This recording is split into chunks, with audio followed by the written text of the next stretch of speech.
Gonna make sure to slide before I go any further here.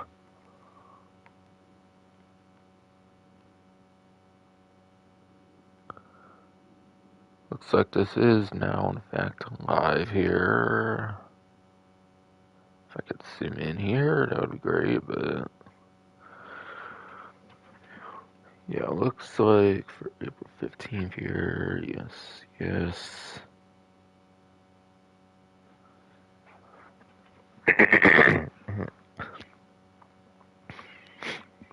Alright, so yes. Hello. Is a Sinister Gambino here with a new stream. And this stream, I'm going to be going over the event week for this week from fairly early Thursday, whatever as per usual. Once again, kind of last day or Wednesday, I guess, here for Grand Theft Auto Online. But yeah, but once again, they didn't really do an extra news wire for the second part of like a 2-week event kind of thing, kind of.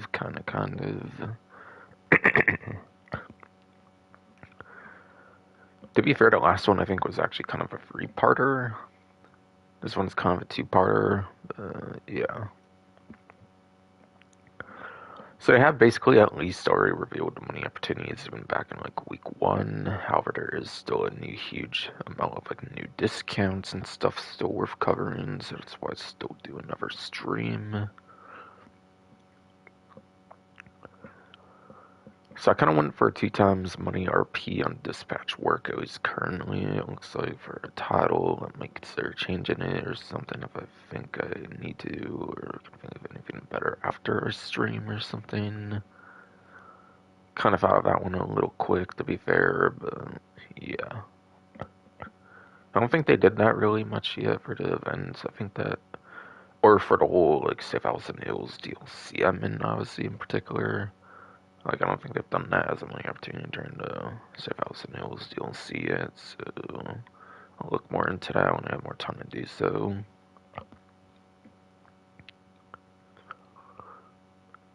I believe this part on top is basically the same from last time, same with the new law enforcement vehicles. If anything is newish kind of here, it might be this advertisement to earn free rewards with like a purple Twitch banner thing on the top left here. No, it's not actually new, I believe. I think it's been going on a whole 2-week thing. But I don't think it was advertised the last time I streamed, basically. Like, the last time I actually streamed this game. Is what I'm talking about, like, on the mini particularly. See, there's a Twitch thing for earn free rewards. Get $1 million and more if you connect your Twitch and Rockstar Games accounts and watch streams. You can earn $1 million in the Winter Highway Patrol outfit. Now, as far as I understand, this actually did pass at like 3 a.m. Pacific Standard Time, I believe, on Wednesday here. So it's actually not advanced of what I'm recording, but obviously you shouldn't have been waiting for the last day if you were going to do that anyways. I kind of wanted to do it, but like, yeah. I don't necessarily overly care to do it. I can just make $1 million easily if I want to. Like in the game. I don't feel bothered much with the Twitch stuff since like the Prime Gaming thing was a thing anyways. So like, yeah, I didn't really overly care that much.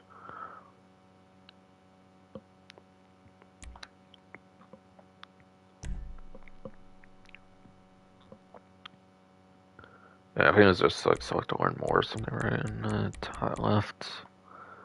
Oh, see you later.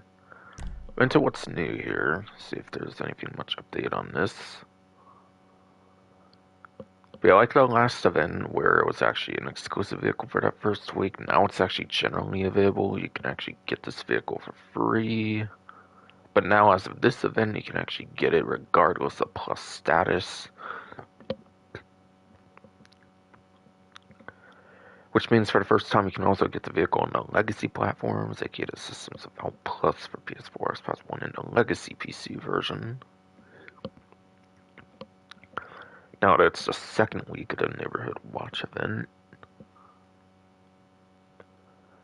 As a reminder, this is actually the new #1 lap time, I'm pretty sure, in the emergency class for this new vehicle here. I've been like third place top speed as well, so performances are pretty good on it. However, the thing is, the performances only really matter in free mode or like for dispatch work or something, because like you can't really use the vehicle in races. There's no emergency class vehicle races, and they're also not enabled, I believe, for like random alls or anything like that either. For like the more off type of races, I guess. But yeah, it is a new #1 emergency vehicle in a lap, at least, so people know though. As a reminder, from what what I went over at the last event. If you want the more like, if you want more of the numbers for the vehicles in particular, especially when it comes to like the Buffalo S Cruiser, or like the Buffalo Cruiser, or whatever they call the other one, refer to the last stream where I go more into those numbers and everything. But since the vehicles aren't fully new anymore, I'm not going to necessarily do that this time. But again, at least for this one, it's first place, and I think third place in top speed. I know for sure it's #1 on a lap, though. From roughly 142's vehicle spreadsheet.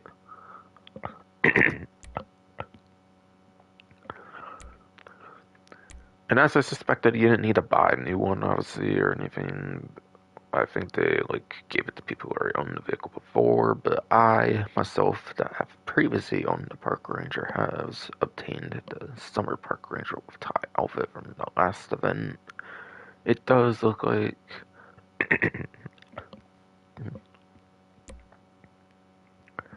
they only buy shark cards for some reason. I really hopefully do have money for the new vehicle. If not, then I'll get to eventually.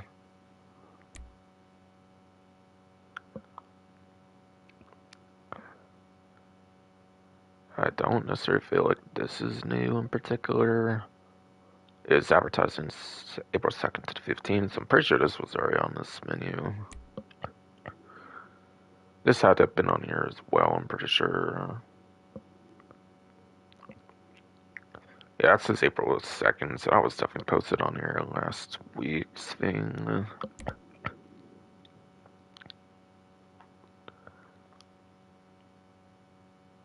Alright, through April 8th, that already passed for sure, so this has definitely been on here too, I'm pretty sure. Either way, I think they already revealed the second week's like, weekly challenge, how it wasn't being a 2 times weekly challenge like last week's, but you still get like an outfit for it or something.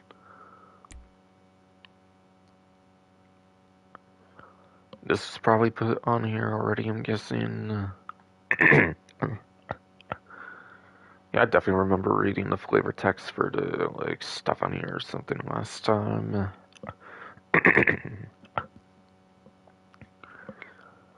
Yeah, dispatch work pays like 50k apparently for 2 times and like 100k I believe for the 4 times if you have plus.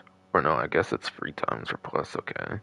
So what, like 75k looks like then for plus? Okay, then.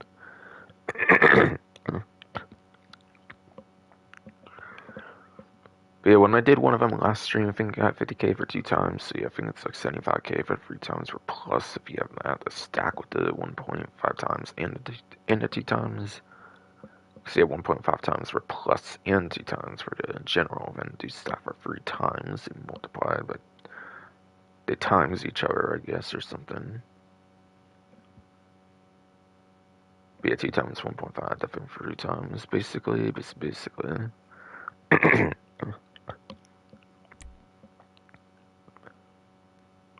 Oh yeah, this one's saying the 2nd to the 8th, so this one's definitely not new either.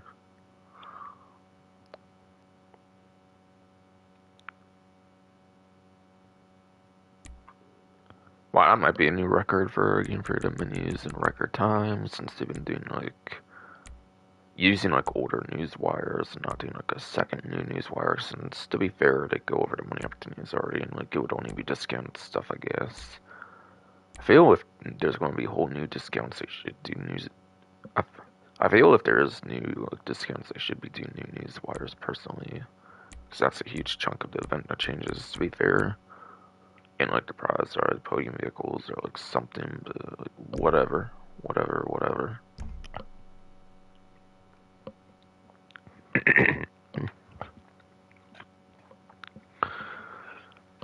me check my stream again, make sure that's still even recording right.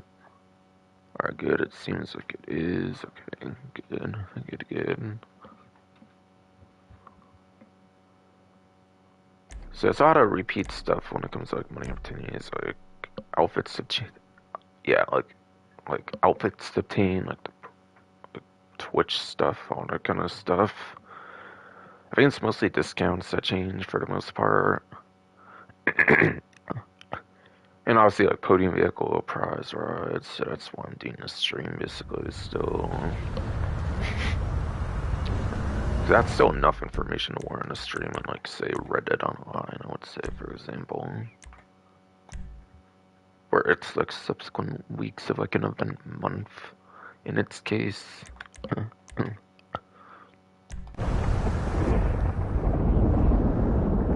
Since vehicles can be quite varied for performance, all that kind of stuff in this game, obviously. Yeah.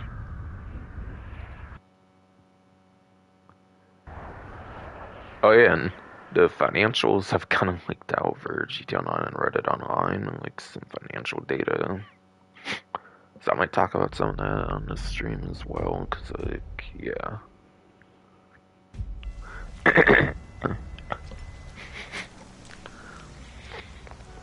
Oh, I had myself on the last location still. Okay. Let me fix that. I forgot I did that actually for the dispatch work last stream, and I forgot to like undo it more so. It's like Stash House actually nearby. I haven't actually been doing those because I have to make myself actually grind the game, pretty much. If I have 6 million, if I get the trade price, I would hope I would be at least a little bit okay with getting the latest vehicle release. I would think.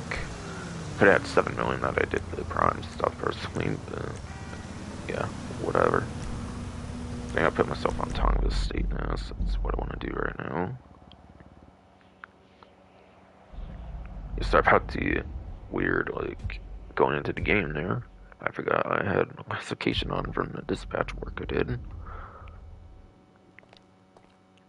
Cause I actually kind of got off the game kind of quick actually, so maybe it on for like a whole day after streaming or something last time or something. Did I get that here? I think I did. I think I did. Fuck, that's throat being weird right now Daddy? Or something. That one's pretty much guaranteed though. I think on the first one on the panel though, or like at least the second one is. Second one is or something. Anything you want. Or yeah, maybe it was the first one. It's the guaranteed one because I didn't actually get it there. On the second occasion, it's kind of a rare thing, but still, that's kind of a rare thing.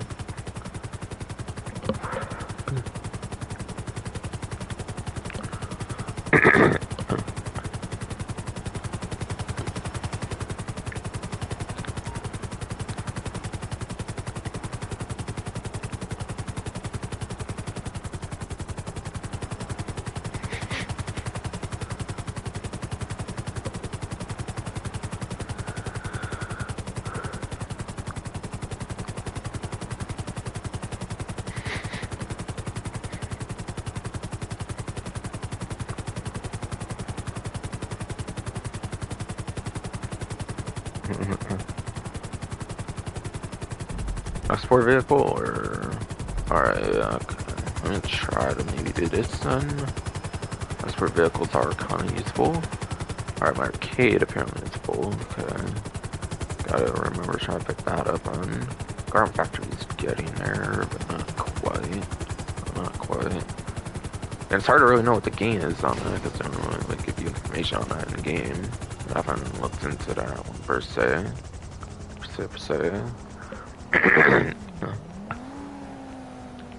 Enough Stafford, interesting. Interesting.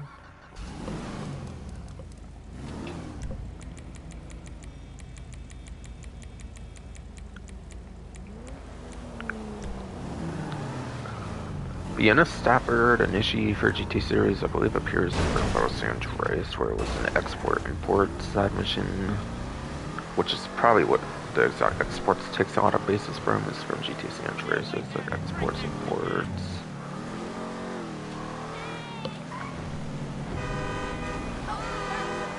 Is that the stock corn sound on this? I think I forget.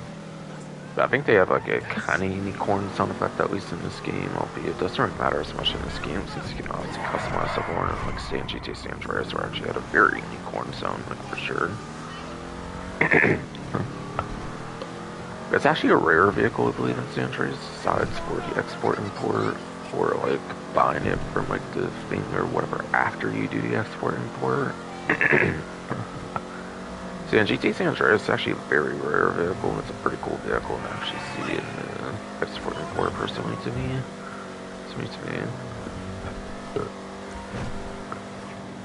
Okay, I found the gun van apparently, okay. Let's try to go over that then.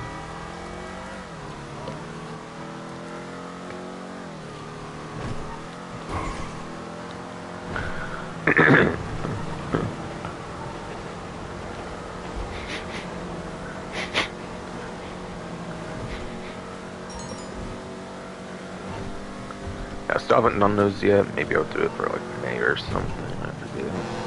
Or maybe even the end of April. Maybe just in case like some 6 marketing decides to finally start in May or something. Which is kind of a plausible theory according to like investor calls, some stuff or something. And going off that last one where I think they said marketing was going to start in the summer, which I kind of could consider May a little kind of or something, depending like how do you want to look at it, I guess.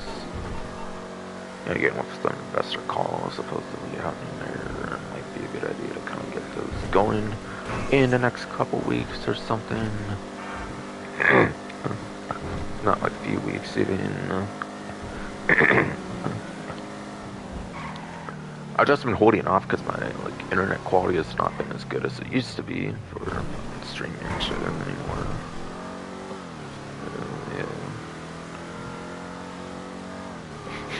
Otherwise, I very much probably would have maybe started doing those already. Or maybe it would have been like money fronts for me where it literally was all like almost last moment anyways, despite like quality of streaming and stuff actually being good at that time for the most part until like the later parts. At least.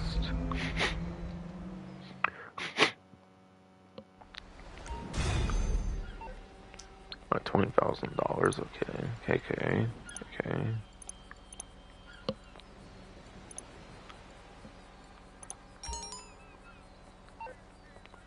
Alright, that was tourist board for today, Wednesday, or technically now. Cow, poodle, and hen. Cow you pretty much find at like the farmland areas of like grapeseed, if not other farmland areas like Sandy Shore, Pluto Bay kind of area, I'm sure. Poodles you pretty much find in like the rich areas, I believe, like the evangelical jewelry store, like Rockford Hills. Those kind of like rich city-like areas, basically. I would say for poodles, I'm pretty sure. And hens are going to be pretty much the same as cow, I think, where you find those at like the farmland areas, like grapeseed, like St. Shore, Pluto Bay, all that kind of stuff, basically, more so for hen.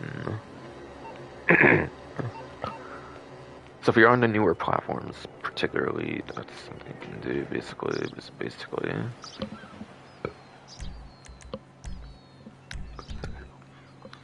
Get my Buffalo Cruiser back over here, whatnot.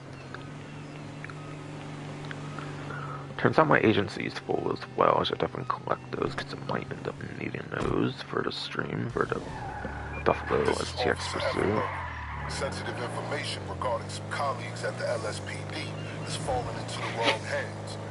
We need it in the right hands, our hands, and then the public's hands. Do you copy?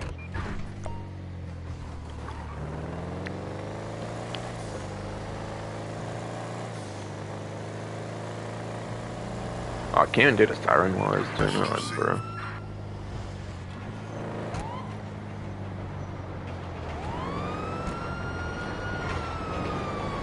So I think it was more around this way, like up more, right? Alright, I think, or something. I think, or like something.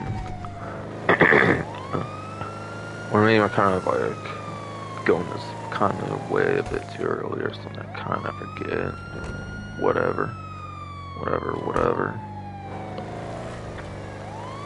Alright, maybe it was on this road then or something, then, like around here at least.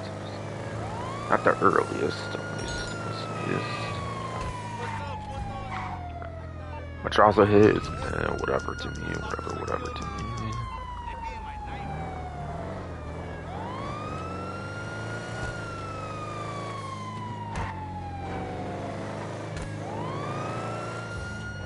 Was on this side map, surely, like right on the like Gunman. I'm pretty sure it was, if I remember correctly.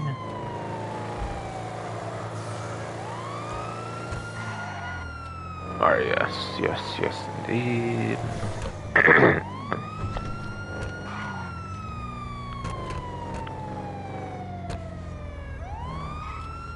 Should maybe stop here and stuff right now, just in case I decide to pick up the arcade.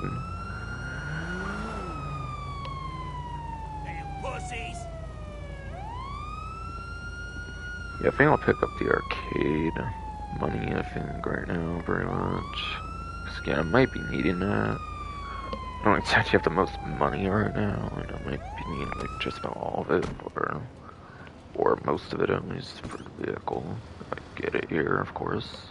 Which I'm thinking most likely I will, so I can have all the vehicles for the update. Pretty sure it's the only vehicle I obviously don't have for the update. I think I eventually got to all the vehicles, even if I didn't do it in initial release or something with, of course, internet bullshit anymore, but still though. still though.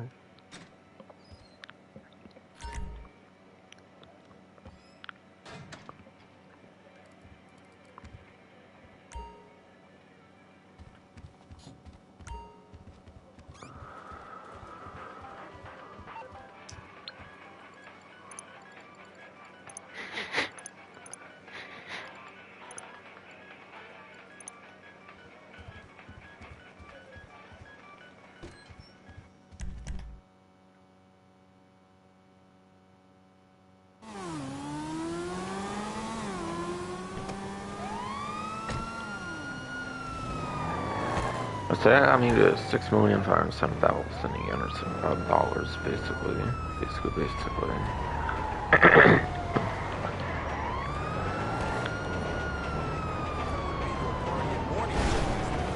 Is there not a way I can try to get through or something? It's an issue. Bro, a certain way that my vehicle can't, like, just get around it or something somehow. It's like a solid ass wall, it feels. Or actually, I can. Never mind. Never mind. I just didn't try hard enough, I guess. Alright, good. Perfect. That worked. That worked. I thought it would eventually work, but wasn't 100%, obviously. Regardless, so on that, realistically speaking. Hey, you're smart, right? You're gonna want to see the new stock. Alright, so gunman, like all the primary weapons are railgun, a stun gun, heavy rifle, grenade launcher, vintage Gotta have a pistol, handgun you can trust, pistol, right? bat, and knife. That one's brand new. Just hit the market. I think the railgun for sure has some discount to it. Going off the last event, stun gun might be free for like plus members particularly.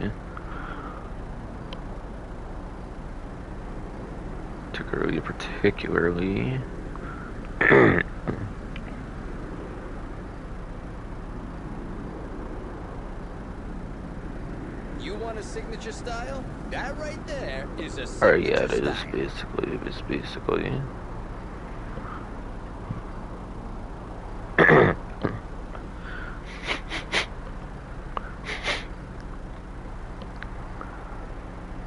Like the heavy rifle or something something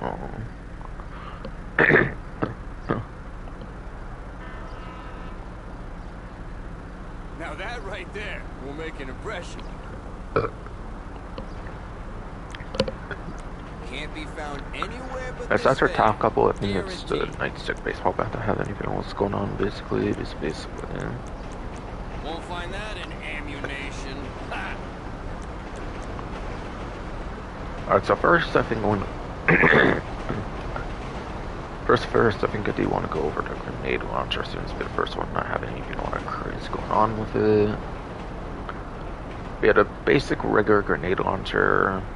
Like are you thinking? There is an Do it ammo once, trick you do can it actually right, do right? where if you put your compact grenade launcher, if you have that in the gun van and you have this one out, it actually refills your regular grenade launcher, like each time you're in like a public lobby, or every time you go into like another lobby, your ammo will basically refill for this, as long as you have, say, like 20 ammo for like the compact grenade launcher in your gun locker.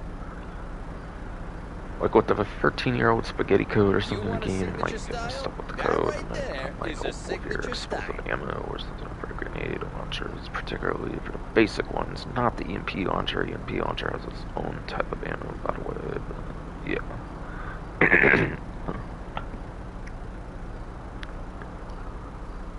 You can also do it with having this in a gun locker, and of course a compact grenade launcher from the Bikers DLC in your like weapon wheel instead. You can do it that way as well. So it is a very good weapon to have for that ammo trick, at least in particular. It also is very helpful for various certain missions. I think when you're in cover, you can actually rapid fire it as well, which is interesting.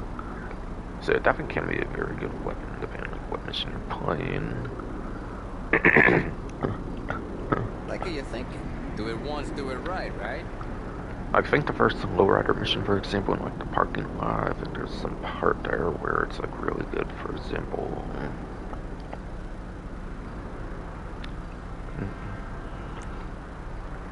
After that is the vintage pistol. It's basically just a pretty looking pistol. That's way to I don't know if it's a pistol I would say is worth putting in the gun locker. There's lots of canister for pistols that could likely be good canisters for putting in the gun locker for that same like ammo trick as I mentioned for the grenade launcher. Basically, as long as you have like two like weapons with the same ammo type, I think you can basically do like some ammo trick with it or something with like the gun locker. At least for like a non-Mark II. Mark II's kind of work the same way as well, but it might be done for like having multiple of different weapons with the same ammo type or something like that, or something. I forget it.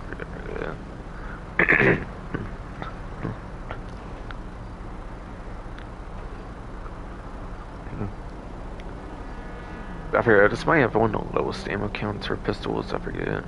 It's not that good, but like, it is a pretty looking pistol, I guess.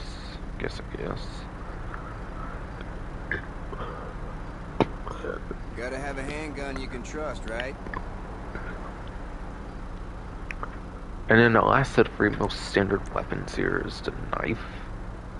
Now, knife does have like a flames finish you can get from the tier 2 survival, I'm pretty sure.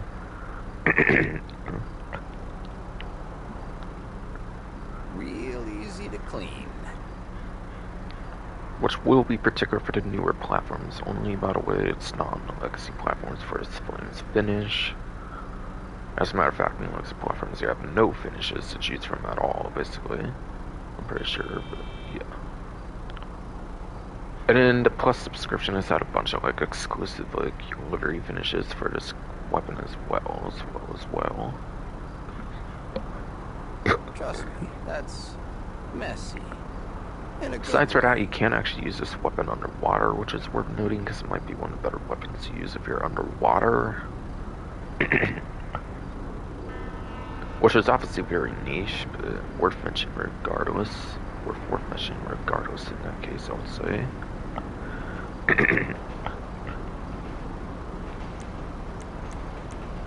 You want a signature style? That right there is a signature style.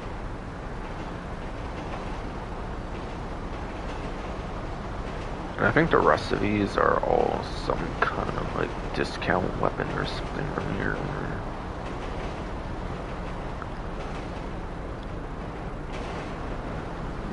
Like in this particular section at least. Now that right there will make an impression. So it looks like for the general event, the railgun is a half off, 50% off discount.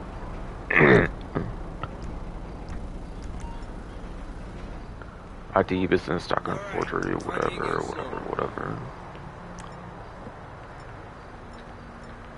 So if I fire like a couple of these or something.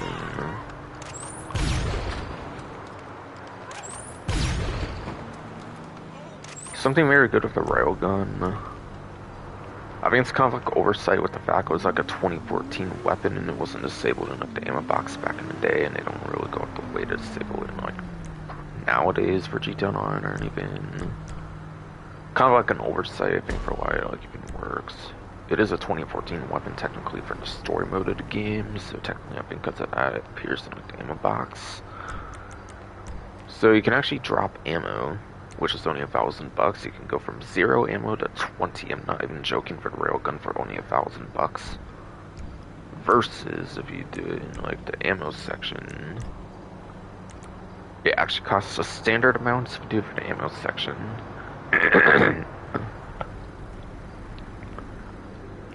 So it's pretty much always cheaper, or most of the times it will be cheaper at least, to do the railgun for the ammo box versus doing the ammo just straight up for like $2,100. Because of like a little oversight in the game, I think, because it's a 2014 weapon in the game basically. Technically with the story mode, and they reused assets from 2014, but not all of the assets, of course. Since obviously it functions different in the online at the end of the day for the weapon. Since it has no lock on all that stuff, which it does in story mode, for example, yeah. Like, I know the story mode one does exist technically in online, I think, for like bunker resupply missions and stuff, but yeah. That's $1,000 for like literally all the ammo you could want for the railgun, basically. Makes it an absolutely insane explosive weapon to use. You don't even need a lock on. It's like really good already in online, just for the fact you can actually get the ammo for $1,000 no matter what amount of ammo you need in the game, basically. Basically. You know the deal. That's new stock, fresh out of the box. I think a repeat from last week, the stun gun is free for Plus members only. Only.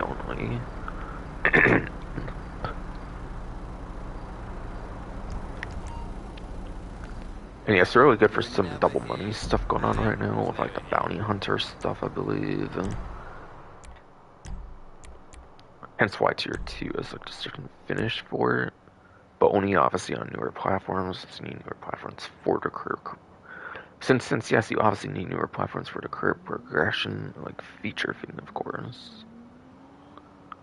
So very good for the bounties DLC.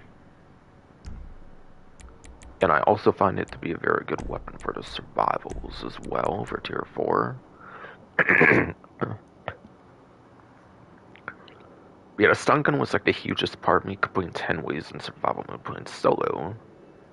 Not only that, since I played a nuclear silo survival map which locks off helicopters altogether and you only get the Juggernaut since it's an interior map, I was also able to actually reach wave 16 playing endless waves. And yes, I did that solo in the same exact run as the top part. With the stun gun actually as well, not even lying, I actually pulled it off of that solo and everything. And with the use of like service carbine at the time, I think was like the best assault rifle in the game. And the assault shotgun. I was mostly actually using the assault shotgun, obviously, since it's very good at close corners. And in the nuclear silo map, there is like hallways you can go into, I think, that are basically like just doors and like interior. And I was just camping in that for like 6 to 8 hours, like one day, and I basically did wave 10 and wave 16 solo. Yes, I'm not kidding, the stun gun does let you do all that solo for the first 2 tasks, and obviously the third one. Third one's just repetition, so I haven't obviously done all that yet. But I have a lot of that anyways on there regardless.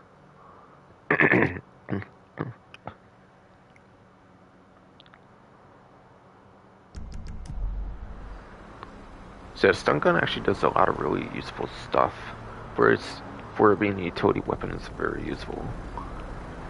But you can buy at the agencies or the gun ban when it is featured for a certain event.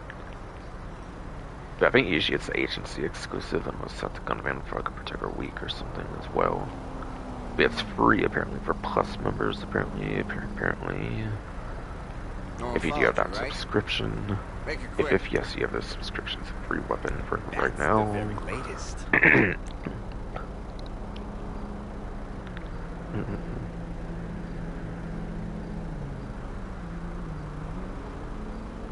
Now another Plus member only discount it looks like is 40% off of the heavy rifle.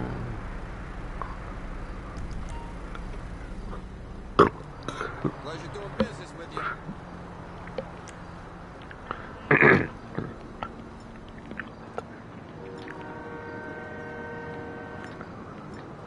Yeah, the heavy rifle suffers from the fire rate sadly compared to the service carbines. I don't find it as good.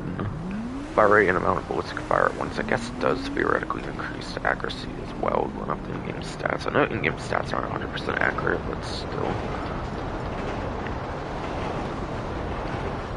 There's not too much more reason to use the heavy rifle for something like a service carbine, or if you're on newer platforms, you go stricker where you have like the tracer rounds up, you like locate what you're shooting and all that stuff. So find the newer ones after the heavy rifle, at least aside for the battle rifle, which I only find all that good for stealth missions because those two-bird ones don't headshots or something. I find it's honestly quite dead, I would say, for assault rifles. For Mark 1 assault rifles, you really just get more damage and you're like suffering in the fire rate accuracy just in exchange for a little more damage, which is not a good trade-off.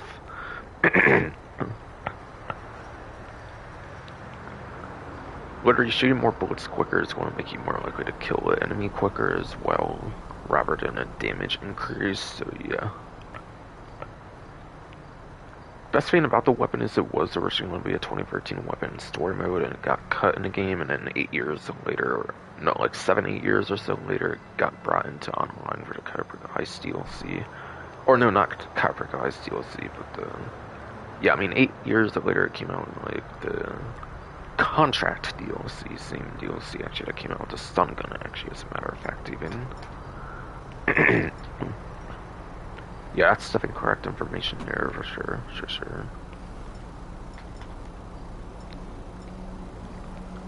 So it's not that crazy, honestly, for the heavy rifle. I think you could kind of sleep on it, unless you want to put like Collection 6 through your weapon wheel or something, but Hey there. still.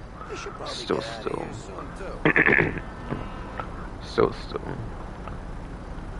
Hey, all right, go. And the nightstick and the baseball bat have stuff going on as well, technically.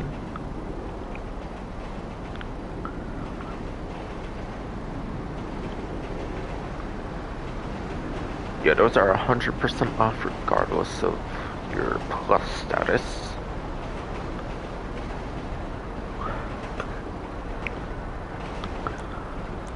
So yeah, both those weapons are free weapons regardless of plus status or any of that, so even on the legacy platforms you can also get them for free as well. But they're basically just melee weapons that you can use on like a motorcycle.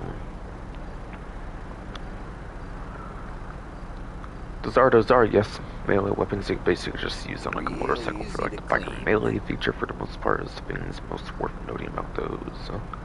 For combat, at least.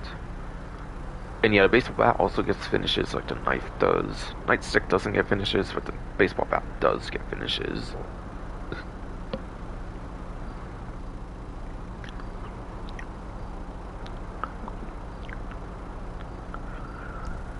The one free non-plus option is for like the Drug Wars DLC, I think for the tier 1, if I remember right.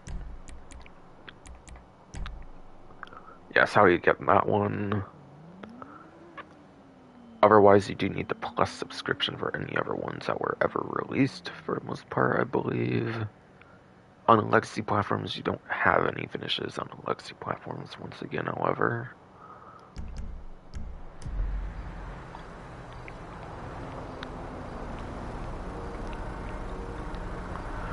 You know the deal. I don't think any throwables are on discount, but what those are is the proximity mines and Infest Surprise DLC.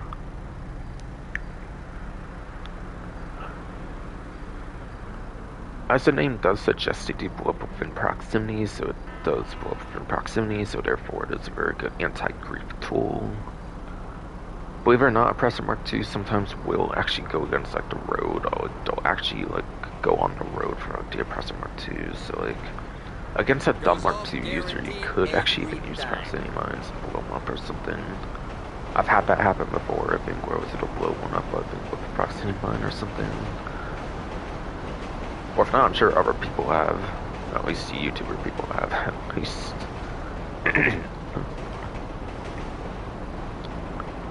So it's a very good anti-grief tool, or you can also use it for griefing or something like GTA races. It is very useful for GTA races, I find, as well. If you know what you're doing in a GTA race, these things are going to be very useful there as well.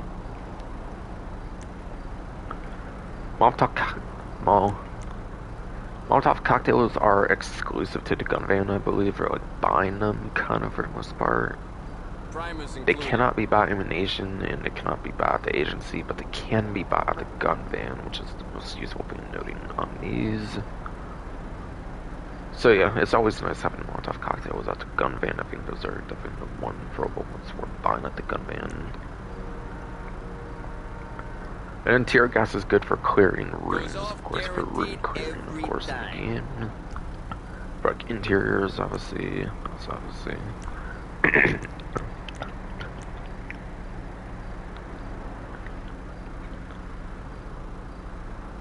And apparently if you're a Plus member, there's 70% off of body armor if you are on the Plus subscription as well. Otherwise, it pretty much goes for the regular, like, cost, it looks like, for non-Plus. I got discounts on today.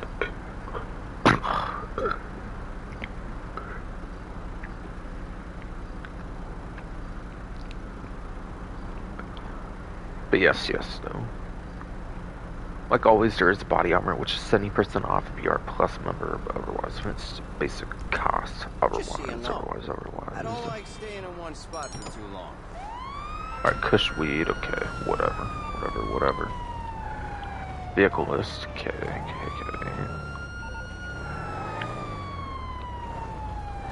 I swear though, the camera's been acting for me. I don't know if it's because my stick's having stick drift on my on my like right stick, or like what though.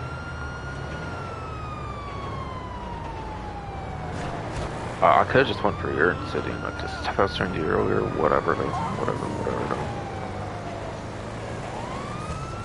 Wasn't necessarily the most convenient to do at the time anyways, I suppose.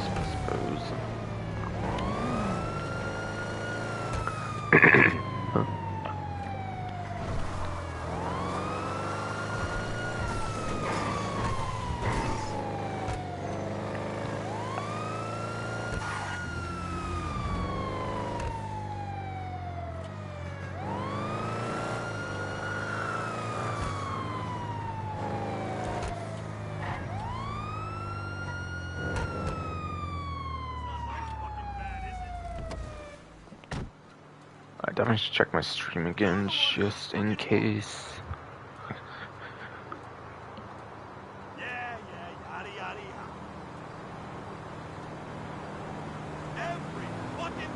Looks good though. Looks good though for now, at least.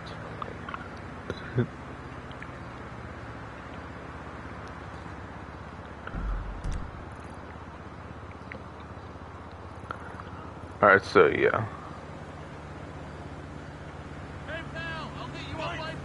Back over to GT Series videos community posts, which have more updated information in some ways compared to the Rockstar Newswire. So it's a new one, of course, as I said earlier in the stream. Yeah, I know, right?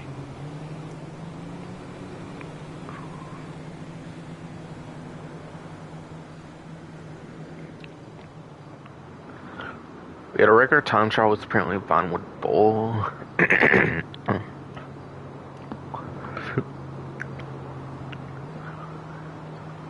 Yeah, I'm not gonna hover over the regular time trial because my connection stuff doesn't like to handle the images in particular in this game as easily as some other contents in this game for whatever reason. Yeah. Vinewood Bowl is the regular time trial for the watch icon, like stopwatch icon, whatever over here. It's in Vinewood area. If it goes like up here and stuff, you'll probably want lap time or something if you're going for here, or maybe you can use a highway. It's close enough to the highway where you might be able to use a highway for top speed. I'm not actually 100% certain. I don't know 100% where all those go, obviously for the point B's, but still.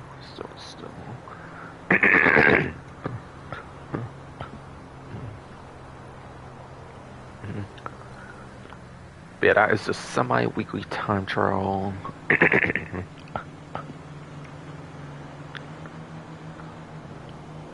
I say semi-weekly because when San Andreas Mercenaries the last DLC didn't really change much. Time trials came out, it was technically a daily thing. But I think eventually got tired of like changing each day of the week to where it kind of became back to like a weekly status. So if you might be able to do it like 7 days a week and it's like 50k a day for like 350k like a week or something, maybe. I think that might be how that works, honestly.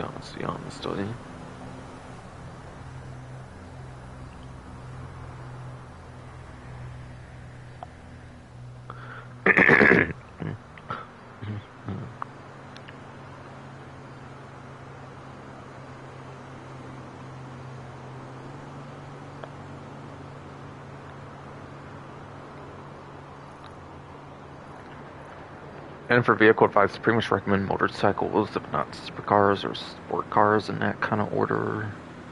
And I'll go more into why those particular classes when I get to like HSW in a couple like moments or something.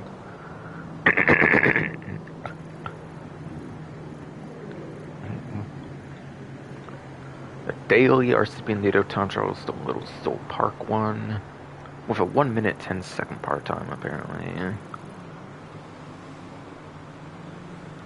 So yeah, RC Bandito time trials in general, as the name does imply, you only use one vehicle of the RC Bandito. It's more based on the turns, corners, how you do those, like how successful you'll be with it, really though.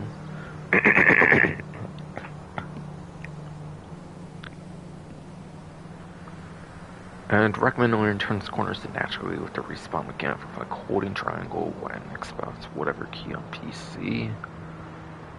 Otherwise, what I mostly suggest, like, looking up a video guide if you don't want to like, do it for like turns, corners, like learn them naturally with like the respawn mechanics in the game or whatever. Like look up some video guide on YouTube or something.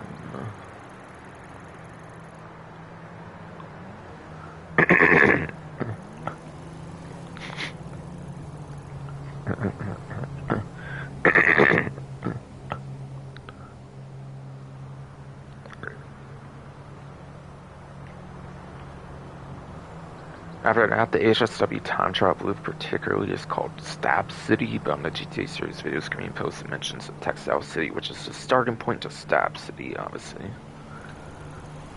So it goes from there to Stab City area, like over here, obviously. Yeah.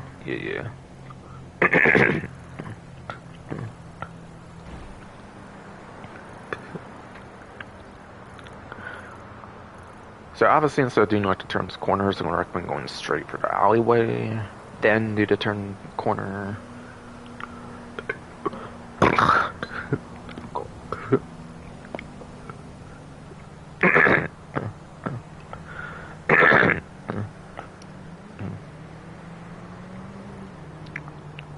Yes, instead of doing every single like turn corner, I'm going to recommend going for the alleyway at the start, then do your turn corner.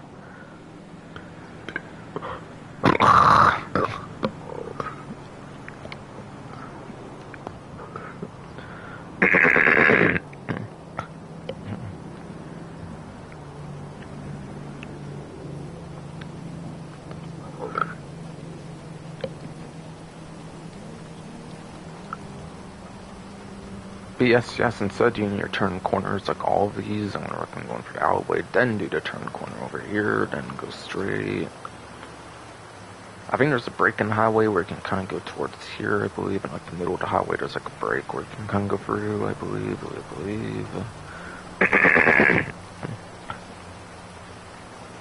There's like at least a couple shortcuts I'd recommend doing for sure. You can corner through here, I believe, in like the grass.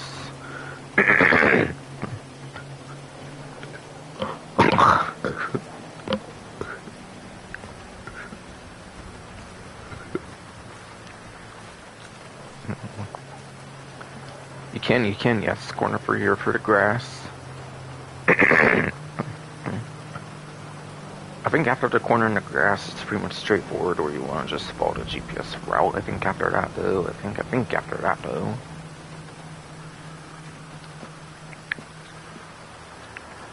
Yeah, definitely after the corner in the grass, I think you can definitely just do the regular route. I think from there.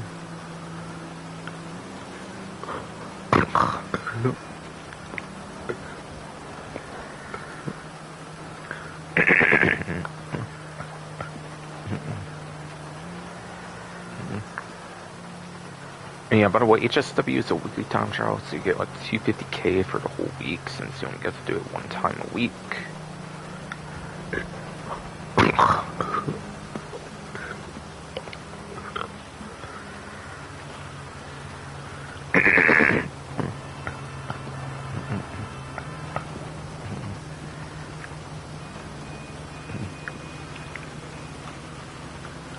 But yes, so HSW time trial is 250k for like a whole week, as you can only do it like one single time a whole week.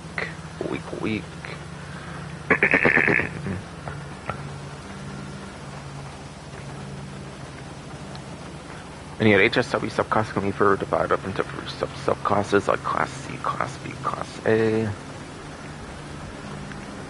At least for me, Class C will be the ones that ironically start with C for class, which is compacts, coupes, which is Brewster RA, which is the one and only compact as HSW in the game.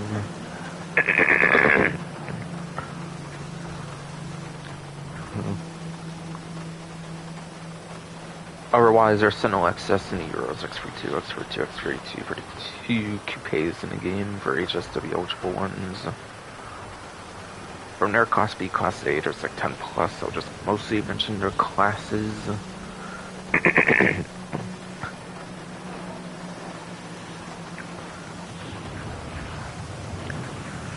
Yeah, Class B is muscle car, SUV, sports classics, and I believe off-road as well. I believe off-road as well.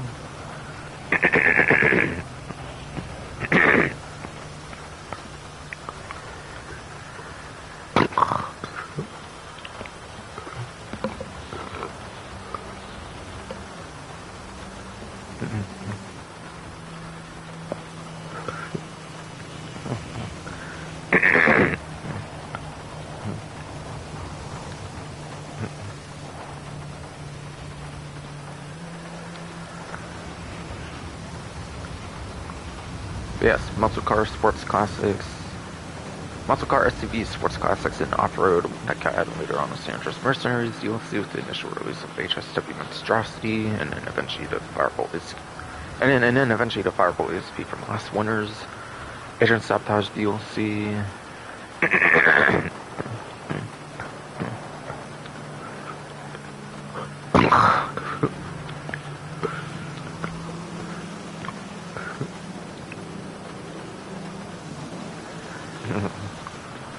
And then finally, Class A is the one that I recommended.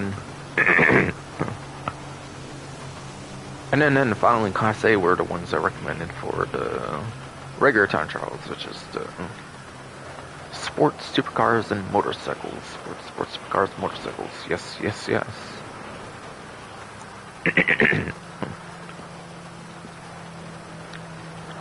As I mentioned earlier, those are the classes I do recommend for the regular time trials.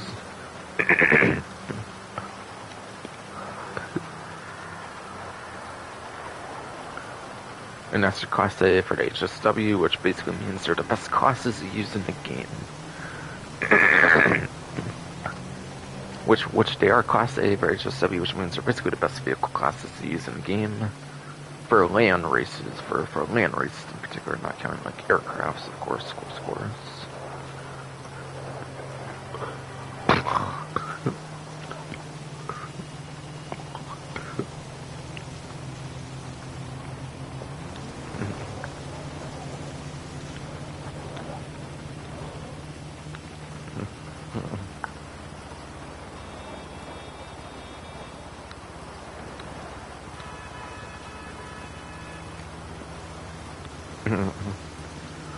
And that's for the latest two options. As for the latest two options in the latest Safehouse and Hills DLC, At launch in December for the Safehouse and you'll see it came out the Vapid F&J Mark 5 for the supercar class, which has #1 lap time and top speed for its class as HSW or otherwise. Basically, it's basically.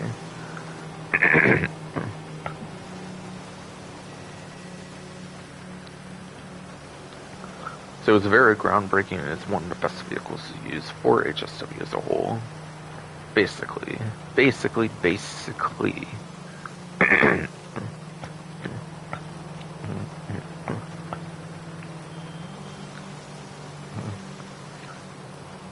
Otherwise, for Sports Classics came out the P-Fister Straw, which is the latest release for the HSW subclass, which is second place lap time, third place top speed.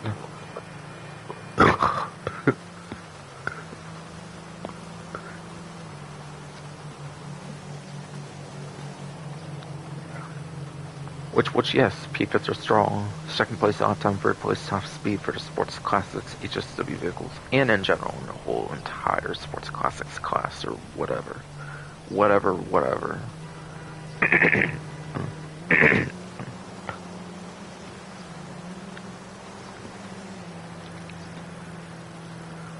Okay, so I think I finally mentioned everything I meant to, like, mention, of course, in the first place.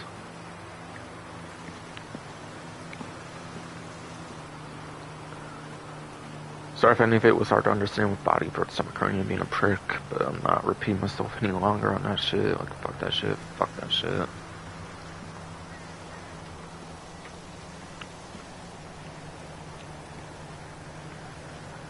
And then Chunk Energy time trial for day Wednesday, this time around at least, is Alberto Heights, with a 1 minute 35 second part time. This one's for day Wednesday here. RC Ditto and Junk Energy are fully daily time trials, so they do change by the day. They very much do change by the day.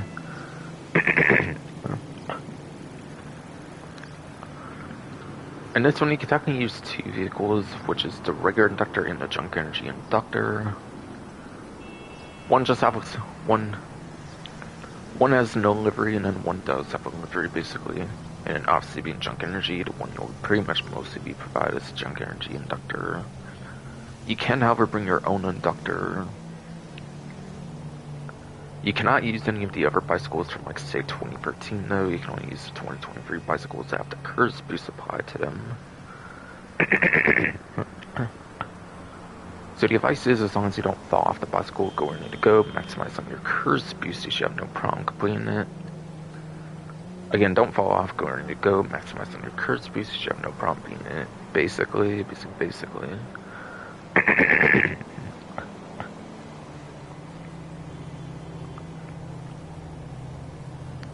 If that does not help, then use a video guide. If yes, that does not help, then use a video guide out there on YouTube. On the other hand, no. On the other hand, no.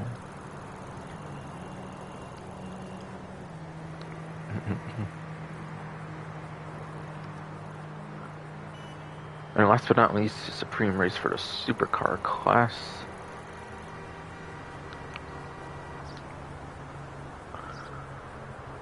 According to GTA series videos, it actually is the Downtown Underground is the map for the Supreme Race. I don't know what that is on top of my head, but that's the map, is Downtown Underground, basically.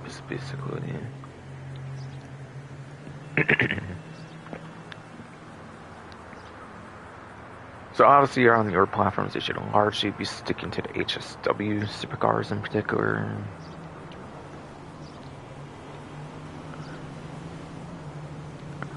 On a premium race, I believe you cannot lock the HSW vehicles. If you're on an HSW eligible platform, then you have to use HSW, I believe, basically, if you want to stand much of a chance, I do believe.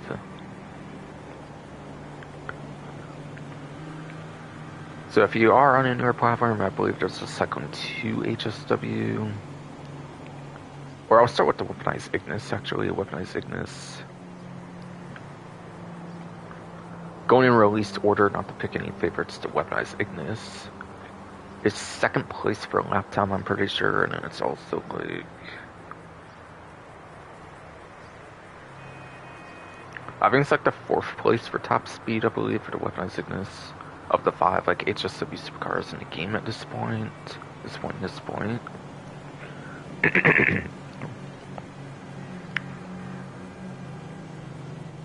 And unlike Tom Charles, you can actually use weaponizedness in a race, just not Tom Charles, I believe, for whatever reason.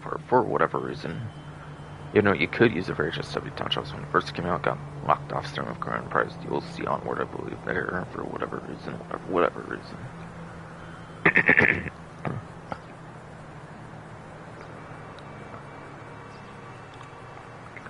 Yes, weaponizedness, 2nd place off time, 4th place top speed, and second 2 HSWs, the electric car one, so it's like, I believe 3rd place for lap time.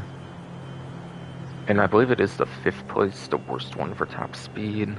But that's because it's an electric vehicle and it has acceleration, which is how quick it gets to its top speed, even if the top speed does suffer itself.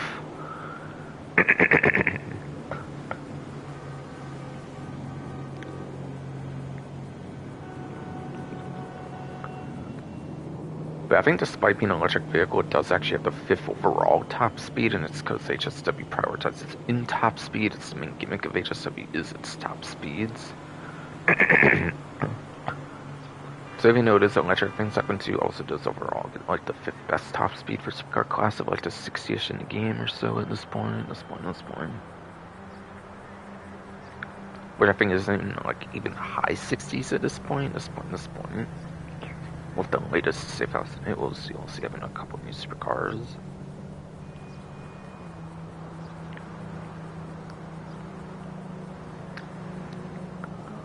So honestly, you probably shouldn't use Suckling 2 too much over, say, like weaponizedness or the one I kind of mentioned earlier, which I'll get more into later again, but yeah.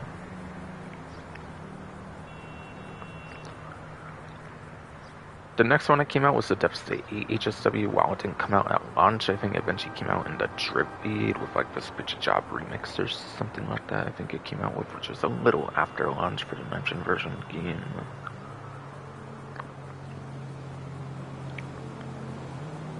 And for a lap time, I think it's like the 4th place lap time, as well as like 3rd place on the top speed, I'm pretty sure nowadays.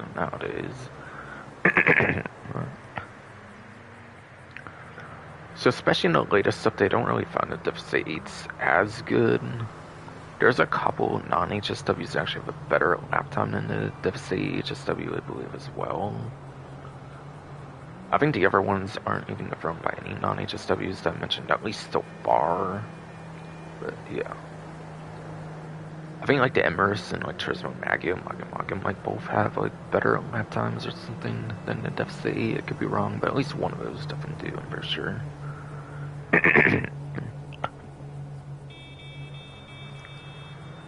it's like 3rd place to lap time, and yeah, like, or no, I said it was like 4th place to lap time. Yeah, I said 4th place, not 3rd, but yeah, 4th lap time, and then it's 3rd place for top speed.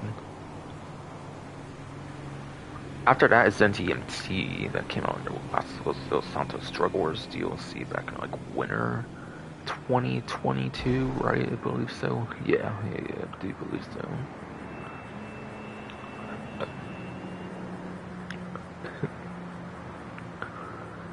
And TMT is a D tier for the supercar class, if last I recall, so it's like 20th something place, I believe, for a lap time, which is just terrible. So it is, yes, your 5th place for a lap time, which is the more important metric between top speed and lap time. Lap time is actually more important. And it's also like the 2nd place for top speed. It was number 1, but it got dethroned, I think, in the latest update, Safehouse and Hills, which brought the new best supercar, HSW, which is number 1 lap time and top speed of that Vapid FNJ Mark V.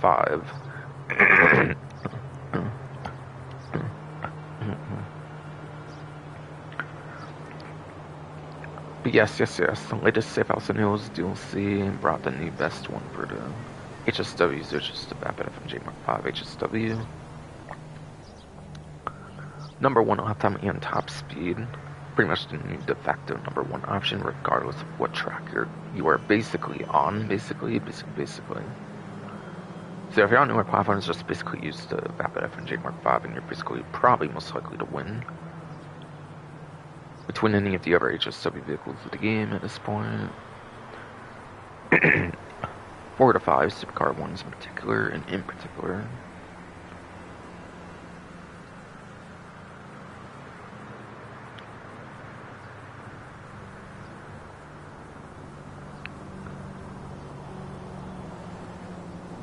And yeah, if you are on the legacy platforms, I believe it's the Progen Immerse, like I said, like Karate Turismo Magio, Magio. I believe the spreadsheet's actually updated, so I should definitely take a look on that. Spreadsheet got updated like last week or something, I believe. Not all the vehicles finally released. I believe the spreadsheet finally got updated, I believe, in the last week, if I remember right. Remember right.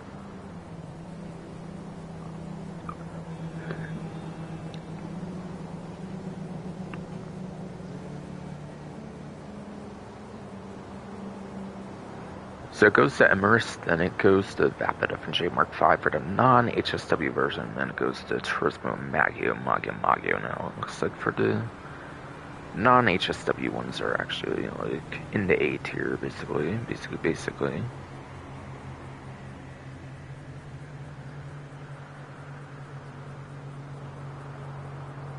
Because A tier is the best you can get for non-HSW, basically.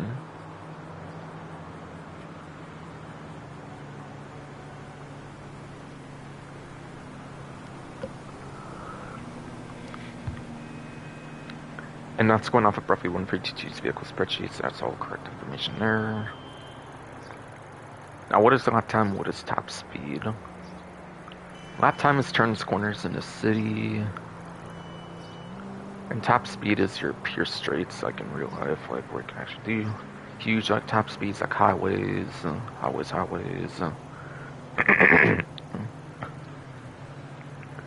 Airport runways. And your airstrips, such as last winter updates, so like your strip over here and Tyler Hills.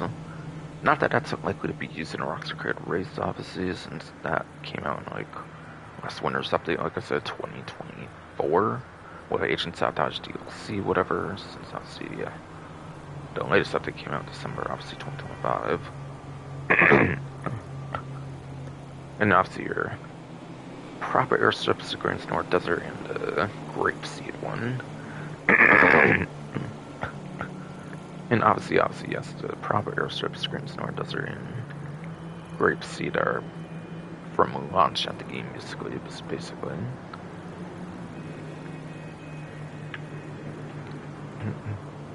Now, how do you know what the race course is going to be if I'm not going for actual race course? You can do Square for Start Job, X and Xbox, whatever key it is on PC.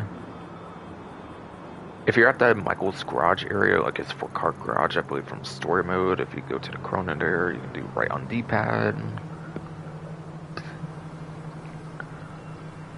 Or I think you can also use the on-call features on the phone, I believe, as well as like your third option.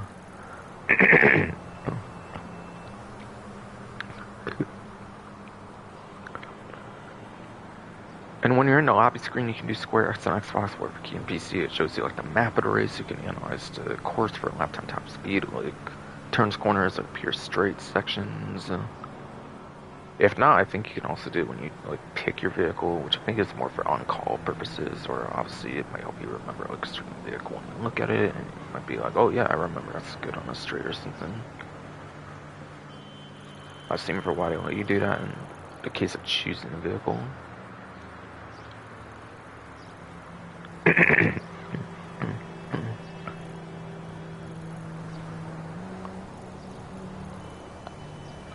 Alright, so I think that does it now, I believe, for all those things before I go into the casino for the podium vehicle.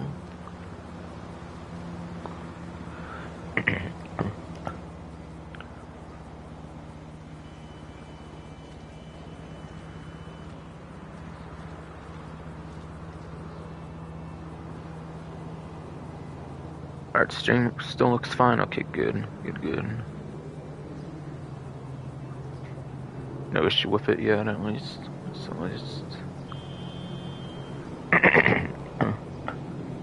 And yeah, it starts taking an hour to get through all that, but yeah, for being a bitch, or body for its stomach current, yeah.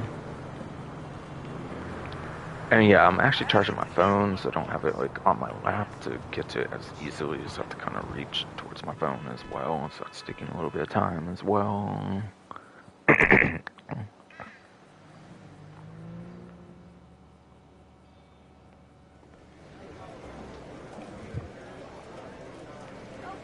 Looks like a P-Fister to me here.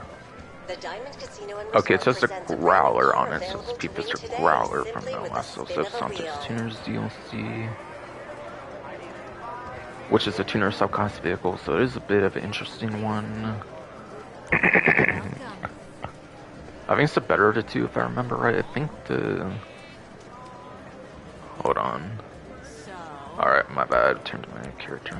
My bad. But again, I think it's the better of the two for the tuner subclass for the P-Pisters, if I remember right.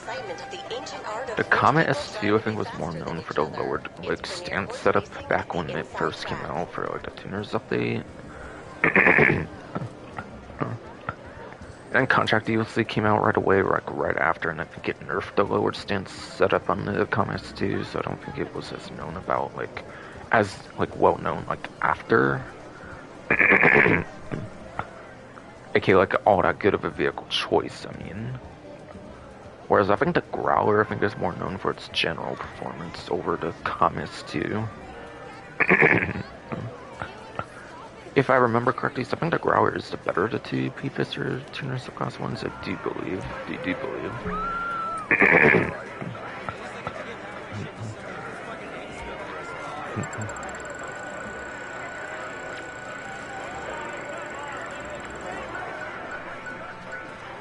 I got clothing apparently, whatever.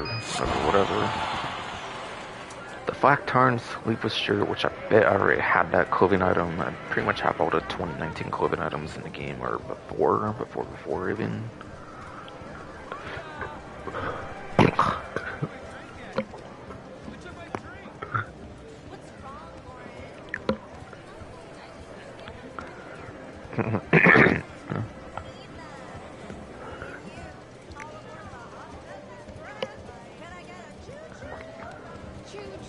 Banning clothing item from like 2019 before that would be on that section of the like Lucky Wheel and everything.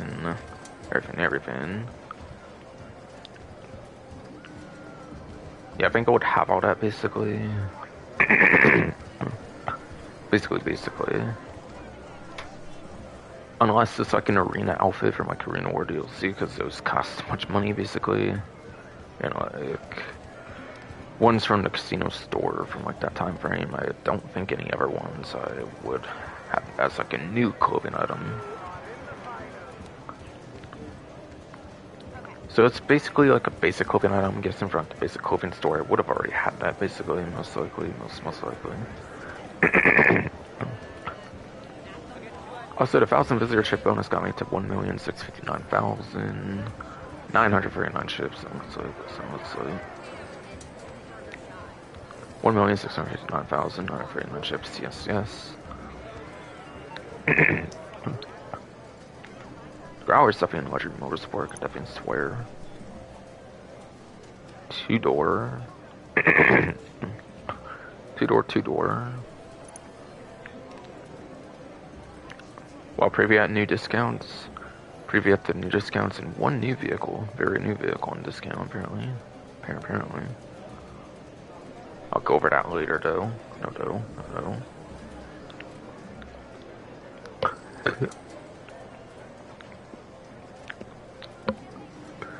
Oh yeah, I'm going way below, my bad. I was so distracted by discounts, I thought I was like doing that or something. Because it's annoying body for stomach hurting anymore.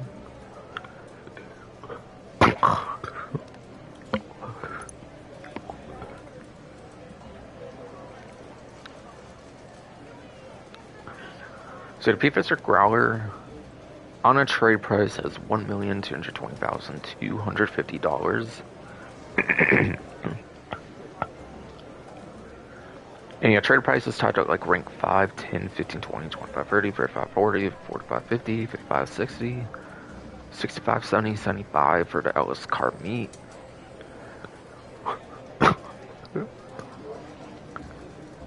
One of those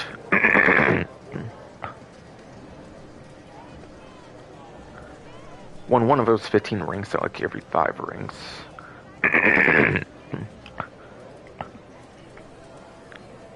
Yeah, won one of those.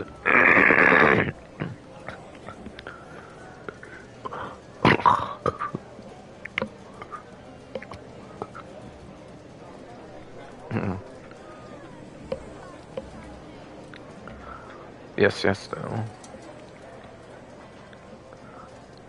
One of those 15 particular rings, so like every 5 rings or so, is the trade price for the P-Fister Growler.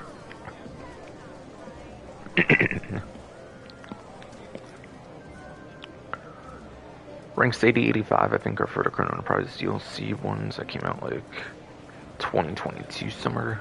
I'm talking about 2021 summer for like ranks 5 to 75. I'll see those 15 ranks, 5 ranks each, whatever. One of those ones is the P-Fister Growler, though, for that trade price. Otherwise, it costs a bit more, and technically you would save a bit more as well if you have to buy that price. So I'd say it saves like an hour to like hour and a half of grinding or so, I would say, for the P-Fister Growler, regardless of trade price or not.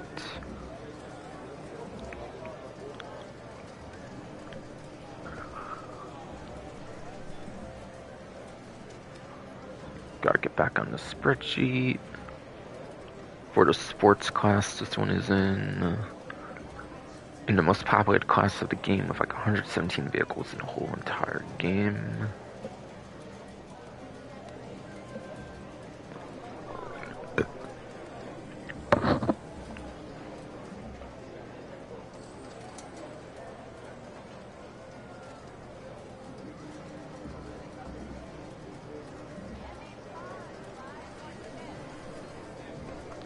Alright, yeah, it looks like the Growler is the better performing one over the Comet 2. I think I was correct there is what I'm looking at on this spreadsheet. I'm not going to say what the S2 performance is since it's not on discount or anything as far as I'm aware, but if it is, I'll go over it, of course, when it's time. At least for the Growler, it's in the E tier.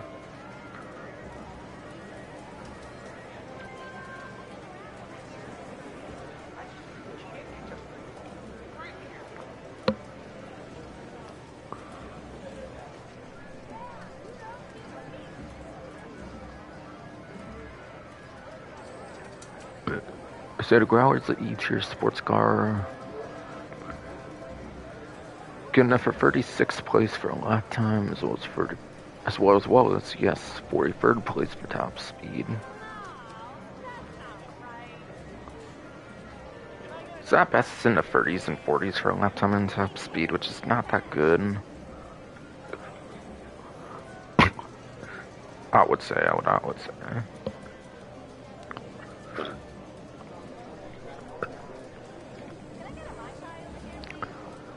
But yeah, at least for regular races, it's not that good. For sport car races,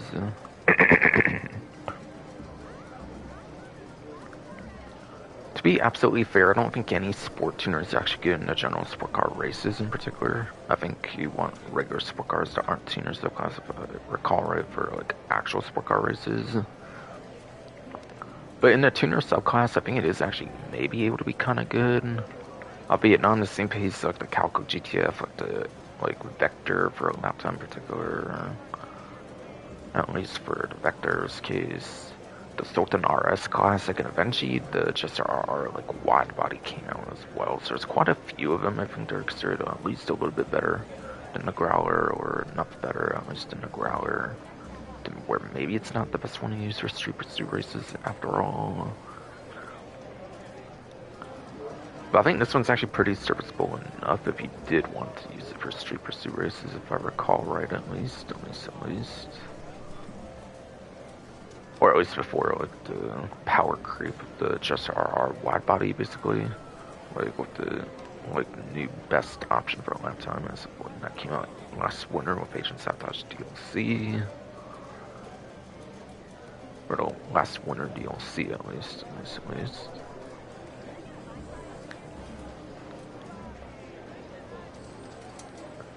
You can, however, always use this for, like, robbery contracts. It is the tuner subclass vehicle, so you're allowed to use it in the robbery contracts, especially being a day 1 tuner subclass vehicle. I know for sure you definitely could. However, I don't know if it has anything in the back windows it could use to like cover up the back windows to like have better survivability. I think the Compass 2 might have like a wheel you can put on like the back. I'm not sure about like the Growler, for example, though. So it definitely wouldn't probably be the best vehicle to use in rapid contracts, but you can definitely use it there and make some good money regardless of its performance, since performance doesn't really matter in the rapid contracts anywhere near as much as like street pursuit races. So yeah, this is definitely a good vehicle, a serviceable enough vehicle if you do manage to get it. So I feel it is kind of worth shooting for, but it's also not the best tuner subclass vehicle in the game. Just be aware of that, of course. Of course, just be aware it's not the best tuner subclass vehicle regardless in the whole game, though.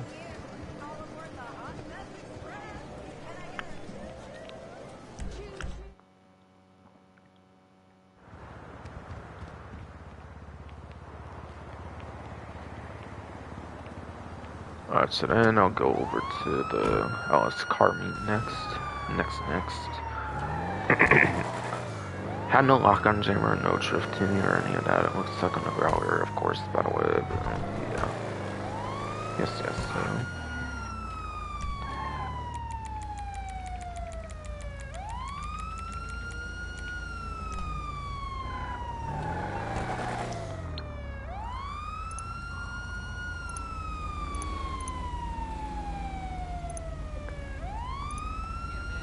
Okay, with $50,000 there for good behavior, whatever. 6,000,000 for $1,850. Okay, whatever. Cool. Might actually be able to hit 7 million or like a little under 7 million by the time maybe hit it. Like with HSW time trial and like maybe the agency money or something if I have a full agency for like the Celebrity Solutions agency that is. But yeah, cocaine, whatever.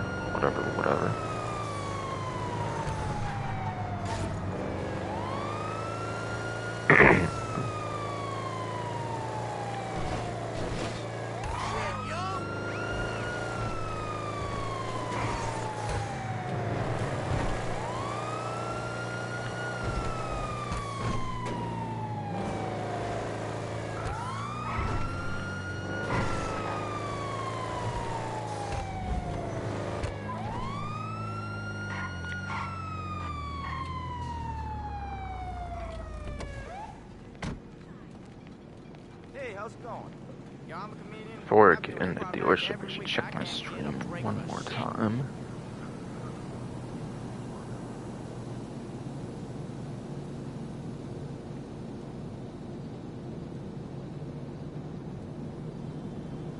Alright, still looking good.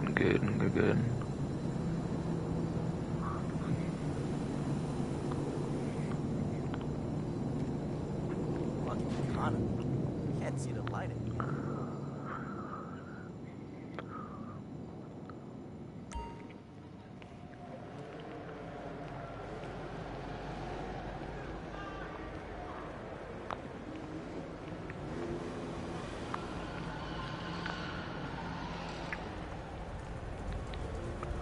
So this time looks like here is the Benefactor Strider.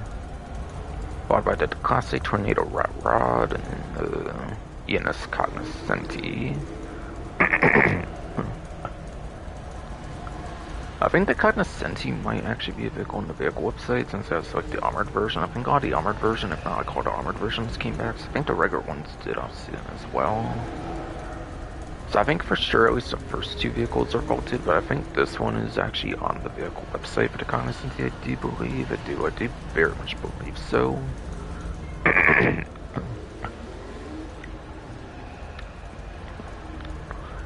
Yeah, Benefactor Strider is basically a SUV that's put in a sports class. This was like a year or so before the sporty SUVs finally started being a thing. I feel with the Arena War DLC with the Toros, where they actually wanted to put like sporty SUVs in the SUVs class. So this one is basically a sporty SUV. It probably fit nicely with like Toros, Astra and stuff, maybe. Maybe. If they put it in that class at the time, of course, but yeah. But for whatever reason, it's basically SUV in the sports class. It's not really that good, I would say, for the Street or Strider for sure. So I pretty much guarantee it's a vaulted vehicle in the game right now, basically for that reason.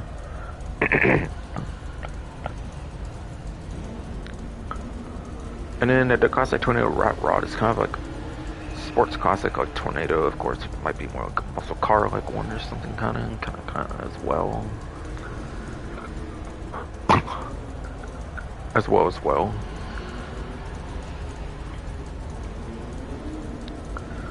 Evident by the fact you can actually muscle car wheelie with the vehicle, even though it is in the sports classic class. Evident by the fact you can actually muscle car wheel with it, and I think it's also still in the sports classics class, of course.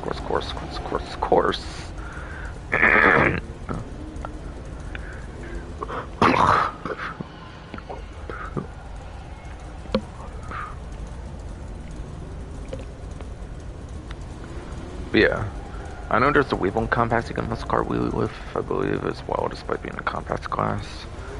But yeah, this is in sports classics class, you can still muscle car wheelie with it, which, yeah, proves it's basically like a more muscle car-y kind of like tornado in the game or something. In the game or something.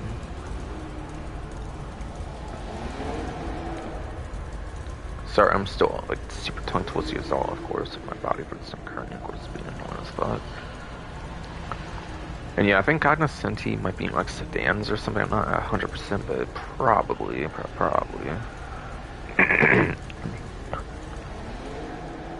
Yeah, it's definitely for sedans, it's definitely not really that performance heavy. I think at the time of like the Cognoscenti, it was like the Shafter V12 or something. It was pretty much better performing of the sedans that came out at that time. I think.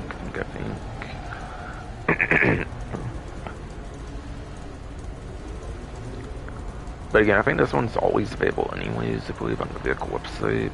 On the vehicle website. I think only the first two are involved in vehicles, I think, in this case.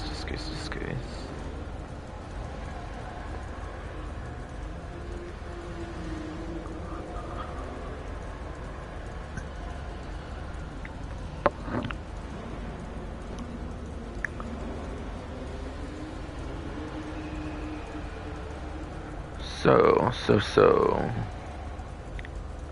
going into the vaulted vehicles section of the vehicle spreadsheet, it looks like there's actually only 3 vaulted vehicles. So it's Simeon, so pretty much have like the last vaulted vehicle. So San Andreas Mercenaries DLC Summer 2023 was when they vaulted a bunch of vehicles in the game, basically.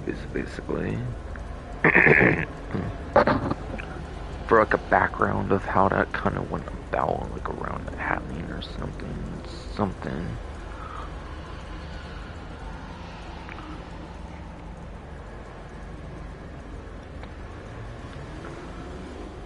So yeah, as of summer 2023, San Andreas Mercenaries, you'll see like in the last 2.5-ish years or so in the game, Strider has appeared on the dealership for the 10th time now. For the first one. And our Tornado Rat Rod actually has 15 appearances actually since being vaulted actually. So that one's like extremely common kind of, to where it's appeared like 15 times even. Versus say the 10 times of the Strider in the last 2.5 years on different dealerships, San Andreas Mercenaries DLC onwards. And like I said, this one is actually on the vehicle website.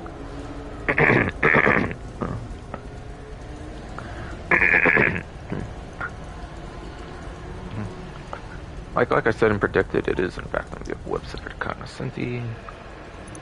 4-door for luxury motorsport.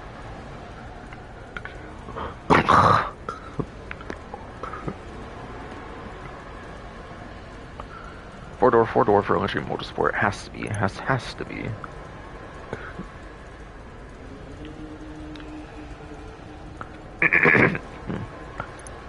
Yes, indeed it is. And it is the regular one, not the armored one, of course.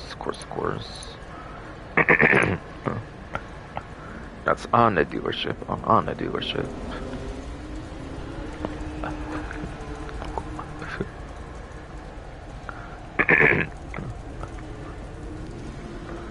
But yeah, there's the armored version of this one anyways. It's not that good to get the regular version. I recommend getting the armored version, not the regular version, in case of Cognoscenti, of course, so.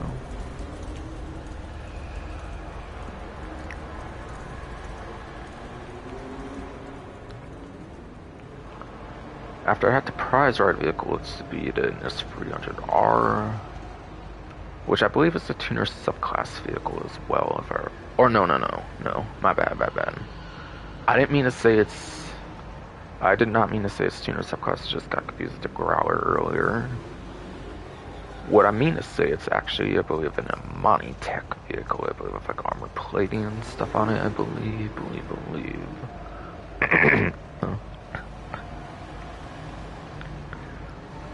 Yeah, prize ride challenge is place top 3 for 3 days in a row. So you should have been doing this like pretty much no later than Monday, if not Tuesday even.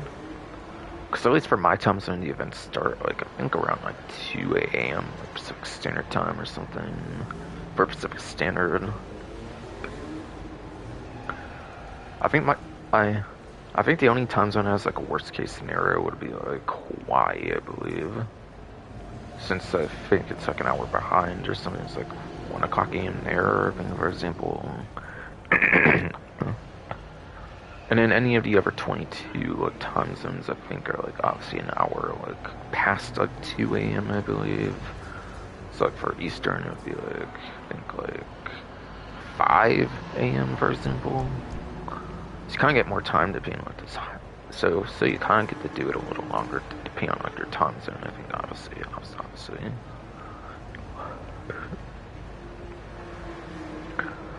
So I would say Monday for sure, if not like Tuesday, obviously at the latest. You've been working on it at the absolute latest. If you wanted it, had any interest in doing that.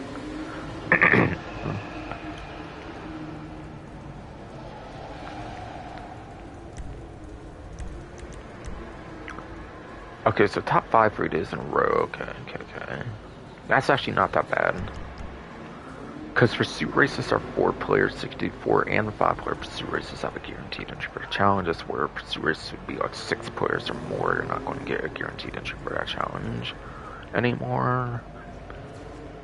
And obviously you can do like 2 to like 5-player on street races, which is really easy to do in the case of a street race. So you can just have one person join the street race, just start that up. It's really easy to do it that way for like any prize art challenge really in the whole entire game. I'm not sure if you can even do like free mode sprint races or something even. I'm not sure if that's a possibility or not. It might be. I know solo you cannot do the drag and drift races, but even with multiple players, I guess you can't do drag and drift races simply because they came out 2 years later of like 2023, which was after the prize art system even initially came out. And I don't assume they worked those into the prize art system for drag and drift races, even with multiple players. I'm guessing even on Rockstar sometimes.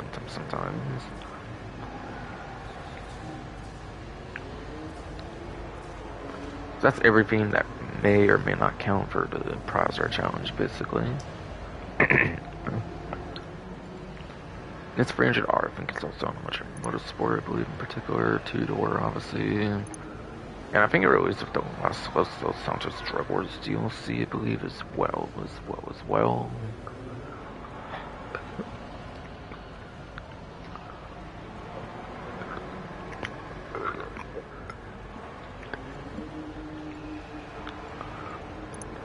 And literally by getting the vehicle, you save $2,075,000.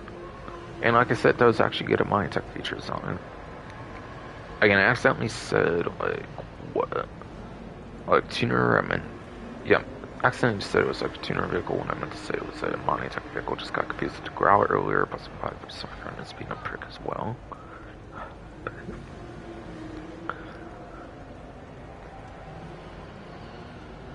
But yeah, this one has at least armor plating. Yeah, I don't think it's borders in glass for sure. I don't think it does. It has armor plating. No front launch machine guns, but does get yet armor plating. Slick mines, missile lock-on chamber, remote control unit. And I think those are literally all the ones in that description there for all its Money Tech features.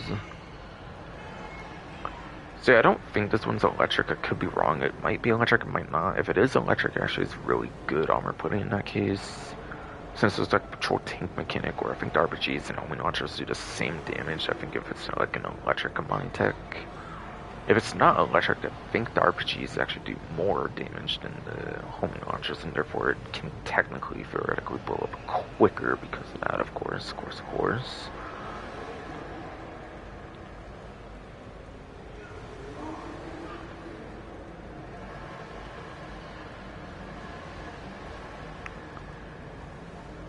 But either way, especially paired with the missile lock-on jammer, the armor plating is either way, like, very, very good for armor plating, especially paired with the missile lock-on jammer. Silk mines aren't really exactly the greatest mine type. It's the only mine type you can even do on the mine type vehicles for the silk mines. So they're better than nothing, obviously, but better than obviously no mine type at all.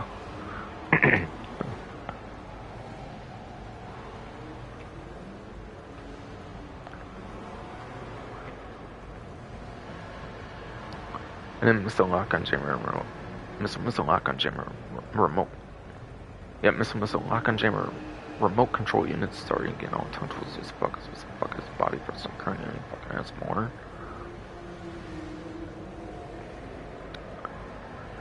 Yeah, if it's electric, the remote control unit could be good, but you can always never go wrong with the missile lock-on jammer regardless.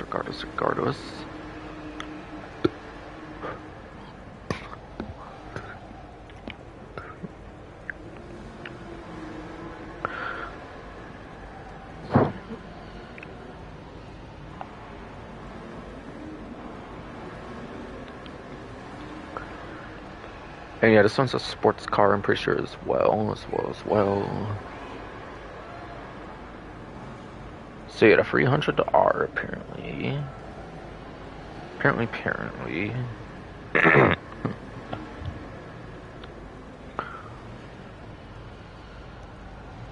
Yeah, it is in fact a sports car.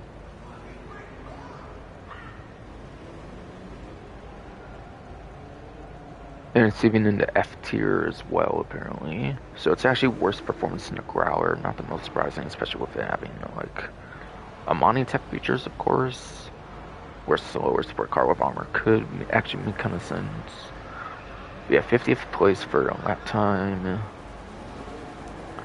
Yeah, it's 50th place in lap time as well as 57th place for top speed.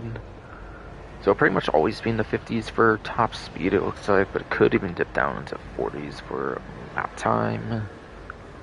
Which technically 57th place is, if you know, like, double that would be 114, so it's technically above average for both placements for lap and top speed, just like the Growler was for sports. But obviously, again, the Growler is just better for performance, like, in general, than the 300R.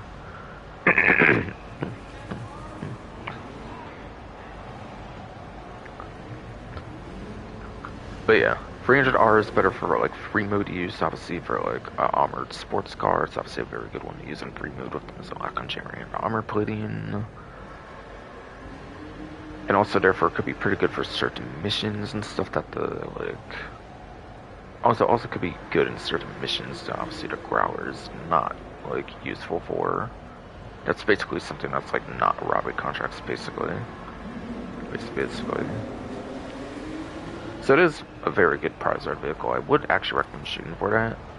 It's in a $2 million range, so if I haven't mentioned to you, save like, with the livery, we could even save like 20-30K, so we could even get to like closer to even like 2.1 million even for your savings.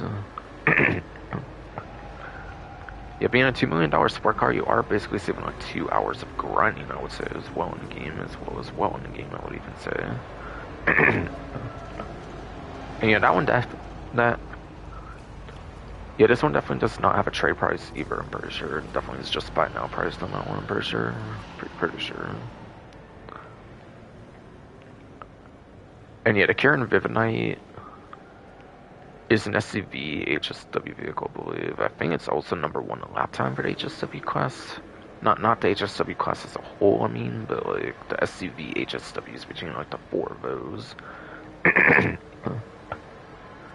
But yes, between 4 SCV HSWs in the game, I do believe it's basically number 1 lap time, so pretty good. Pretty good for SCV HSWs in the game. And for those for website information, all HSW vehicles are actually on the vehicle websites. Just to look on the like computer for right on D-pad for where it's at. Because I'm not going to go out the way to look for the Vivid Night on the website, obviously.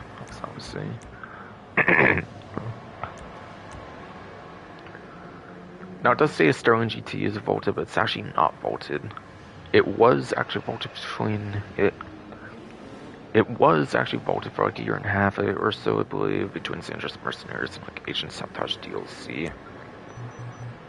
The Agent Sabotage DLC brought back with the missile lock on Jammer when they first started bringing some vehicles back, basically.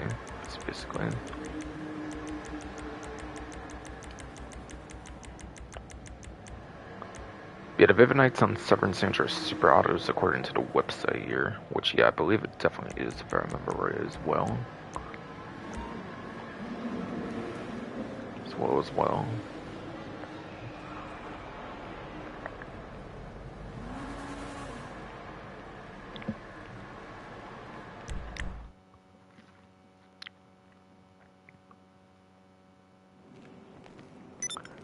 Alright, so now over to luxury autos.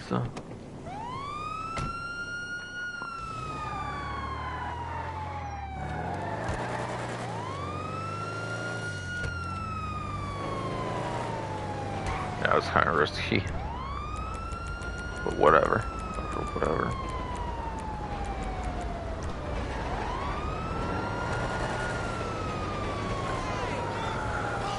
This is Officer Effenberg. I'm getting reports that long-standing police assets are abusing their authority. Requesting backup. Immediate response required.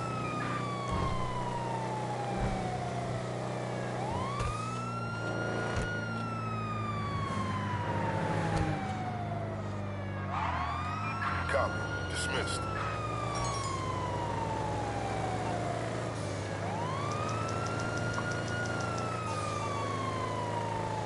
Yeah, Car Club, KK. Plus promotions, so 1 year to garage, I believe. Yes, I believe I got plus promotion 1 year to garage here, of course, so.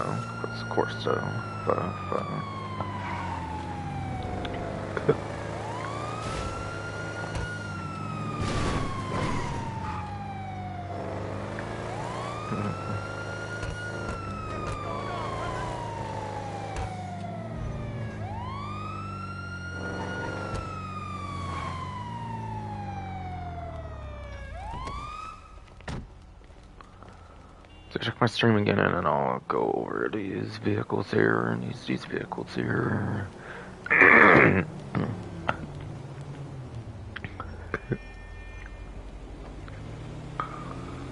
Yeah, check my stream again, make sure it's going fine, and I'll go over the vehicles here, of course. So.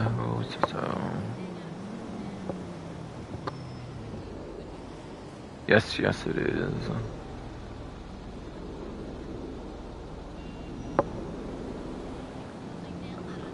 So what is that, Italic Classic in there, or is that something else? Because Italic Classic is actually on a discount. Or no, it's People's just Straw, actually, my bad.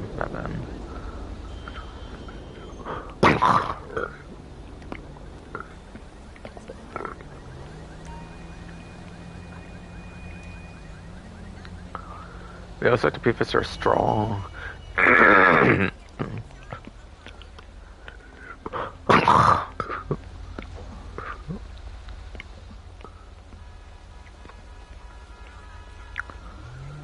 It looks like yes, the Beefus are Straw and the Sentinel GTS, I think is the other one. Yes, it is.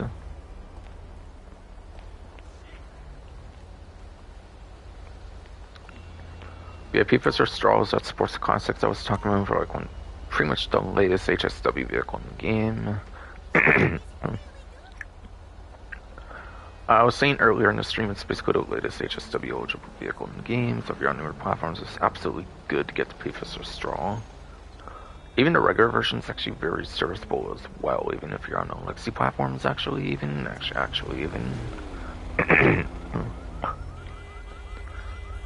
I think Sentinel GTS is really just a mid-tier sports car. It's not that crazy on the Sentinel GTS. Plus, it can't even use a custom one on Quickie Farm.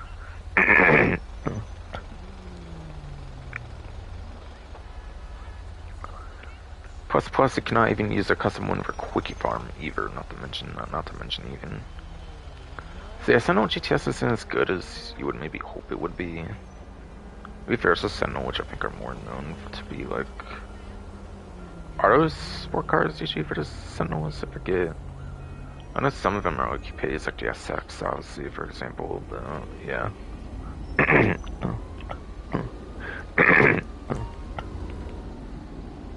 But either way, this one's like a mid-tier sports car. It's not that crazy. Not that crazy even.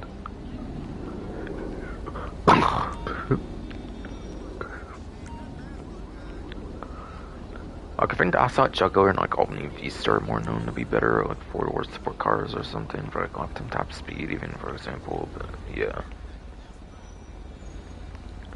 And again, you cannot use the custom one for Quickie Farm, which is like the hugest missed opportunity in the game in like a while. I feel even for like the last update at least.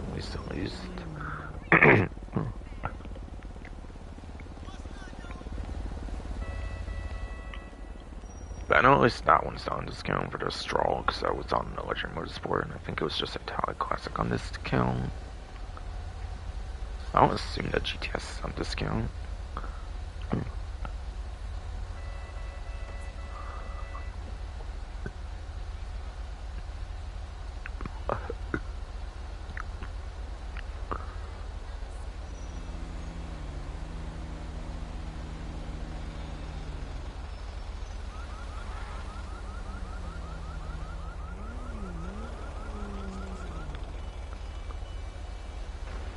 Yeah, I don't see Sentinel GTS on discount either, so I don't think any of those are on discount. Yes, I definitely don't see either of those on discount. So moving on to Simeon's, and then.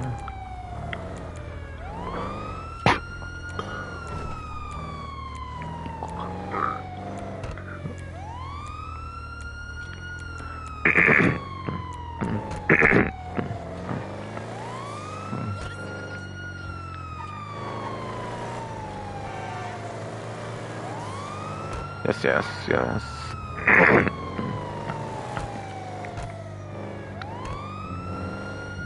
Fuck though.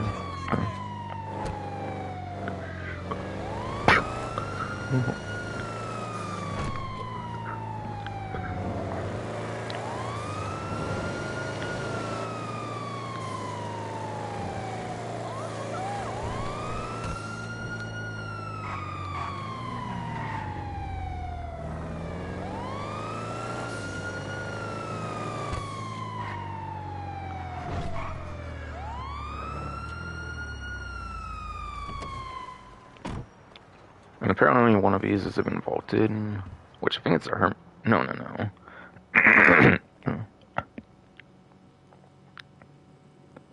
Hermes actually came back on the vehicle site.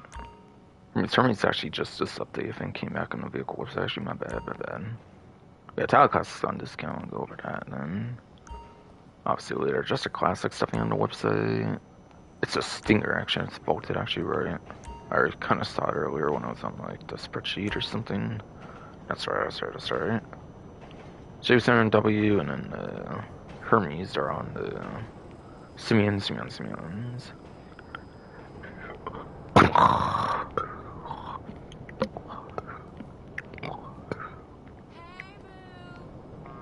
remember me? It's Mama. Wait, what the hell?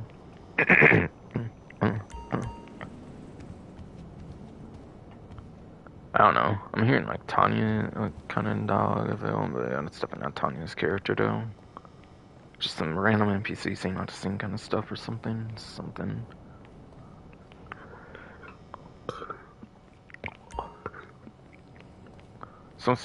though.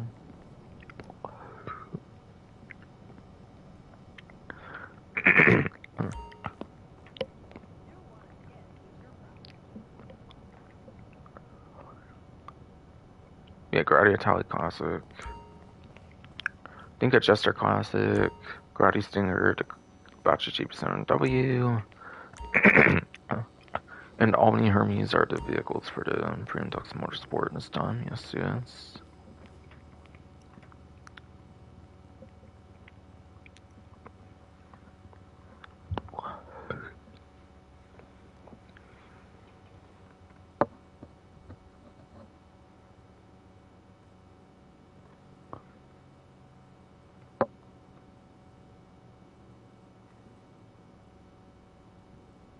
That stream's still live. Looks like okay, good. Good.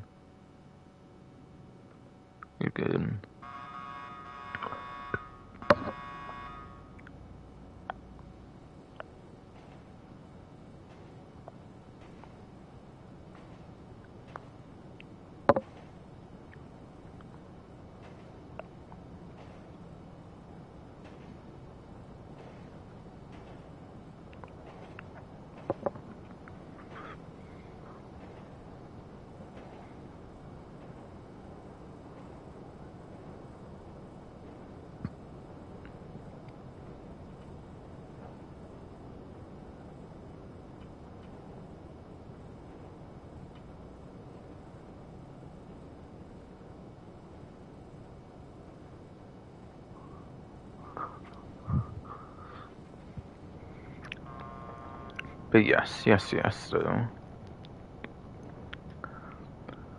it's apparently the Gradia Tally Classic, by the way. Apparently it looks to be 6th place for a lap time, as well as 9th place top speed. A tier. Yes, it's an A tier sports classics vehicle. 6th place for a lap time, 9th place top speed, apparently, for this new one in the latest DLC. So it's a very good sports classics vehicle regardless of platform, especially obviously on the legacy platforms. It's going to be like something like 3rd place, even I'm guessing, on a lap time, and then like obviously like 6th place since there's free sport classics. That means you get free better placements, basically done. So it's very, very good for the game here, for a non-HSW at least.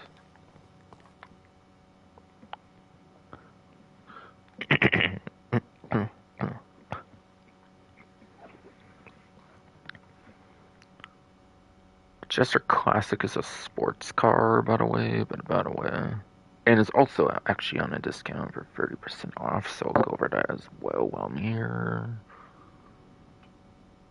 While I am here.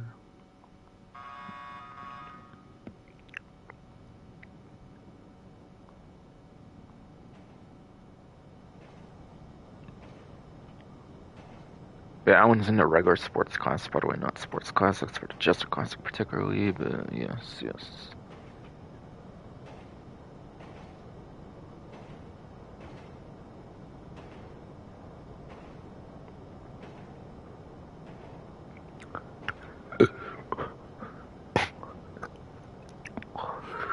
honey boo, you look great.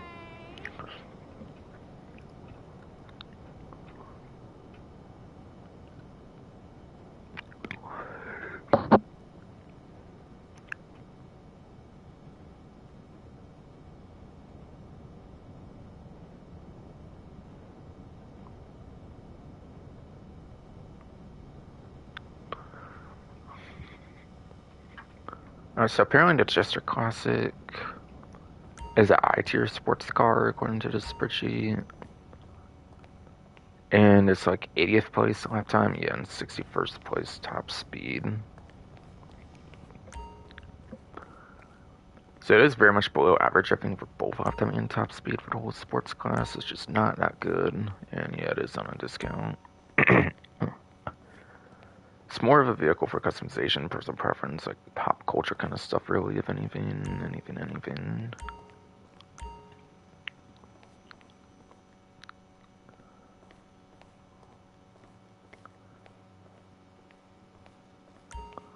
I mean, if it's 61st top speed, if you take away like 555, like 110, and it would be like 111 without 6 sport cars, I guess technically it'd actually gain like.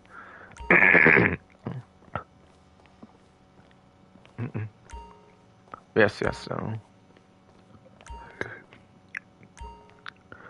Technically, with 61st place top speed, if you took away 6 of the 6 HSWs, it would actually have like 55th, and it would be out for like 111. It would actually technically be above average in the class for top speed in that case, actually, technically, then. Just barely. That's a fun fact, but yeah. It's really not that good for performance, though.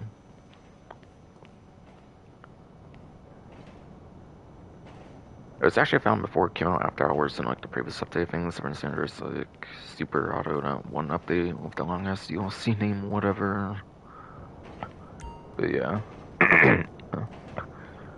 There was actually originally going to be in Sports Classics where it definitely would have performed much better, but obviously it got put in Sports, which I guess is more realistic for it or something. Because maybe it was like too modern or something for like Sports Classics or something. I'm not sure, honestly. But I think it was mostly overcoming outcry, obviously, for them changing the class really though. And the way you can know that is if you do the drift version, it actually still calls it Sports Classic. So if you do the like drift one instead of like actual sports car, if you do like the drift version, of course so.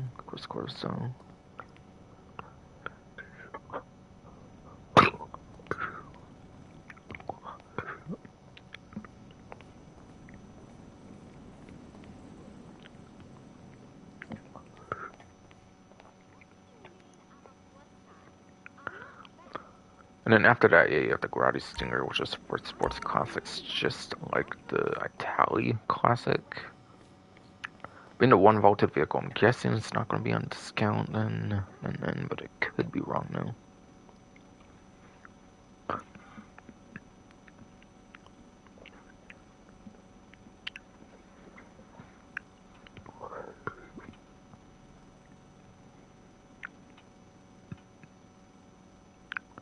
Actually, the Stinger is on a discount. Okay.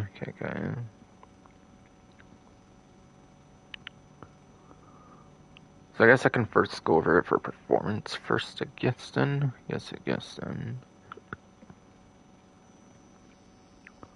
So Stinger's in the I tier, just like the Gesture Classic, but it's just for Sports Classics class, not for Sports class. And it's even at the bottom of the I tier as well for Stinger. And that's 35th place lap time, as well as 31st place top speed. And there is 54 Sports Classics in the game.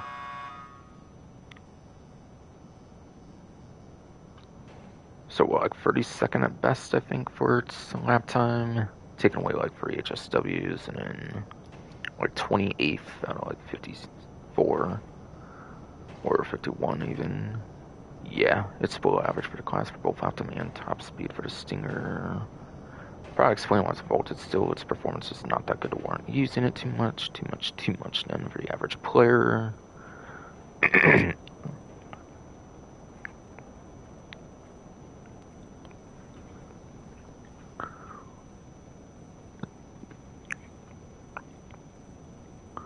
And yeah, for the last set of vaulted vehicles, the Stinger in the last 2.5 years between San Andreas Mercenaries, you'll see like right now in the last like 2.5 years, basically summer 2023 onwards, appears for the 11th time now.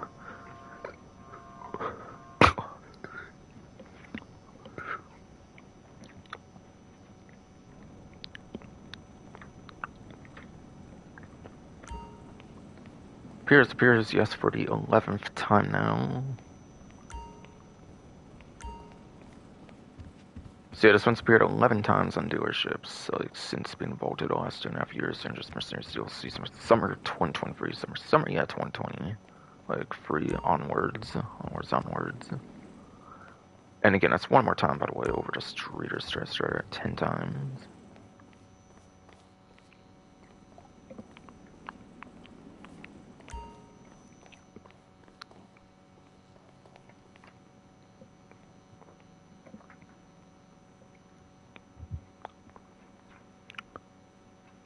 This is she. Well, I do have a television. No, honey, I just watch the local channel. I don't need more than that.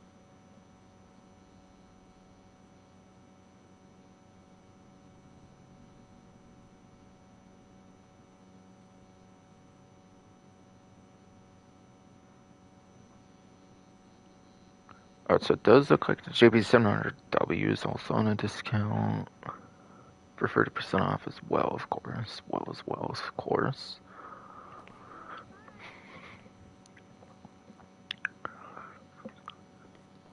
Now, the W is the one that can actually have the weapons applied on it. It is also the worst not cash and carry for that reason. Unlike the one from like day one of the game, which was the decommissioned one, and the one that was actually put into the online, the one without the weapons, obviously. Back then, you only had like the weapon one available in the single player and like a couple of the missions or whatever. So yeah, this one has the front mount machine guns, of course, like the one in the missions does.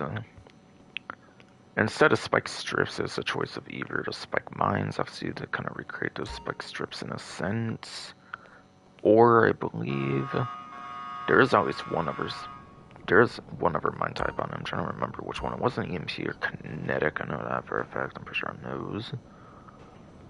It was slick or some other one like that. Might have been slick mines, like the mine type vehicles on the other mine types.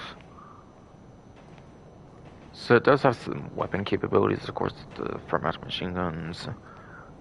Technically, the spike mines do the slightest tad of damage, even if it doesn't pop like bulletproof tires. So yeah, you can actually damage vehicles, I think, with the spike mines, even if the bulletproof tires won't pop, of course, if it's like a player-made vehicle, or like certain mission vehicles that won't have the tires pop or something, I don't know, but yeah. So it does have a couple things to make it interesting for combat, to where I don't necessarily need to go over performance, but I guess I will anyways. Why not? So you could definitely use it in like a headhunter VIP work and make some slight bit of money, like 20, like 40, 50k, even on like a 2x event or something, even. For like a 5-10 minute cooldown before you can do another one or something. For slight for slight money making free mode at least.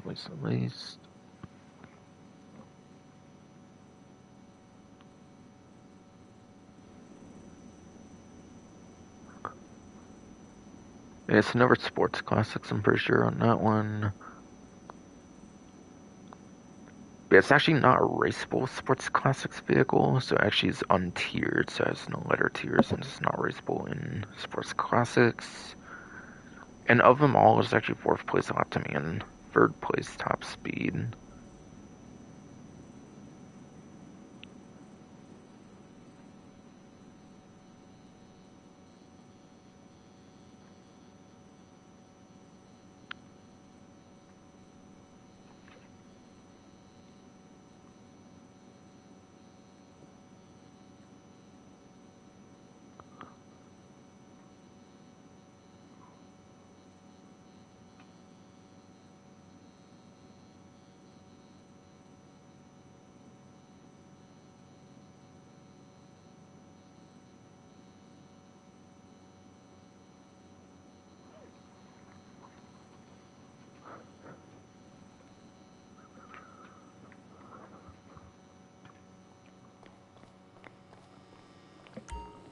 And yeah, apparently Hermes isn't on discount, it's just on the dealership apparently on this one, by the way, but yeah.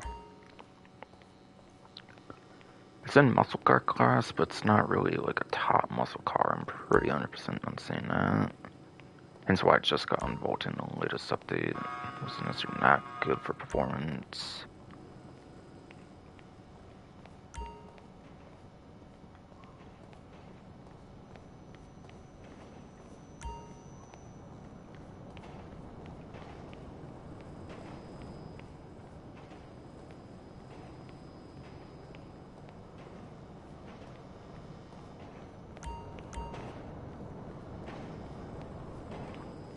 And by the way, the Condescendee from like the other dealership is like a GTA 4 like episode Liberty City vehicle, I think. So that one's a little retro nostalgic.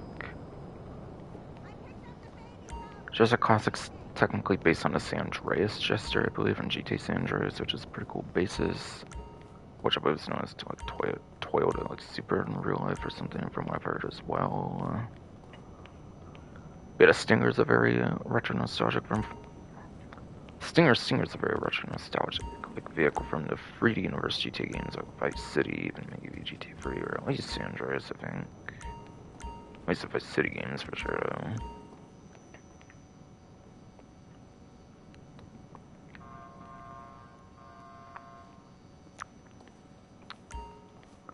And yeah, Hermes was back in like GTA Vice City and stuff as well for like a retro nostalgic vehicle, but yeah.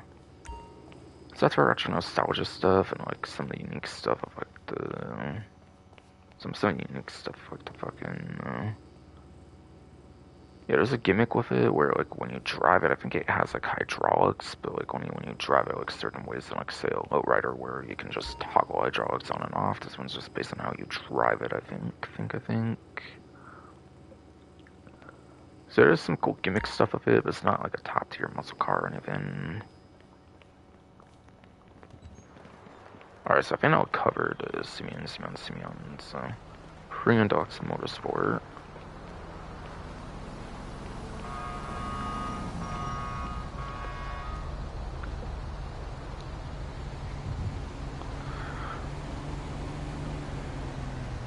Check my stream again, just in case, of course, just in case, honestly, no.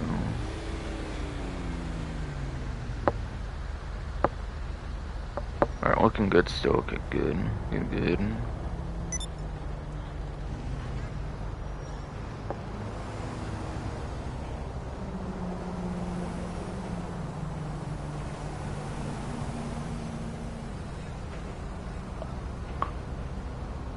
So yeah, I'm not really sure how much I'll talk about money opportunities, by the way, since they already given those details out in the last news wire. I don't think there's any extra money opportunities compared to what they already mentioned in the news wire, basically. It's basically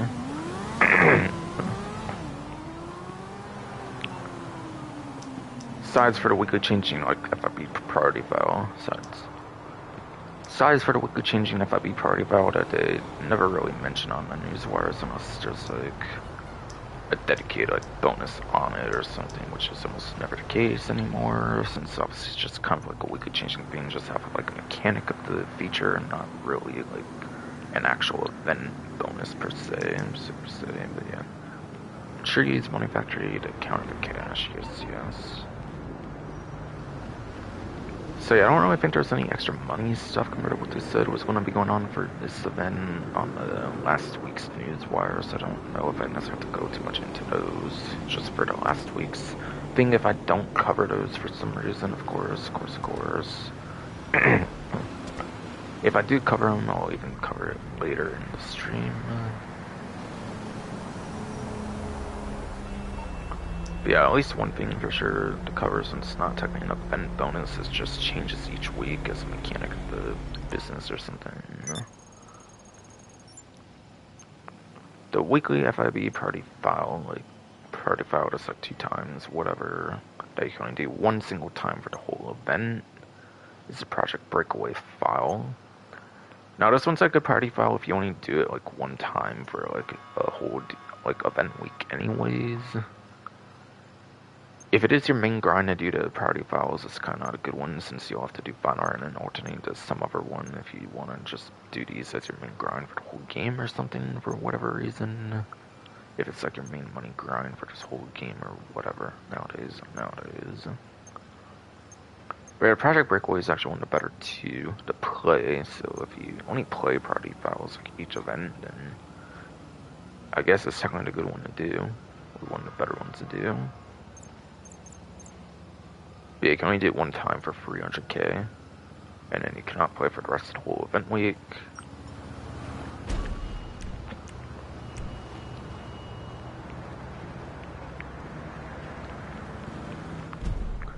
And yeah, apparently I believe all the money opportunities are the same, so I'm just already going to go over to the salvage yard, I think is what I kind of do at this point.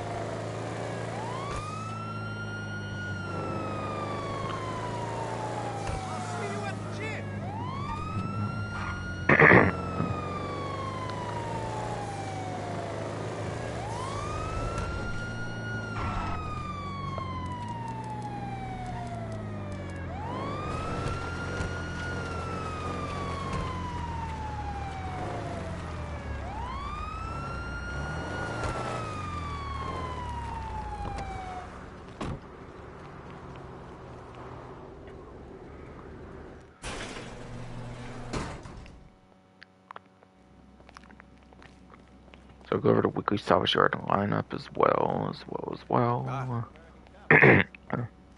Since that's something that definitely changes even without them mentioning it on the like news wires or anything. I always find it interesting you have to like go out the way to like do CO and all that stuff when it's like you have to after I think they start doing them from like the computers and stuff. Kinda weird, but whatever though.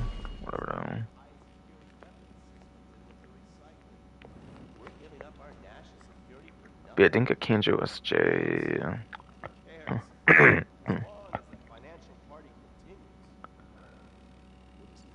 Also, a Swinger and the Pegasus and Torno. So yeah, the Dinka King SJ is a standard range vehicle or whatever for the event. Tuner subclass vehicle from the Chrono Enterprise DLC. Coupe's class.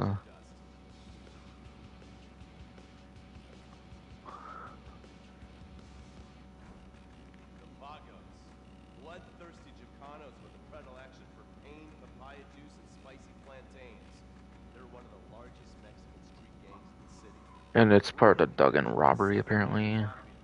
Not to be confused with the podium robbery, it's the one that's in the arena, basically. The Duggan robbery is the arena one, basically.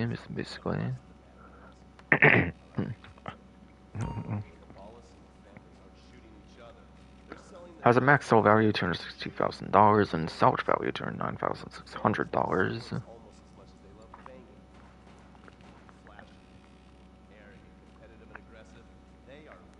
After that, it's also a Swinger, which is basically the mid-range vehicle for the event. I believe it's what I call the middle one. Released in the After Hours DLC. I don't think it was the retro nostalgic from I don't think it's the retro nostalgic vehicle from like the 2D universe or anything. It actually might be. I forget though. It actually Loki might be though. From like GTA 1 or 2 or something.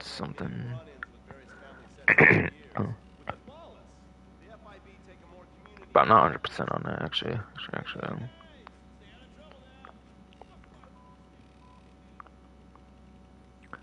But anyways, so it's part of the. That one is apparently for the Gang Banger robbery. The one at like the police station, whatever.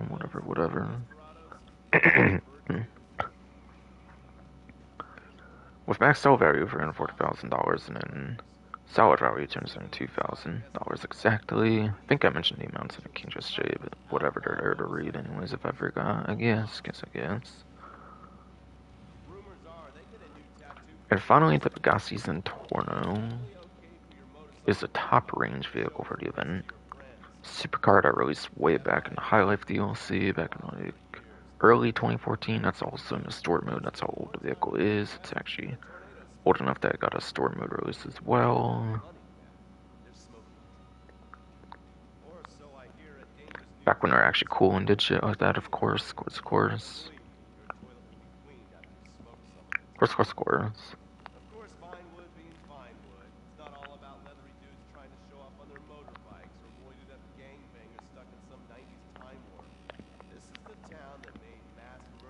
Yeah, this one's apparently part of the podium robbery, apparently, I saw. And has a max sell value for $89,000 and salvage value for $111,200.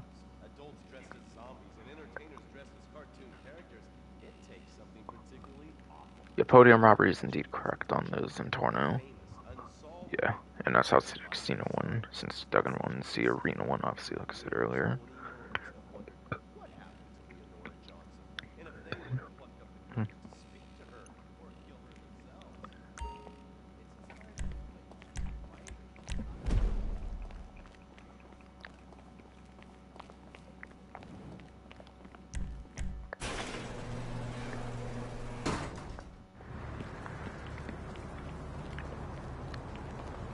So yeah, I could maybe literally just go over to discounts at this point, since again, I don't think there's any like extra money opportunities compared to what they said was already going to be available in last week's newswire.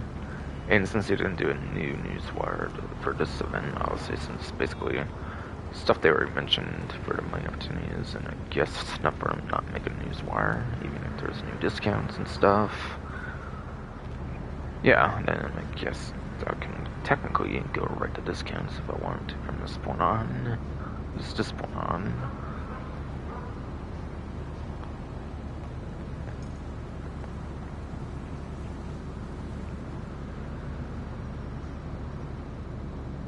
Alright, stream still looks good. Okay, good. Good. Good.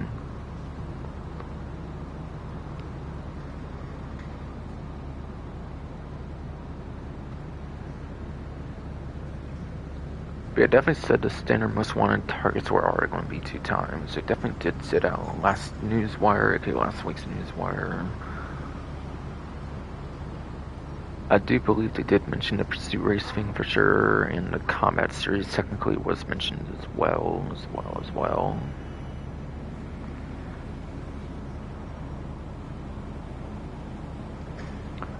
Apparently next week 420 kicks off, which makes sense obviously because the next event does take place during April 20th, of course, so the 420 stuff will come out then.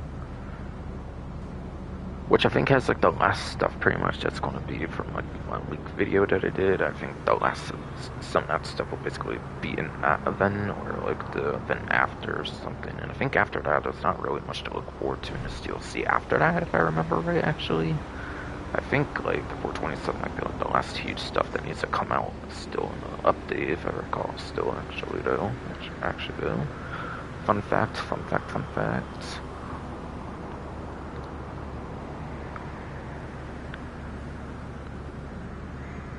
If you consider a little bit more than just vehicles as like some huge releases, which I kind of do, obviously, but yeah, like I wouldn't consider like a clothing item or a liver huge, but I consider like actual like mission stuff and stuff huge, kind of as like a hint or something. Yeah, next week 420 kicks off 2 weeks about the organics themed chaos, including a special outfit for Rockstar propaganda email subscribers. So yeah, next week it seems there's going to be an outfit you can get if you are on the Rockstar Propaganda email subscriber list, which is basically just the promotional emails, I believe, from Rockstar. So go on that list for outfitting if you have not yet done so, basically.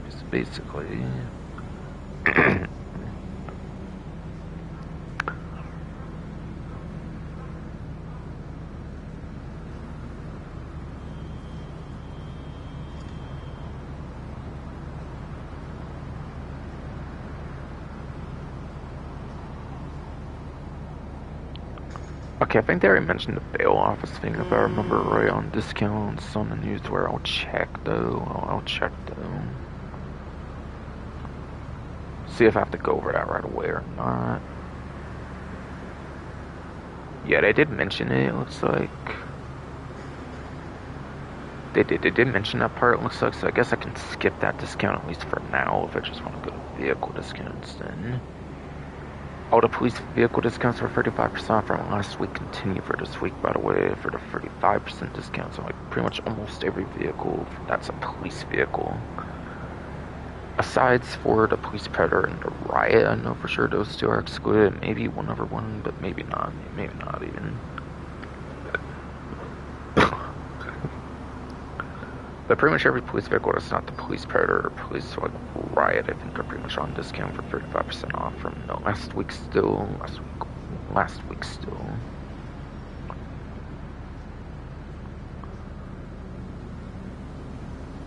I did still want to go over the 30% off vehicle discounts. I've not yet gone over though, of course. Obviously some of those were at the dealership for Simeons. So there was at least 4 there to cover, but any of the other ones I still have to go over, basically.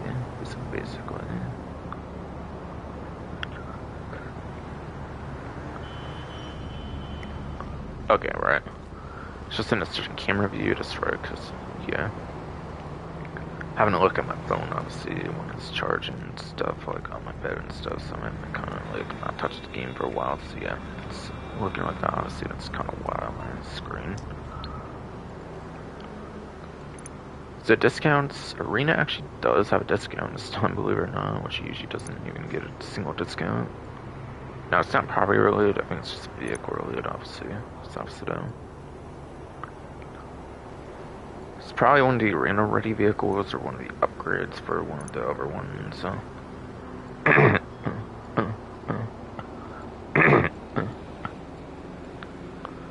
Looks like it's just the Apocalypse Imperator, no other version of it, interestingly. Interestingly.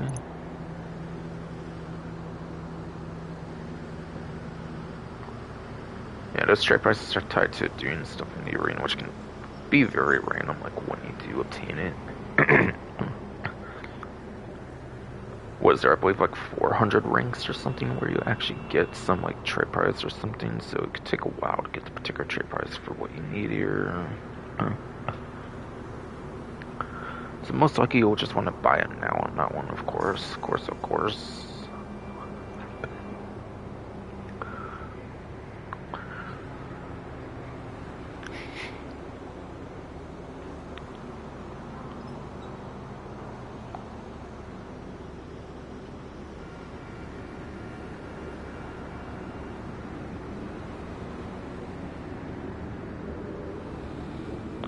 Yeah, indeed, it's only the Vapid Apocalypse Imperator Arena on the Arena website, and that's literally the only discount.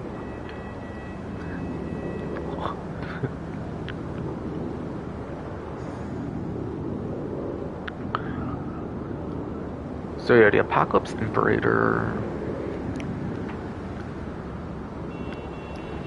it's not a super bulky vehicle, so it's not that bad, I would say, for the arena.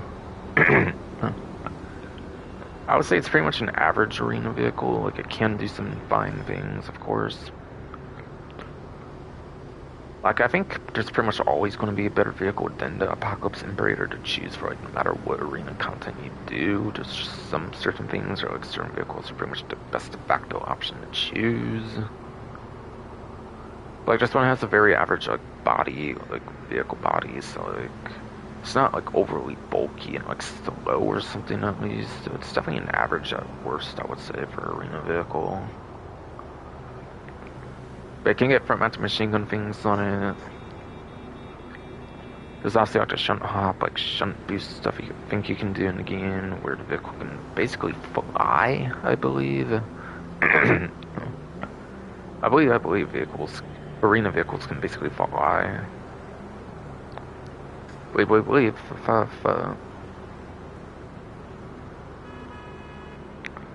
Yeah, you can basically make arena vehicles fly if you know how to shunt hop and all that kind of stuff, I believe, in the game as well. So it can have some pretty good point A, point B transport, surprisingly for that reason, of course. In free mode, of course, at least. Yeah, it's like machine gun things you can put on it, on the, like, hood, obviously, yes, obviously. Probably can get, like, the different mine types, the EMP, the kinetic, slick, spike, all that kind of stuff, basically, for mine types. Like, any mine type really aside for, like, the basic mines from, like, gun running or something, of course. So, yeah, it has good weapon and arena capabilities to the point where I don't think I'm even going to go over performance on this one. Again, I would say it's average at the arena. You could probably use it for, like, wreck it or something like the race mode or something pretty well. But aside for that, I don't know if you could use it all that good for anything else. Where, like, something else will just shine, like, better. And even in, like, the wreck it, like, race mode, you probably have, like, the NSCR 380 or something that's just, like, quicker anyways. But again, it's still very much an average vehicle. Average vehicle. It's a very average vehicle for the arena, so you definitely could make it work for a lot of the arena content if you need it to, of course.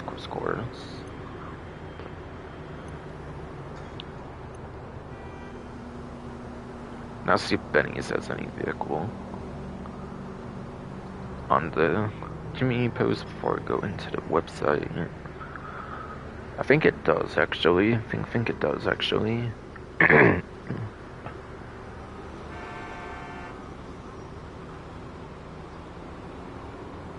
Yeah, there's definitely one website vehicle for that as well, like the arena. Again, not one that gets a lot of support for discounts, but this time it does actually have a discount.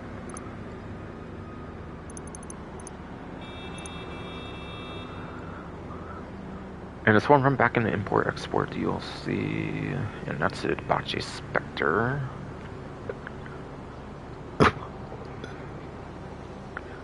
Now, I assume it's just a stock vehicle, it's not going to be the upgrade cost for the Spectre Custom. I assume it's just a basic Spectre on discount, but yeah. Yes, so...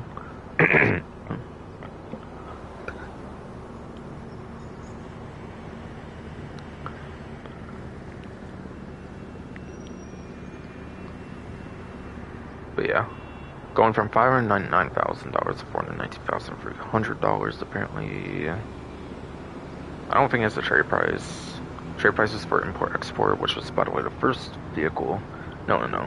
The first DLC to ever have the trade prices was, yes, import-export, and the trade prices not up there were reserved for like the special vehicles, I'm pretty sure, pretty much.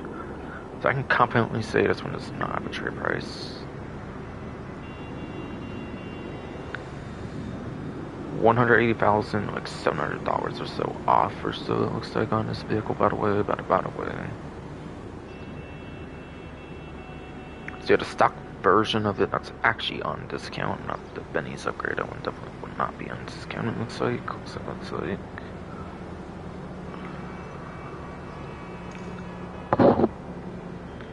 This one's for the sports class.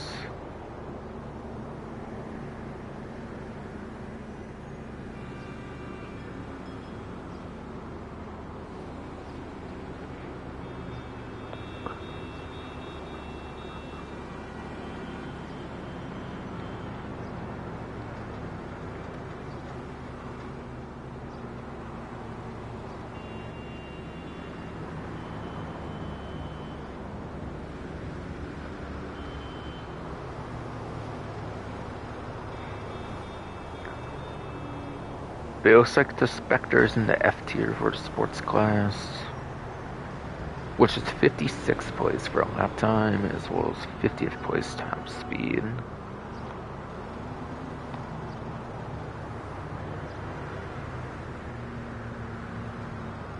And by the way, Spectre Custom only actually gets like one placement better for a lap time and top speed. It's actually one that doesn't change that much from the regular to the custom version. It only gets like one better placement lap time top speed, obviously, going to the custom version in particular. So yeah, well, like I said, 50, 56, and then I'd be like 49 and like 55 or something.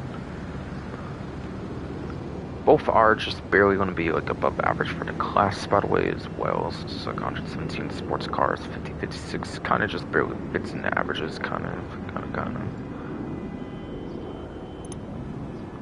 So yeah, if you do the upgrade, it doesn't gain that much performance. You really just get mostly customization versus preference benefits.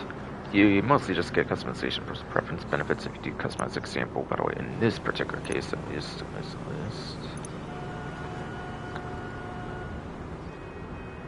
So that is the Spectre, and kind of to an extent the Spectre Custom, but only the regular Spectre's on the discount.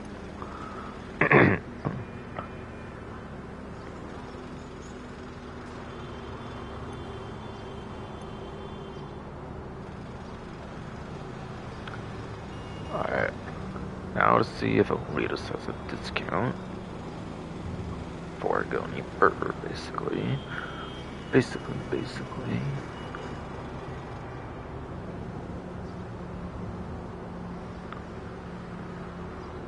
It actually does not seem to have a discount for Elitist.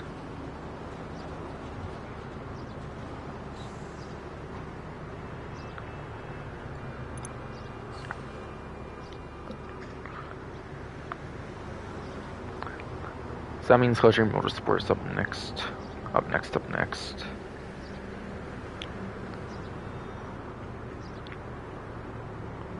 But again, Italic Classic was already won over, by the way, and it's me and Simeon, so if you want information on this one, refer to earlier. And it's only popular, by the way, because it's in the latest update. It doesn't necessarily mean it's actually popular if it's from the latest update.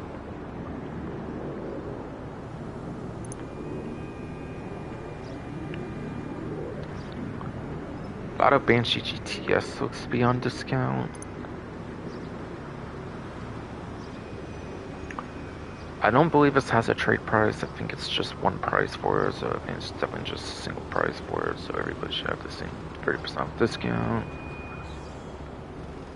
It is a little over $600,000 off, or actually, wait, it's $989. Okay, never mind. It's a little under $600,000 off, more so. I mean.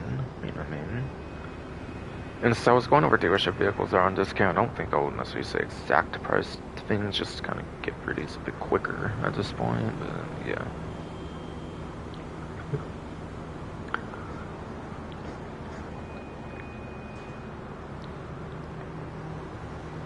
I think Agent Sabotage DLC onwards, basically every single new vehicle got access to missile lock-on jammers, so the Banshee GTS does have the missile lock-on jammer, as does basically any civilian vehicle from Agent Sabotage DLC onwards, I think always basically gets the missile lock-on jammer treatment. If it's just a new vehicle, if I remember right, basically. Basically.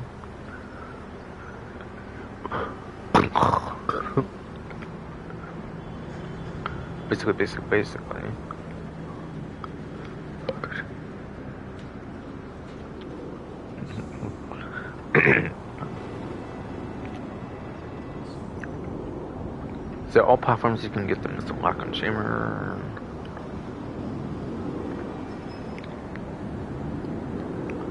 Otherwise, the newer platforms only it does have the HSW upgrade as well, which makes it basically the #1 top speed I think in the whole game for alien vehicle as well, if I remember right. Even still.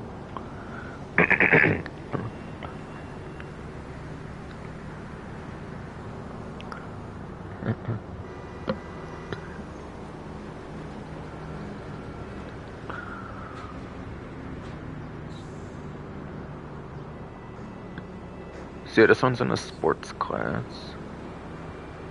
With the last discount just covered. With the Spectre. And a non-HSW vehicle is in B tier apparently. B tier apparently. And it has a 9th place for lap time. And a 7th place top speed if it's the regular non-HSW version. Which is also very, very good. And if you do get the HSW version, it becomes S tier, bound S tier, actually, even at 3rd place for a lap time, so it is the bound S tier. It is the bound S tier because of the 3rd place lap time. But again, it does actually get the #1 top speed, and I think it's actually #1 top speed land vehicle in the whole entire game. I think it was described as actually being better than like all helicopters, and only like 13 planes actually having a better top speed. That's how good its top speed is, if I remember right. So even has better top speed than even a Sparrow, which is crazy. Which is crazy. Like the Sparrow helicopter from Carpet Heist DLC.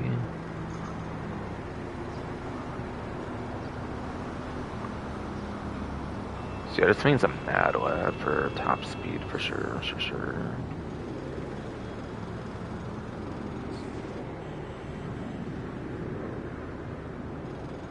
And that's as HSW version, by the way, for the better performances that I listed. Where again it was like 9th and not 7th for the regular version. That's actually on the discount. So whether it's HSW or not, it's just a very good sport car.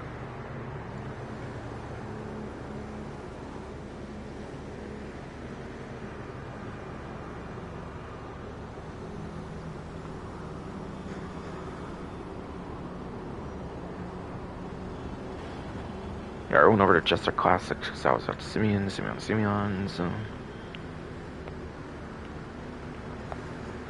the Autarch and the Comet Spire I didn't get to go over yet, though. Yeah,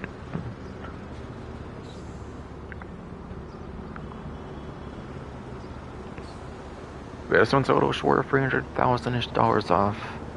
This one's a little short of $600,000-ish, yes, off. As well, being similar price range at the default price. I was compared to discount price as well for the Banshee GTS.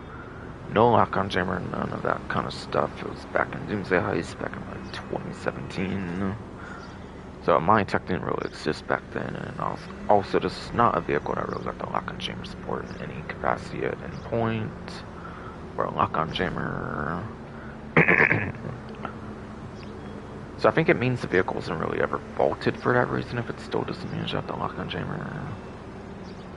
Yes, a supercar. This one is, yeah, supercar class.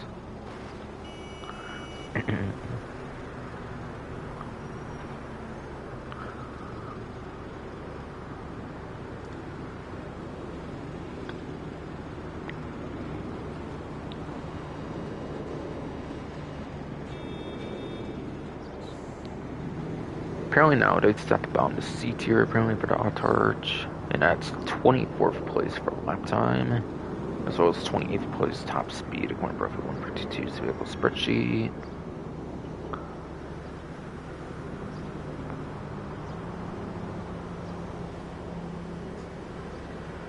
Which is above average for the class, and I think at best it'd be like 19th place or something for lap time, and obviously it would be like something like 23rd, I think, for top speed.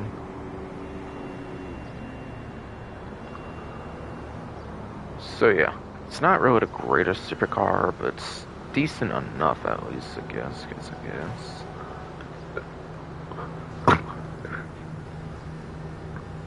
To at least be above average for the class, obviously, between the 60-ish supercars in the game.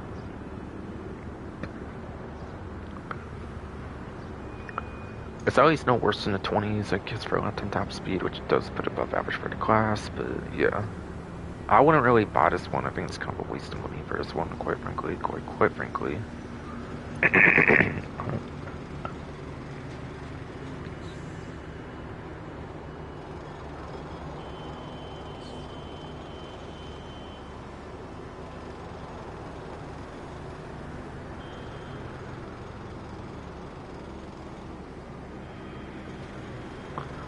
After that, then is the Peepers Comet Safari, which is actually a pretty interesting vehicle.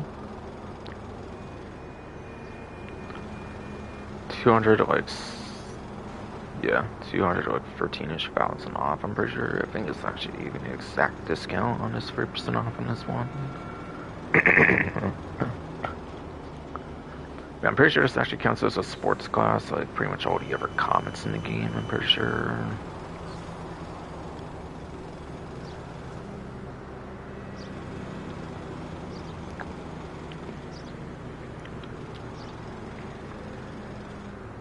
But of the Comets, it's probably going to be like the worst performing Comet. I would not doubt it whatsoever, obviously.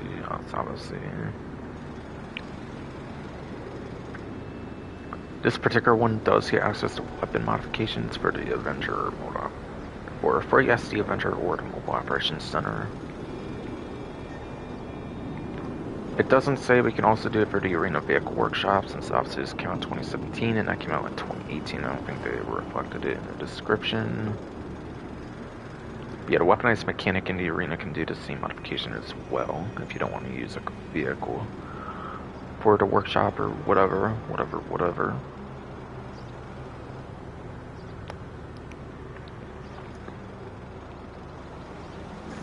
So the only weapon it gets, I believe, is front-mounted machine guns.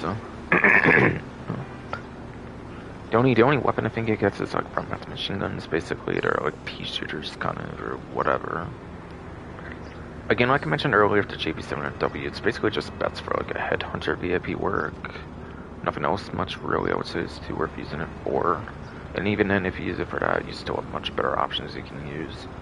Like a helicopter, like a Savage or something that can just decimate the vehicles much quicker. But on Headhunter, you could make like 25k, like 40, like 50-ish k or something, like at the money event or something even. And it could kind of therefore make you some money if it's like all you have or something, I guess.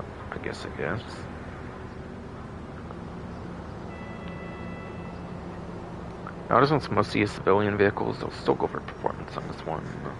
Unlike, say, the Apocalypse Imperator, where that one's actually very heavily used in the arena, to where I feel like it wasn't too worth going over the performance on that one or something.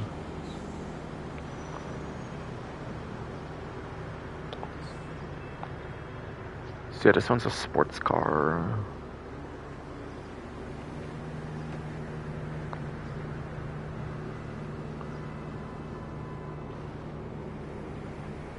Apparently the Comet Safari is at the bottom of the I tier for the sports class. Yeah, Yes, kind of far at the bottom I tier for sports class, which is actually 85th place for lap time. which yes, it's actually 85th place for lap time, and 68th place top speed.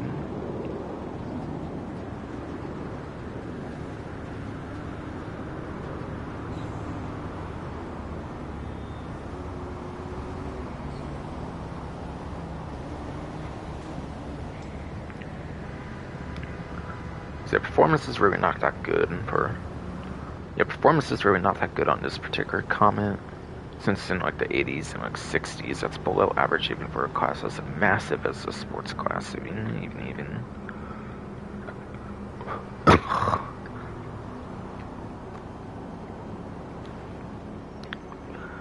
So yeah, this one's mainly for combat capabilities as well as like the customizations, like personal preference reasons, really, I would say on this one. Like, obviously the weapons alone, I think in my opinion, make it kinda good, but still. Doesn't have lock-on jammer and make the weapons work the greatest either, I guess, in like a pickle of a situation. But yeah, like, doesn't necessarily need a lock-on jammer. I think it's good enough with the front machine guns personally.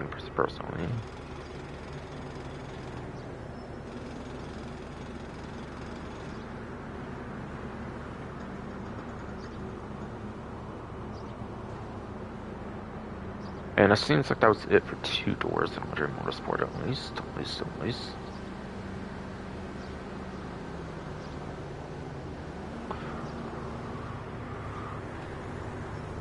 Yes, that was in the last one for 2 doors for Legend Motorsport.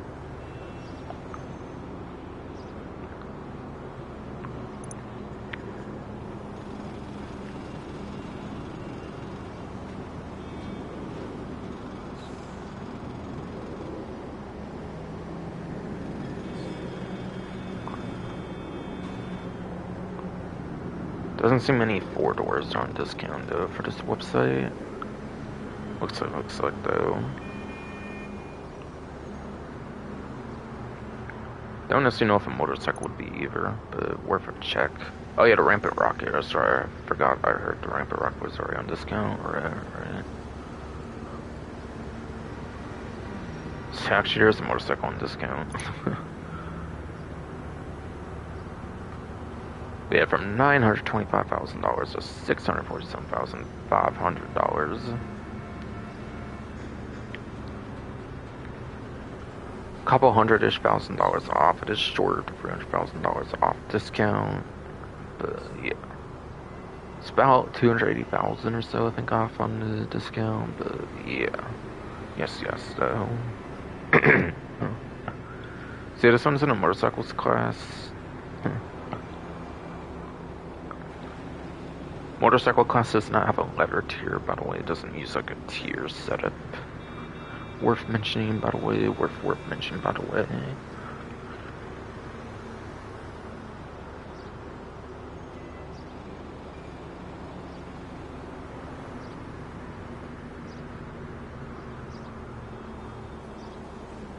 Then you had a Rampant Rocket. Right away, no letter tier again. So it is 31st place lap time as well as 43rd place for top speed. It's only 1 HSW, so at best it does like 30th and like 42nd, so really not that crazy. There's not even 60 motorcycles in the game either, so that is below average on both of those metrics.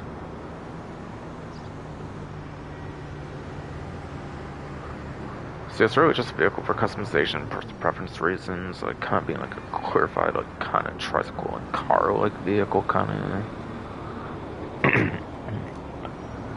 It's kind of about like all this vehicle really is. I feel. It's more of it. It's more of a meme vehicle. Yeah, this one's very much more of a meme vehicle than anything. I feel really though.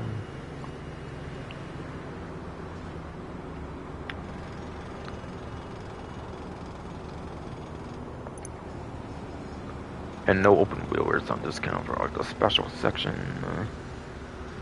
That's already it for Legend Motorsport discounts. Go over war stock as a reminder since there is all inclusive vehicles. So. on a second week for their discounts. So obviously, again, it doesn't include the new Buffalo STX Pursuit or the Buffalo Cruiser, since those obviously just came out with this in the current event. They wouldn't already put those out like an instant discount. Obviously, that would be pretty dumb to do. But yeah, now it's fully out for everybody. It's $5,370,000 or buy it now. It is, yes, it very much is, yes, $5,370,000 by now. Trade price is $4,027,500. For the buy it now, it seems you have to put the slush fund as part of the Cocktail Farm raid, and then for the trade price, you do have to put the protective custody, which is one of the two new dispatch works that came out last week, as part of dispatch work. I think that's the one with Bolingbrook Penitentiary and like that like van kind of police vehicle with like the armor plated like windows or something. Like not the SWAT van, but the like smaller like van kind of like white like black van vehicle or something. Whatever it's called. It's like based on like a burrito or something. I'm not 100%, but yeah, that one I think is protective custody. I think. Yeah. Continuing for a second week, though, police by the Coca got caught to pursuit, outreach faction, character pursuit, Terminus patrol, Pillar LX cruiser, Dominator FX interceptor, Greenland cruiser, Dorado cruiser, Pillar Impaler SC cruiser, Gauntlet interceptor, Park Ranger, Armor cruiser, Stinger LE cruiser are on discount for 35% off for second weeks.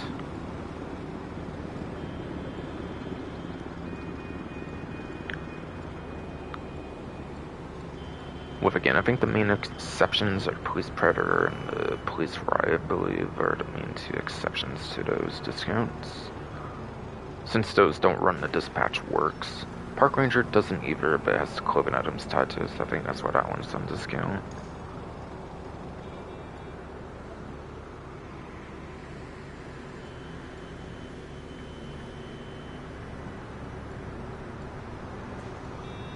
So, to see if anything else is on discount, okay, yeah, the Squatty and the Winky are apparently on discount, at least for this event, that weren't on discount last event.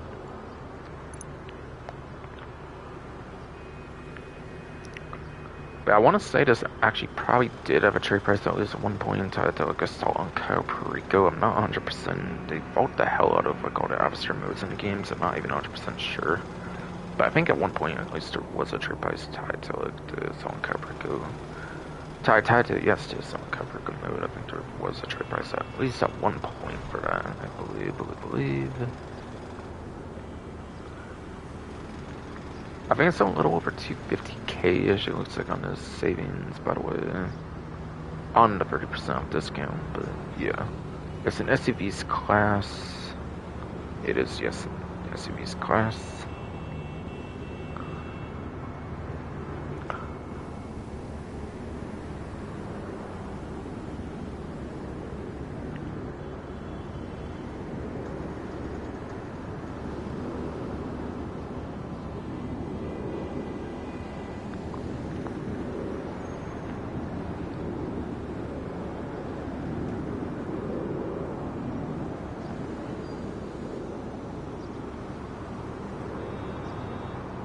Yeah, Squatty's apparently bound to H tier for SUV's class, apparently, which is 37th place for lap time, as well as 35th place for top speed.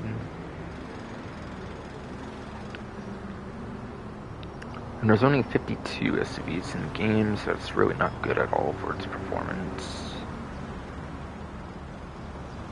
We have bound H tier apparently for the Squatty, which gets it 37th place, and then 35th place. Yeah, I think there's only like 4 HSWs, so I could set that like 31st. Yeah, it's really not that good. When there's only 52 SUVs in the whole game, that's really not going to be good. That's really not good performance. But yeah, it is a militaristic SUV, so I didn't really expect it to be good performance, to be fair, but yeah. So it's for customization versus preference reasons. It even kind of looks like it might even be like an armored vehicle, but it's not armored at all, I believe, as well, by the way, so it's not even that good. Not even that good for much of anything, so that's for customization preference reasons.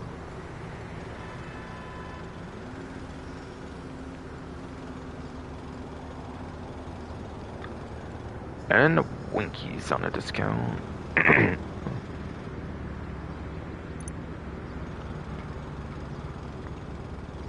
And then, yes, the Winkies on a discount. Another one that's like around 250,000, I think, on the savings, or a little bit before that even. I think it's like, what, the worst raceable, or like second worst raceable off-road vehicle in like the whole game or something, I think. In the off-road, I know it's like a lot of like non-raceable vehicles for the class, but like even if you account for those, it's still one of the worst, I think, even.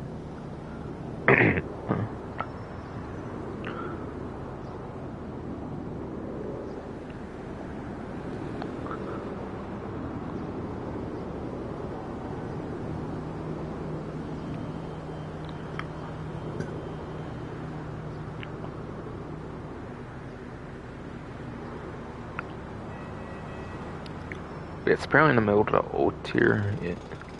It is, yes, apparently in the middle of the O tier. Which gives it 47th place lifetime as well as 47th place top speed. Only have the Zaba. Yeah. Only the Rune Zaba is actually behind it, by the way, for raceable.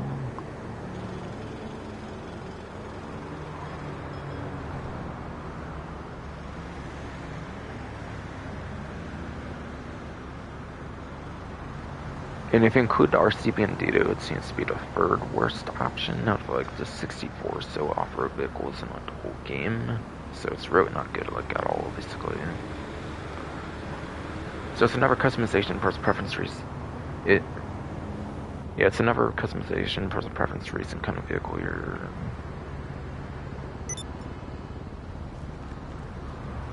That's the kind of vehicle it is, basically.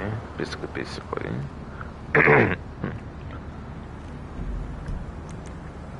If you are also on your platforms, I believe it's able to be bought for free. Or not bought for free, but obtained for free for Capricorn Tier 4.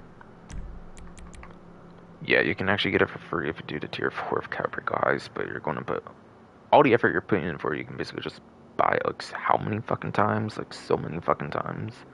So since you have to steal 50 million, you can buy it like shit like well over 50 times, or like around 50 times if you wanted to, just for stock vehicle. By that point. So you probably might as well just buy instead of getting it for the Tier 4. Honestly, it's a complete joke of a Tier 4. You honestly, might as well just buy instead of doing Tier 4. It's a complete joke of a Tier 4. Not worth all the effort for that, of all things, for Tier 4. Honestly, me, I'd probably rather get it for free rather than buying it outright, like at all, even though I don't even think I would even be interested in the vehicle, like unless I, like, got for that anyways, to be fair, but still though.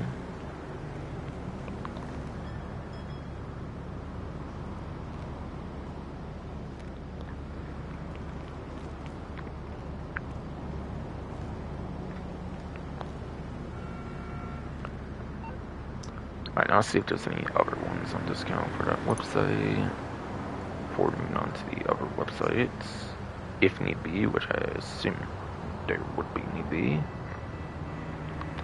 Yeah, JB700W, that's right, that's on discount, but that was already at the dealership, so I actually already covered that discount.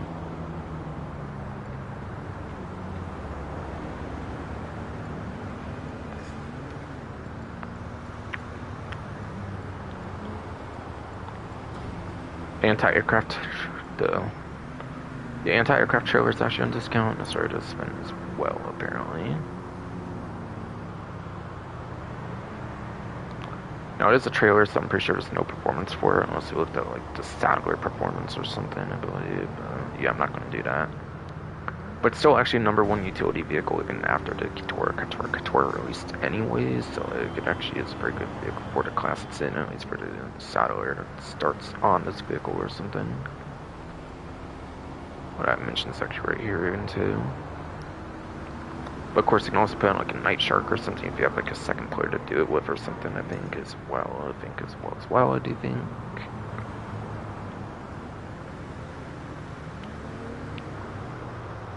But it looks like exactly $420,000 savings on this one, actually, 30% off. I don't think... Is there a trade price for this? I forget. Is there a buy it now on trade price? There might be. There might be tied to like a gun running, like mobile operations machine, which I definitely very much would have a trade price for, if there is one, of course. Yeah, it's free weapon types. It's just basic gun here. It looks like. And I think there's the flat cannons, and I think there's like a missile version of it as well. So the basic guns are just machine guns, I think, which won't be all that effective. The missiles are lock-on missiles, but I assume they're probably limited to like 60 or something. I don't assume they're unlimited, but maybe they are. Maybe they do have an unlimited amount of missiles. I'm not really sure. Maybe the missiles will be unlimited. I don't know if there's unlimited missiles, but yeah. The missiles might be bigger, so they might even be able to take out a thruster jetpack, but I'm not 100% certain on that. Besides that, just probably a box standard like missile kind of vehicle, really. I really don't.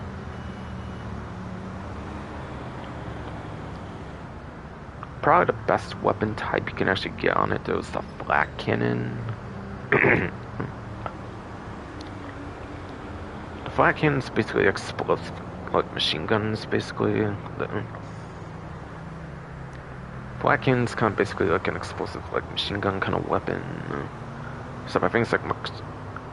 Except I think it is much slower rate of fire.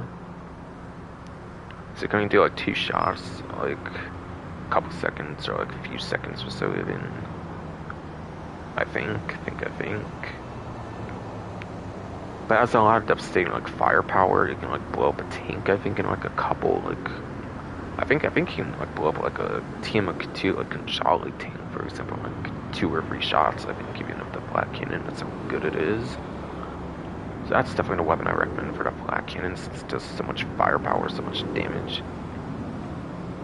That even like a tank gets blown up, I think, in like 2 free. But the flat cannon really even, I think. So for weapon, I think the flat cannon's the way to go. I don't think there's really any others to talk about in this case, since that's just a trailer. Not going to talk about the saddler, obviously, since that just comes standard on it and can change the vehicle anyways, with another player, obviously.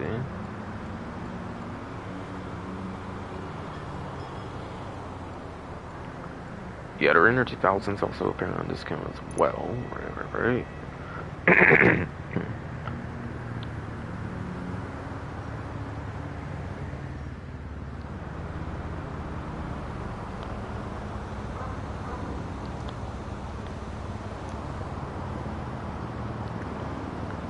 It goes from like 2.8 million to 1.9 million on a trade price. I also think this vehicle got cheaper at one point as well. I think like permanently, like with the Drug Wars update, I think they did like some price for just, I think they rebalanced some prices in the Drug Wars DLC, I think, as well, and it became cheaper at that point. But it used to be like a $4 or $5 million vehicle, I think, at one point in the game. But yeah, nowadays it's 2.8 million trade price, 1.9 million.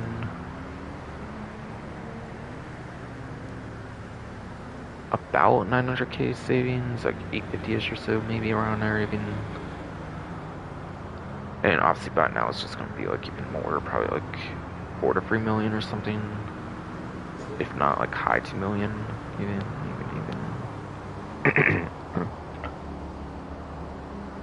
But yeah.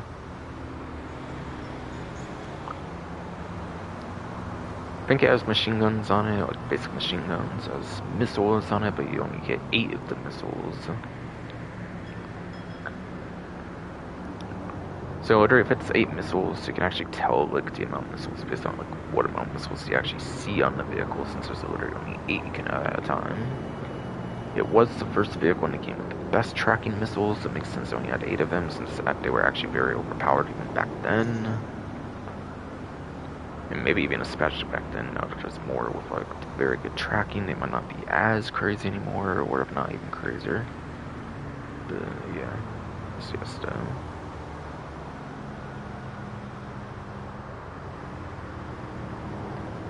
Also has a jump boost and parachuting as well, so it can stay in the air for like huge amounts of time with the parachute. So you actually get some surprisingly good point-to-point transport with that parachute, even if it's not as good as, say, like the deluxe soda came out later or something.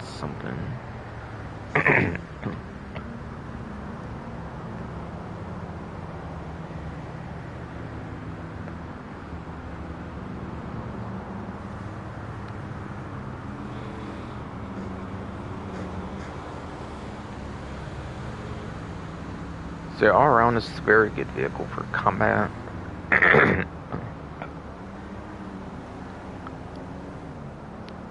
But yeah, yes, all around, this vehicle is very good for combat and money grinding, therefore, as well.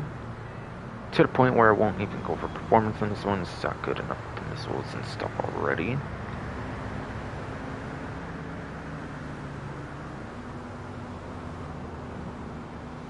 And yeah, the VIP work you get with it is like fully loaded, where you get like an unlimited missile version of it and everything, which has like armor and stuff on it as well. So it's like very good there if you use it there.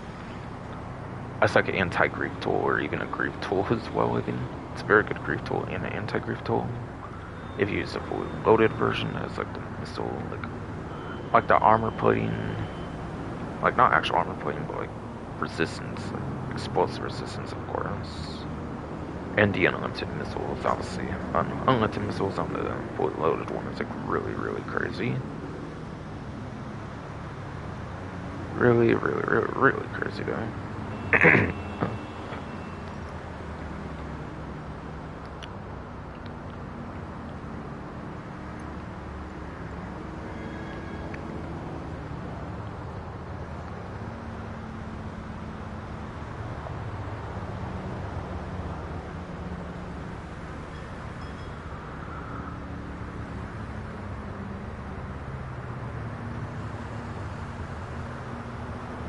Yeah, I forgot how many extra like Warstock vehicle discounts there's going to be this thing. Let's start now. Yeah, I don't think it's instant pickup or buzzer on discount. I think those are just festive discounts. I just had the vehicle before the festive discounts. I can actually claim those discounts. So I can actually claim those discounts. Yes.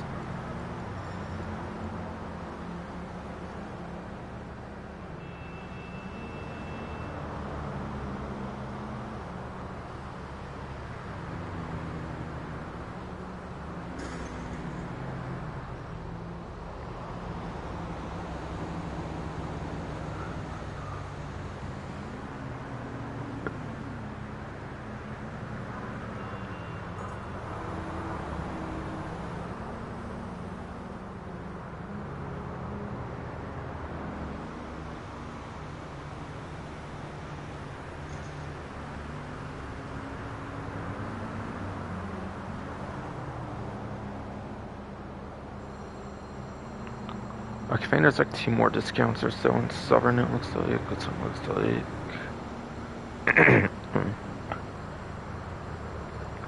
It didn't seem there's a Docties discount. Did not seem like there is.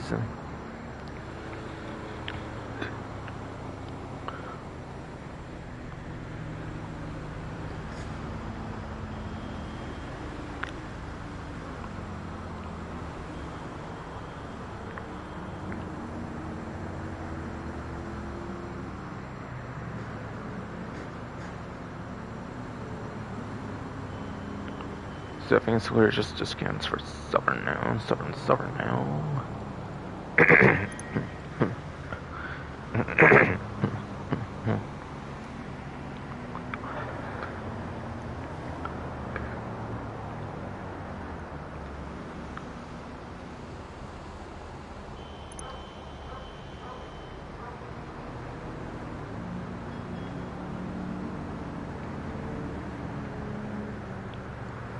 And the first one is actually on the newer platforms only, hence why it says PlayStation 5 since I'm on that platform. Otherwise, it would probably say Xbox Series X or X/X. X/S, excuse me, and then like PC enhanced or something, I'm guessing on the newer PC version.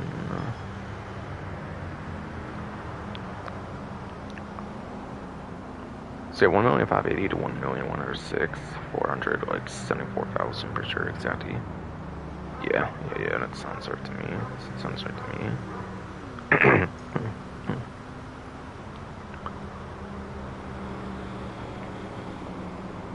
So yeah, the basic muscle car.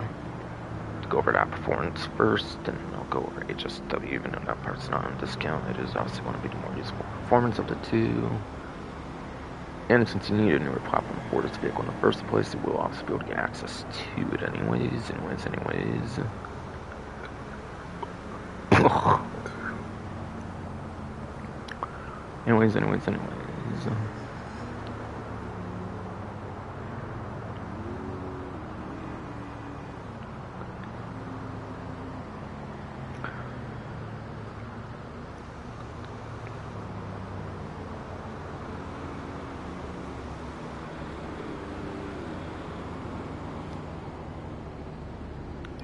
The RGT is in the E tier, apparently for the muscle car class for the basic version. 36 place lap time as well as 48 place top speed.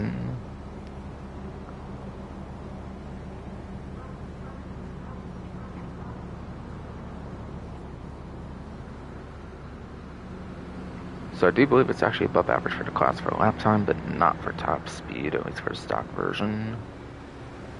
I'm not even going to count for no HSW, even though it is able to be done technically with disabling HSW on a race, since obviously you'll have to have a newer platform anyways to even get the vehicle, as it obviously is a newer platform name, of course, on the vehicle. When looking at it on the website, as I showed.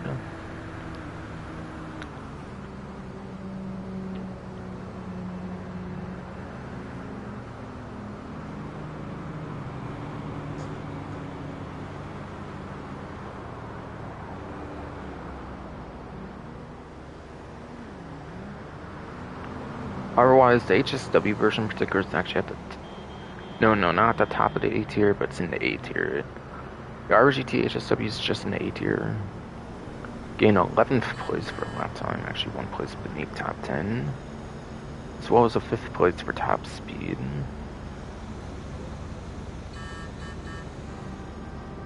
So yeah, it is the worst one for the 5 muscle car HSWs in the game at 5th place for that top speed.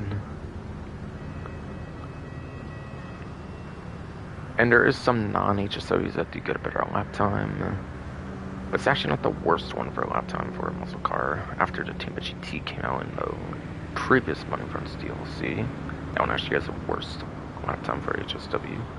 Even as HSW, by the way, for the Tampa GT. But that one at least gets number 1 on the top speed at least. So overall, I would say the RGT is probably actually the worst HSW vehicle in the game at this point. But there's only 5 HSW muscle cars, so you might as well just get it if you want it, obviously.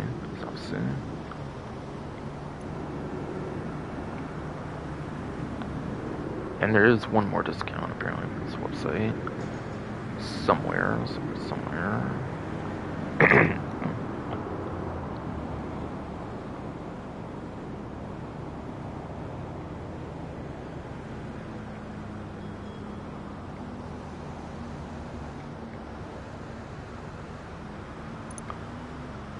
I think it's an off-road, I believe, for the next section.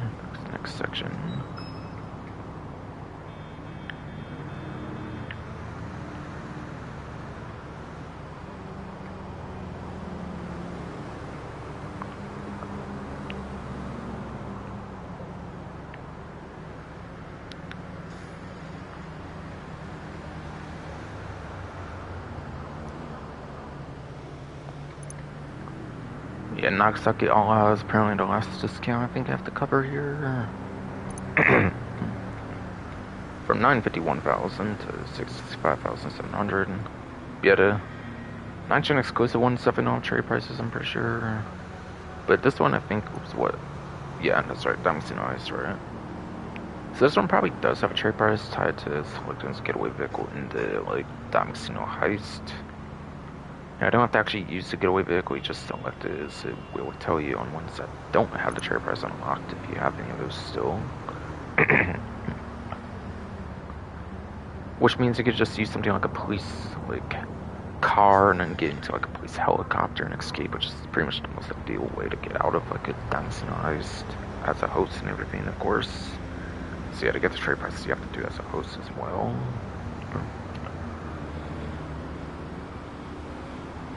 It's a little short of $300,000 savings on the 30% off for his vehicle. Apparently. No lock on Jim or C either. Just pretty much an off-road vehicle. Yeah, all that's not the craziest off-road vehicle, but it is, I guess, alright enough if I remember right. Remember right.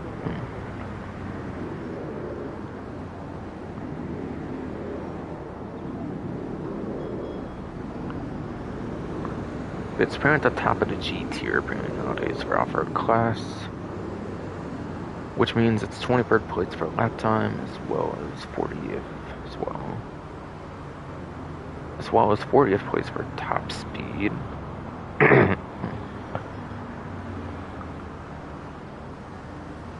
So it is above average for lap time, just not top speed. It looks like though. Yes, above. So again, it's 23rd place lap time, 40th place top speed. Yeah, top of G tier, 23rd place lap time first.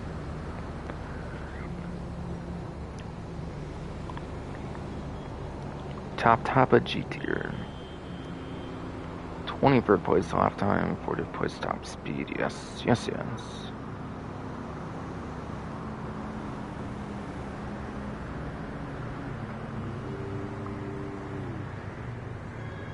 So more for customization versus preference reasons, basically.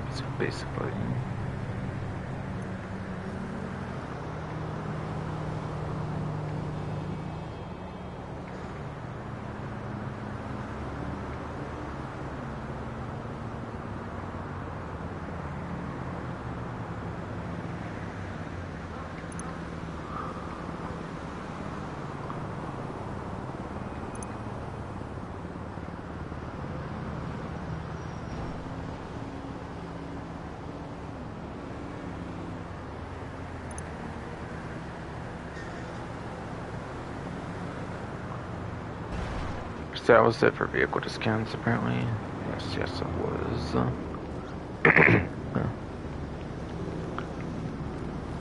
So yeah, if anything, HSW time trial, doing the STX pursue.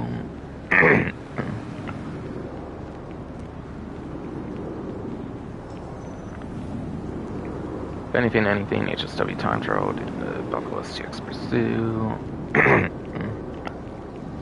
That's really what I'm trying to kind of do, basically, at this point.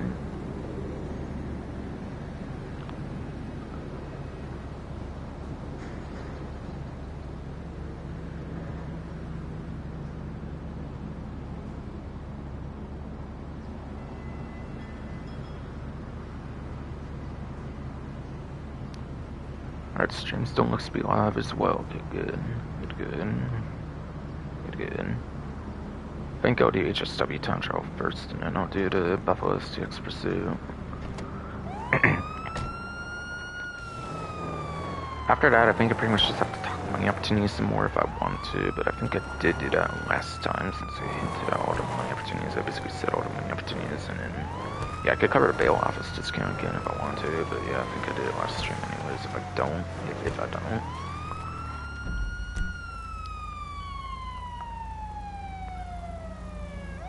Show off Community Combat Series, so like what the maps are and stuff. I haven't actually done that, but yeah.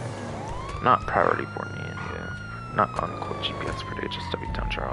I'll have to mark it, then.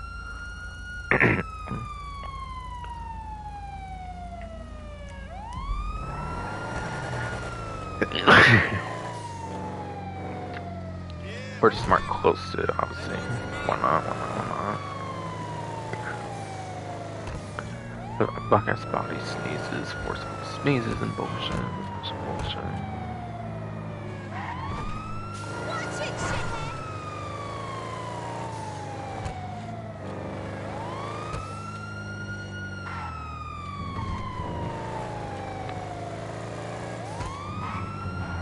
guard or export vehicle?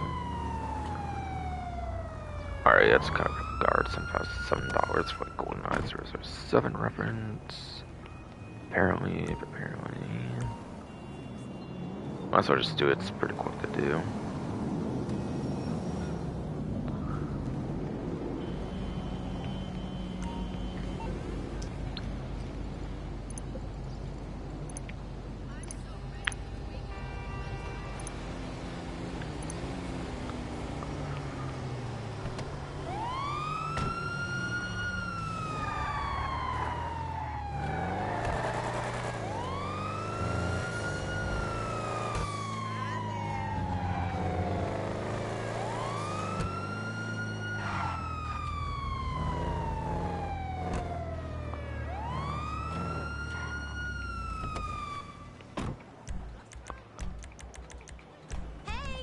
So I'm on the previous straw, obviously, right now, because I did the entirety of the Vapid Gym number 5, obviously, previously.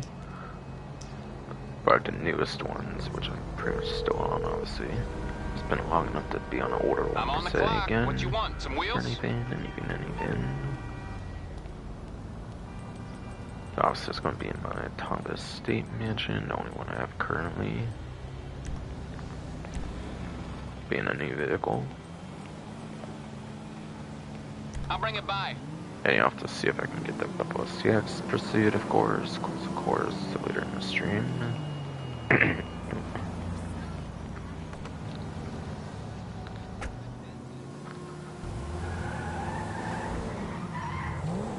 You're totally following me. I wish I could afford a car like that. What the hell? Alright, 1 minute 59-second lap time. Or not lap time, but power time, I mean, obviously.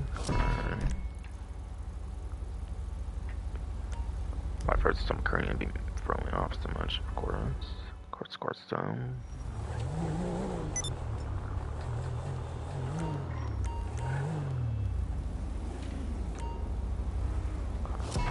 Alright, gonna try for it.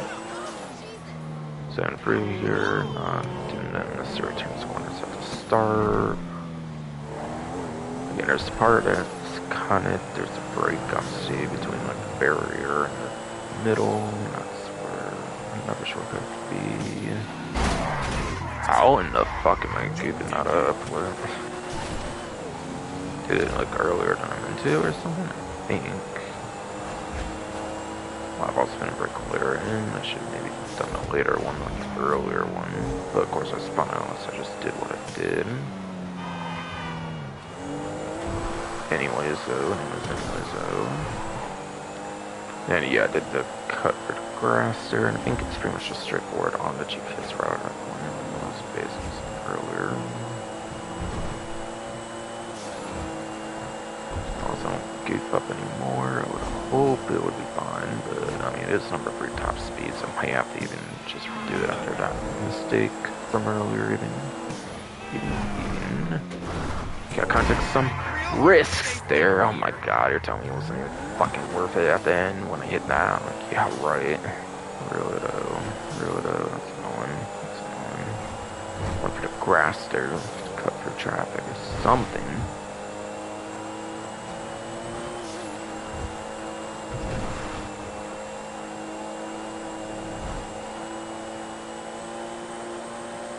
See if I can somehow make it from part-time at this point. Might be able to still actually. Seeming pretty good. Still back out there, I'm feeling like that, but I still should be able to. Looks like I'm good. Dude, let's do it, come on! Yeah, there we go. That's not hard. Let's go. I don't know how I had around spin as I did, but okay. Kiddo.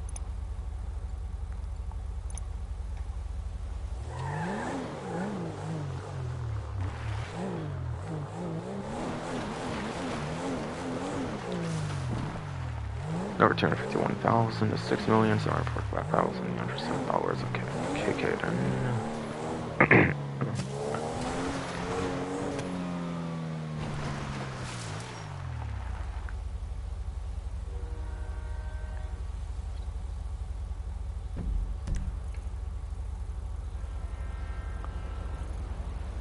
probably gonna check my agency, see if that's done or not. Not enough, though.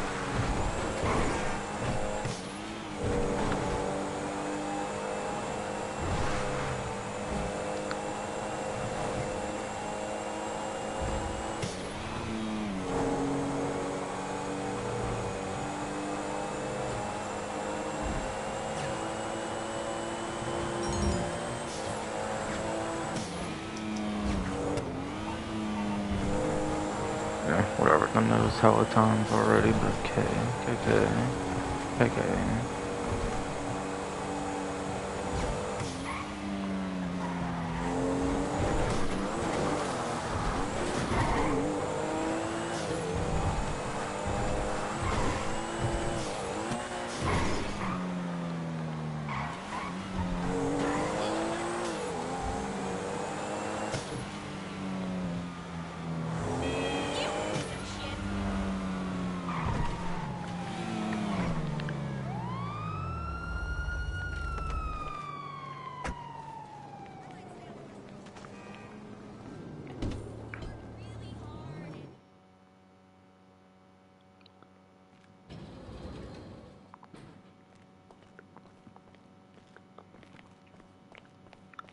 Alright, yeah. If I was noticing there wasn't popping up on there, so yeah, I was like, it's probably done already.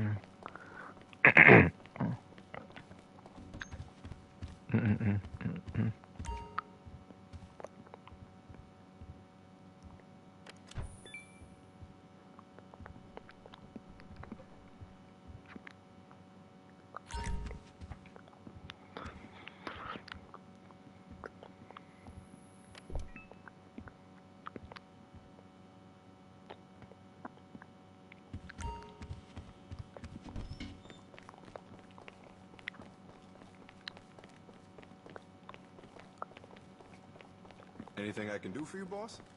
I'll be here.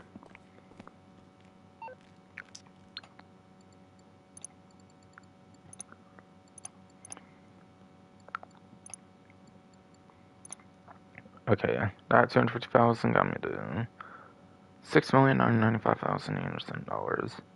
Salary, I did not take it out before the last time, so it would be 240 and then 20K or something. But whatever though.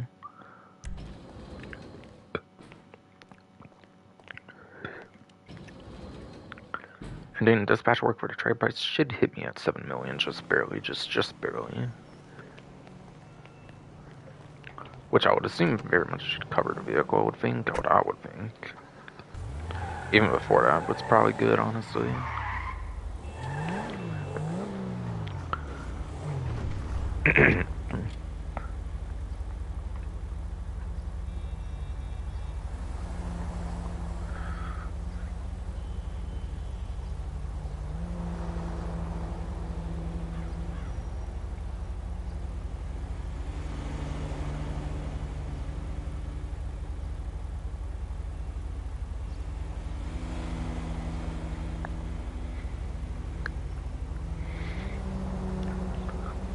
Okay, so should probably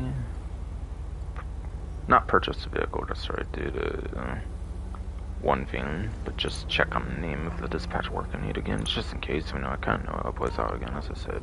Yeah, protective custody is what I need. This is, yeah, what I need. And instead I did it last time, I might as well just already prepare for that in case I have to for last location, which I actually started as in the stream. Except I have to change it, of course.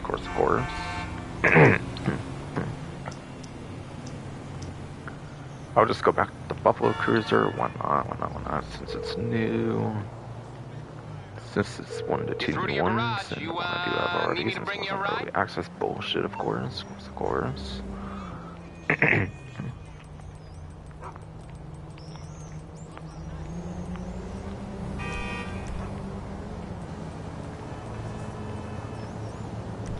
It's on the way. You owe me $20.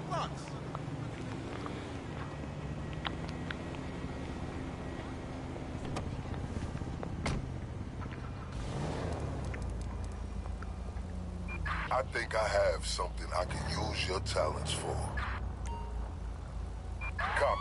Stand by for coordinates. Alright, I didn't get it. Okay. I'll have to wait.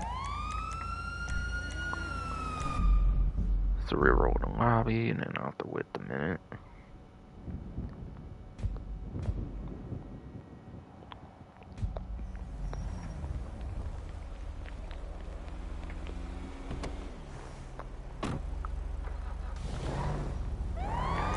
You're off duty, officer. No assignments.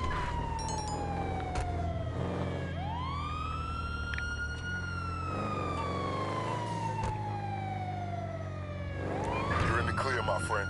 No new assignments. Hurry up, guys. I've been Vincent.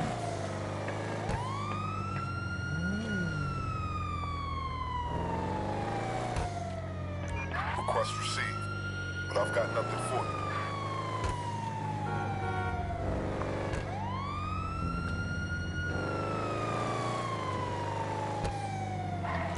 You're off duty, officer. No assignments. I appreciate your ambition. Finally. Yeah, I have something.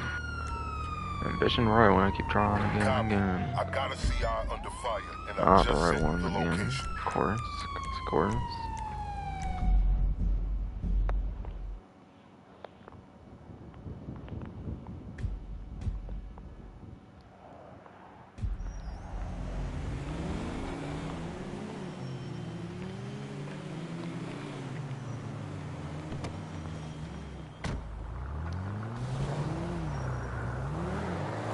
You're in the clear, my friend.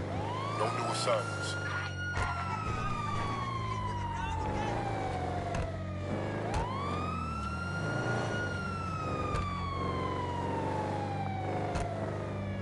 You're in the clear, my friend. No new assignments.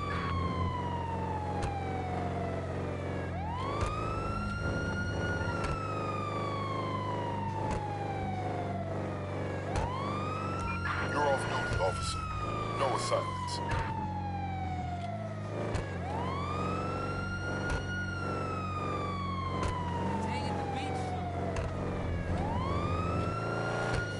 With the police force this Alright, dirty, fucking bound there's always work to do. Getting on something minute, not that bad. First time ever cooldowns. Alright, it's not ready either.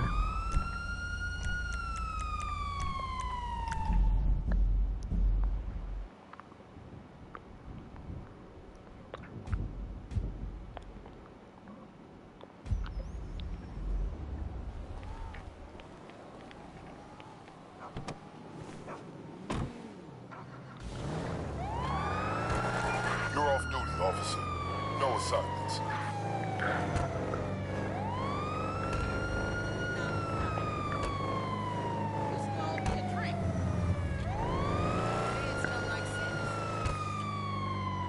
Request received, but I've got nothing for you.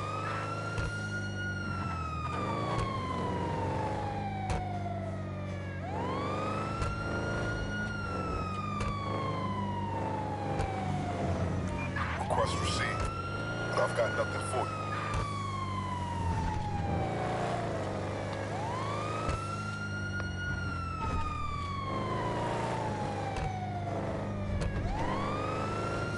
I think I have something I can use your talents for. Copy that. I've sent you the coordinates. Again, did I just get the same one twice in a row, bro? Actually, bro. Actually, bro.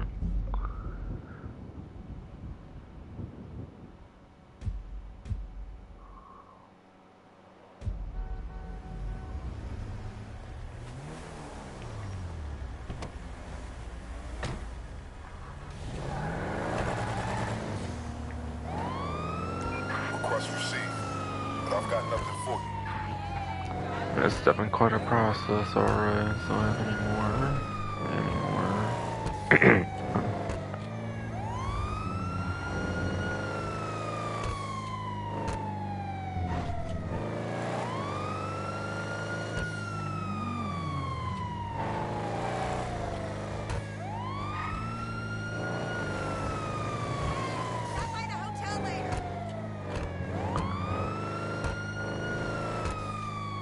You're off duty, officer. No assignments.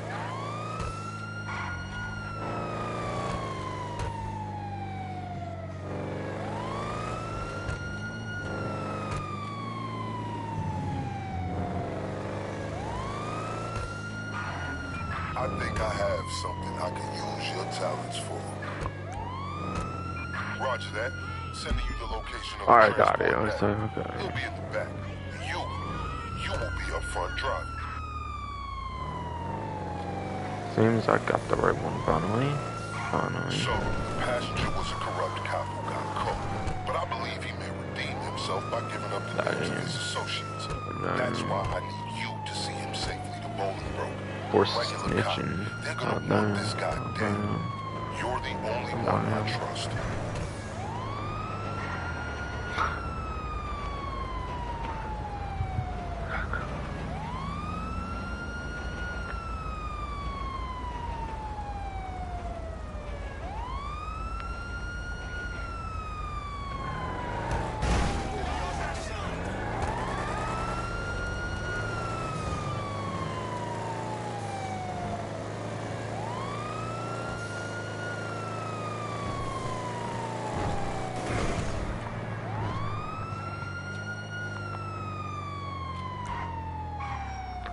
Entered a police transporter containing a cop ready for transfer. Ready for transfer. Excuse me, man. Alright, do I get permission going here with Vincent, or? Yes, I do. Yes, I do. Take the crack cop to Bolingbroke Penitentiary, whatever the fuck all. Why not? Why not? Why not?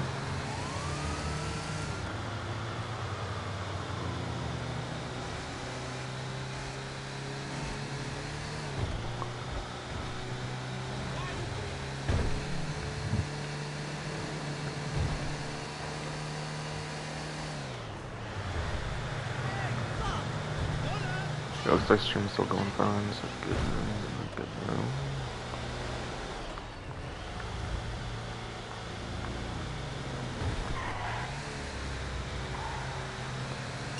Officer, I need you to remain Oh calm. shit, what the There was fuck? foul Oh, playback at the bomb station, on the shit, or and a what bomb the was fuck? strapped to the undercarriage Bro. of the transport.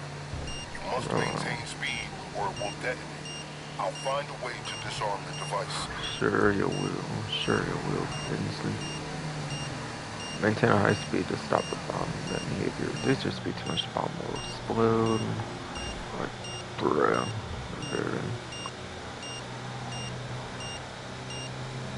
Hey, is there something other sirens not even working now? Like, why? Why? Can I have sirens on with the bomb going? I don't.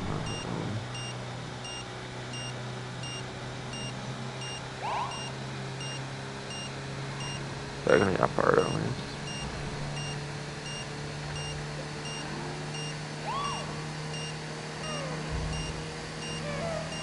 Why not? You still with me? I've sent you a code. You need it to disarm the explosive. Failing to do so will result in your immediate termination. And I mean Bro. termination of your life. Good luck. Oh, fuck you, Vincent. Oh shit, you get this kind of mini game, okay. Unit, be advised. I got it. Our enemies are attempting to I don't rectify know the what delayed, of situation. course, though. You must Of course, protect the prisoner. Let's go to GPS route, because of heck kind of shit. I want to enjoy a drive, then I have myself about to blow up on a drive.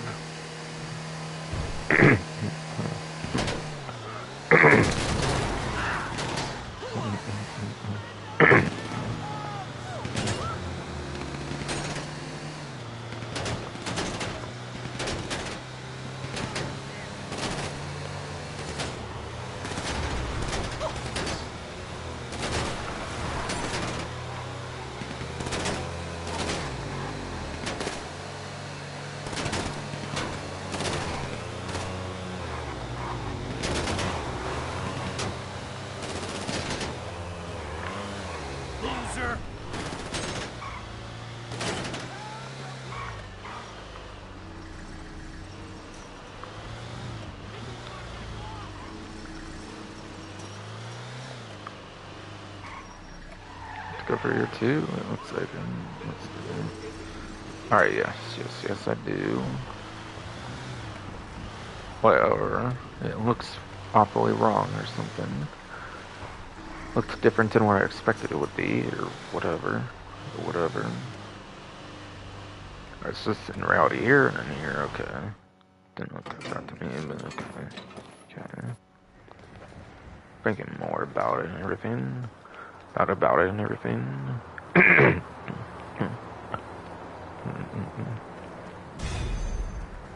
Alright, 50K. Let's go. 7 million pounds. Let's go. And those corrupt individuals are gone. Dispatch 400, which is probably just for a set amount of them. Guessing. An order. I'm guessing it's an order reward, not like for an latest update. When it first introduced as a feature.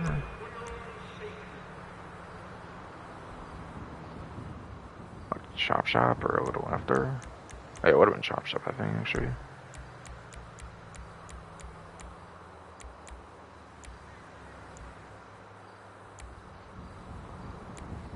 Or dispatch come out after the initial police cars, so like bounties, maybe? Alright, yeah, bounties, okay. So you got the gold, it looks like, on that finally. 50 for platinum finally though.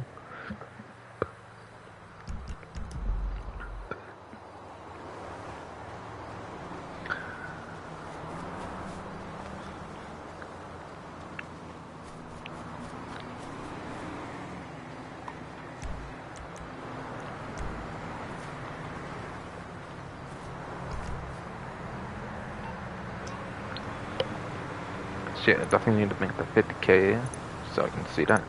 7 million for a brief moment. Why not? Alright, 7 million for 5,000 innocent dollars. I see.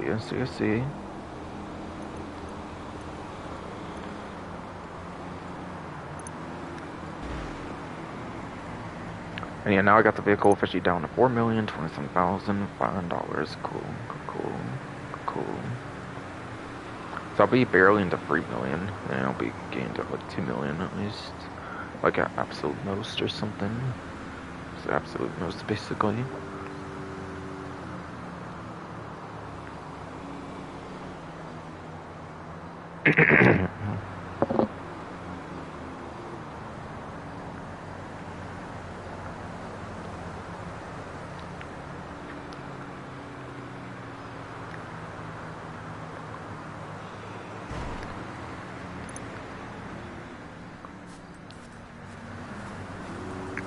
Yeah, I'll go into my one mansion I had at Thomas State, obviously.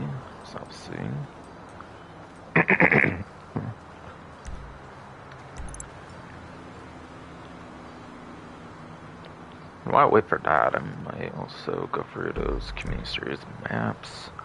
I don't play the like combat ones unless like something like survival or like a mission or something, which I haven't done like any missions for Mission Creator yet, obviously, but yeah.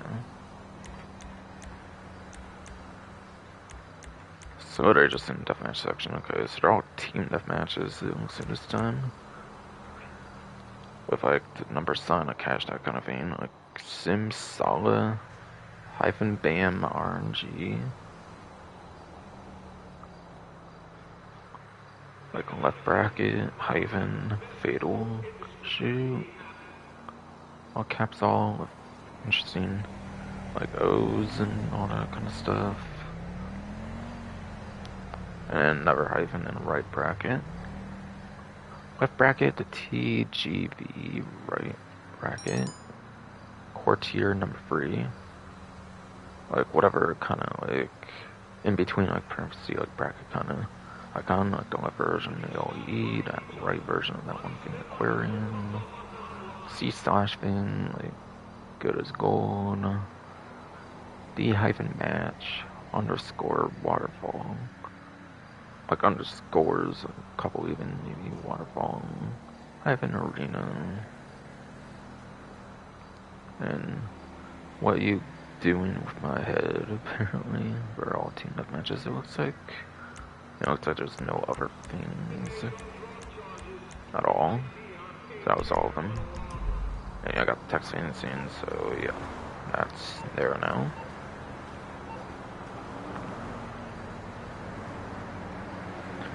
Of course, of course, I do assume my stream is still live. Obviously, it's been going pretty good.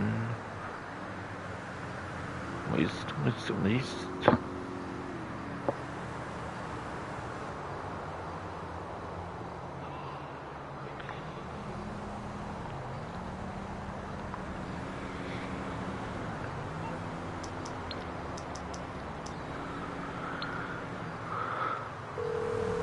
And it's all the way over there where I picked up the transporter, so I'm pretty sure I can actually call it here, right? I'm pretty sure.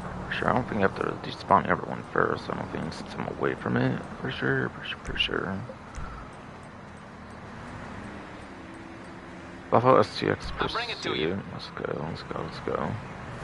Which, by the way, if I didn't say in the stream, this vehicle is not that good, unfortunately. You cannot get armor plating or any DMI tech features the original Buffalo STX Pursuit got, unfortunately, so this one's kind of not that good, unfortunately, I find. It literally just has some lock-on jammer, no armor plating, or the features that made the regular STX Pursuit actually all that good.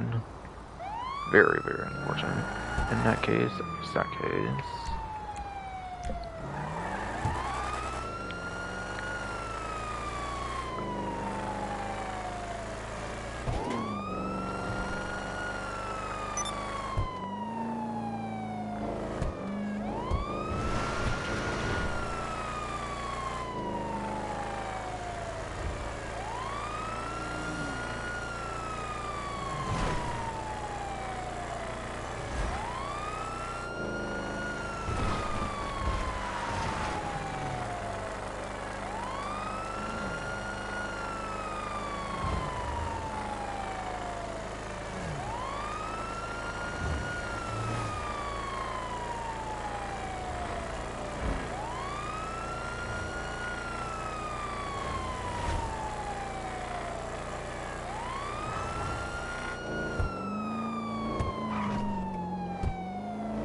bro, did I just pop out on when they hit the side of my car? I'm so fucking ass confused anymore. Like, what the fuck? What the fuck?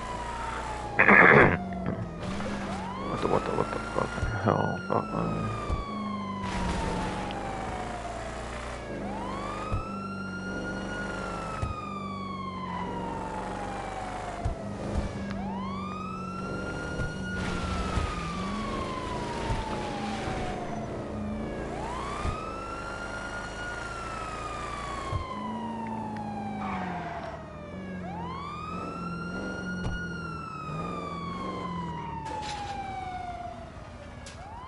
I did want to try to stock one around just cause. Why not? Why not? Why not? Don't really have much opinions on it or nothing, but whatever though.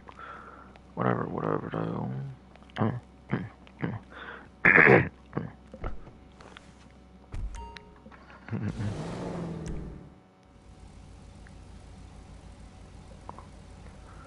So now at the mod shop, check my stream again, just in case again. It's just in case again.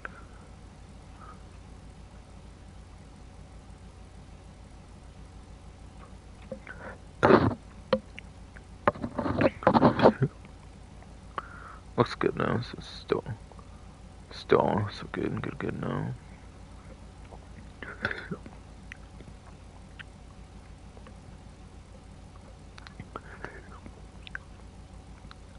Good now.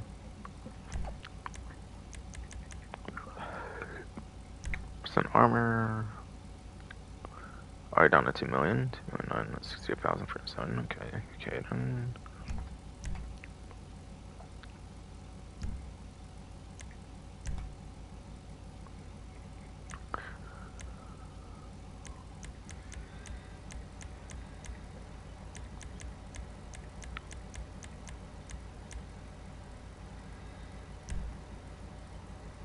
But yeah, let's throw those differences to brakes. Kind of trying to show some differences of them a couple times around.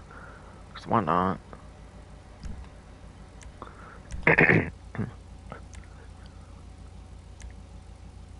Alright, EMS upgrade 3, if not 2, even was looking to build a whole bar. I think 3 though.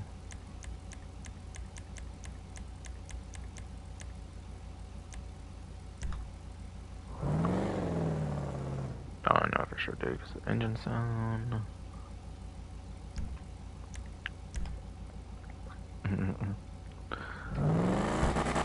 Alright, so some stock. Gold.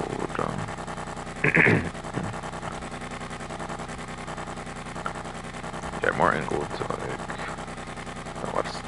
like the left or something. It looks like a single angled. Medium bore. Okay. Kind of good size curve angle in there, of course. Single, medium bore, big bore. With that little bit of extra thickness, more maybe thicker towards the stock kind of thickness, possibly even or something single version. And finally some side X exhaust oh, I see. I think it's that little part there. Chrome side X exhaust and a titanium version. Has that attention to it as well. Oh hell yeah, look at that side shit there. Sure though. Sure though.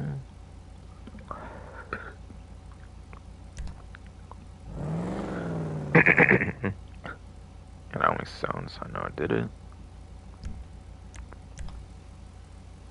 Hood, no. Stock hood, no. Vent delete hood, probably just do it some middle part, makes it look flatten. Or something. Front facing vent hood, no. More frontal venting as it kind of suggests the name. With a car hood with a hell raised up one. And recessed hood.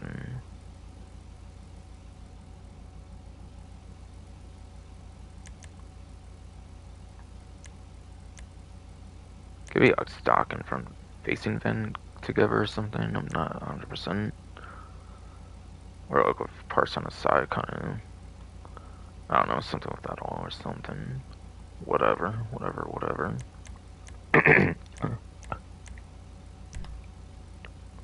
Just going to use usual bomb modifications like you should do, obviously, for most of them, because I don't care too much, really. Really don't.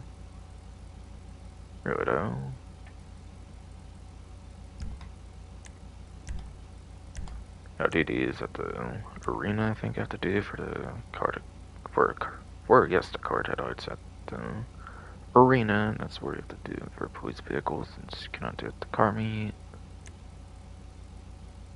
You have to use a personally owned, like, mod shop 40s.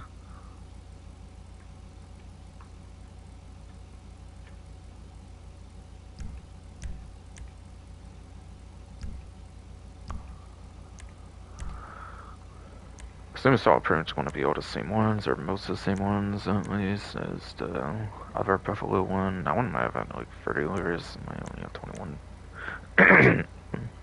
So this one might only have 24 by comparison, but I feel like the other one had 30 though.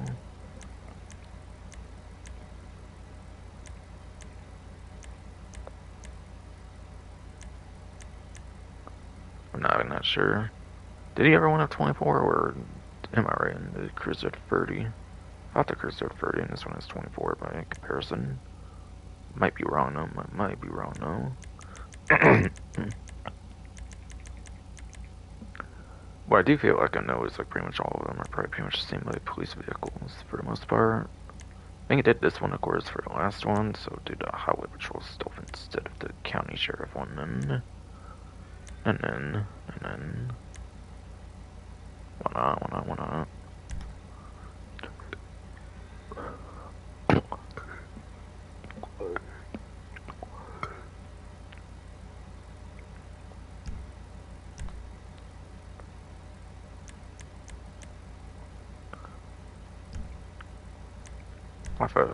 Yeah, it's last five. That's automatic for pretty much any of the newer vehicles. Mirrors, just carbon mirrors, okay.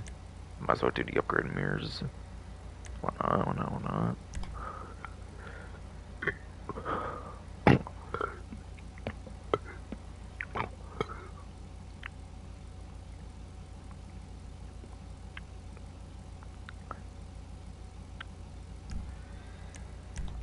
Alright, louvers.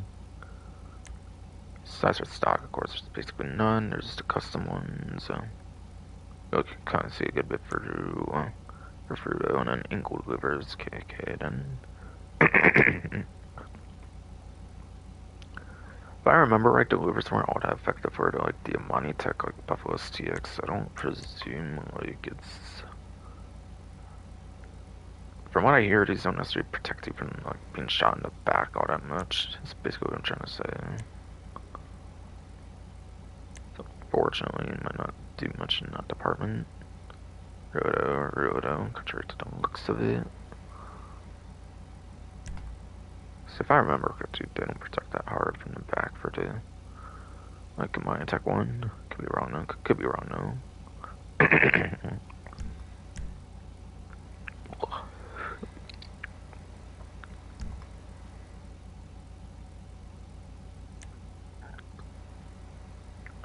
With equipment and pretty much some was copy paste stuff on these police vehicles, I'm pretty sure. Probably all the same kinds of ones that were on the Buffalo Cruiser, of course. Of course so. Fuck though.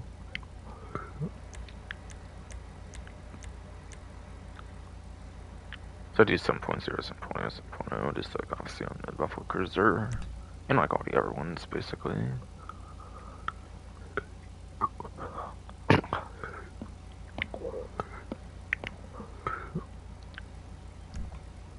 Basically.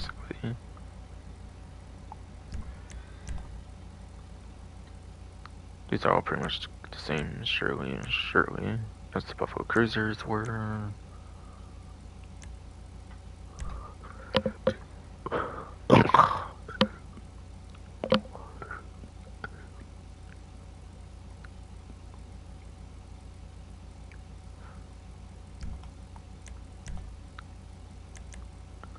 Yeah, I think I'll do service because it also starts on 2.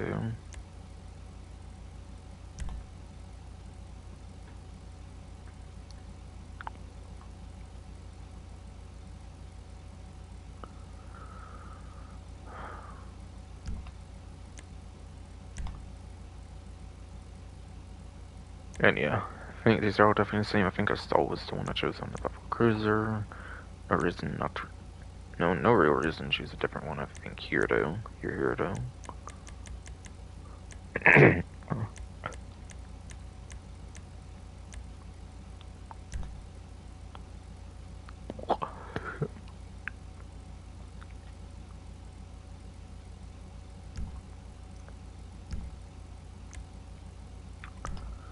And respray.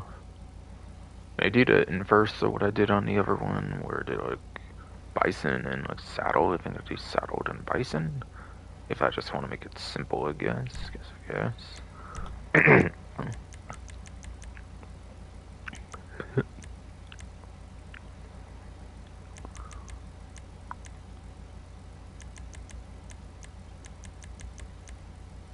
Why not? Why not just do the inverse of what I did on the other one? Sphinx is kind of fucking dog shit, so it deserves to be colored brown anyways, since it's not got the amount of tech of the original Buffalo STX, so yeah, it is pretty fucking dog shit, unfortunately. So it should be colored like shit, shouldn't it?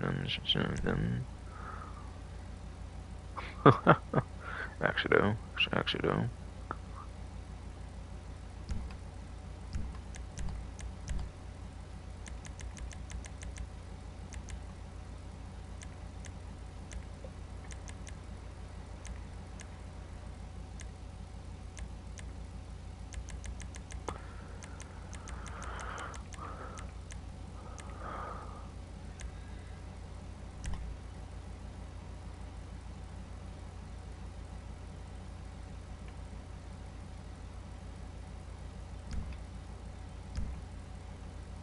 You know, crew amount to use police vehicle was right. Just moving on. Probably a good thing, because I was just put the one representing my PSN on there all the time anyways. I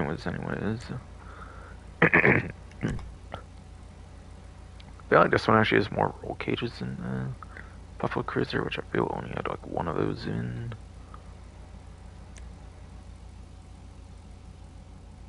Could be wrong though. I don't think I am though. Cage, package, carbon seats. Probably just some usual like roll kit stuff for some of these, even like civilian vehicles even.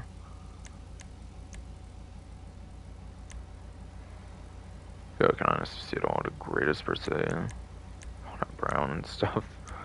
Stuff though. I think it's just basically the same. Oh well, once it's padded, it's basically the same thing, just changing the seats. Okay, right. Padding just puts padding on like the front half or so, it seems. Okay. And yeah, the carbon seats, like the more traditional seats, race seats, street seats. Okay.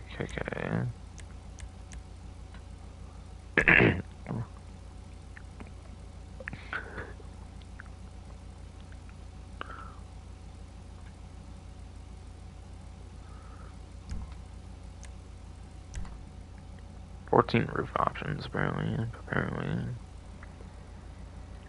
Stock roof with the carbon vortex gen, a generator, surely. Double version, it's in color as well. It's going to be carbon, obviously. Seems to be based on the primary colors and sprayer and the roof color, it seems. Then you can do it double in with the carbon, apparently. Cannot do a single color one, it seems so, which is kind of weird to me though, but whatever though. Roof fins for next view, looks like. A regular carbon. You can do double in single regular in this case. Weird. Carbon double. That kind of vortex gen, you can't do the single, like one colored. Like primary, it's kind of weird to me. Whatever though. Seems pretty inconsistent considering the roof and lets you do it. I feel like it's mostly just because stock's a thing, I don't know. I feel like it's oversight too, I don't know though. Rear scoop is something on the front, okay. Primary coloring. Also can do secondary for that in particular. Cool. Tuner scooping in secondary version. Yes, okay. I'll very much do the secondary tuner scoop, why not. Get more secondary color representation too while I'm at it. Oh wait, that's actually not the last thing, duh. My bad. For some reason I thought that was the last one already.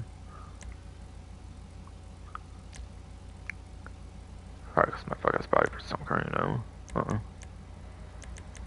Competition scoop, if it's done in primary, actually makes the roof color primary instead of secondary. Okay, that's interesting. That's interesting. But only that modification, I think, too. Wait, what the heck? And there's an alternate version. So you cannot actually do that as a secondary at all. Okay.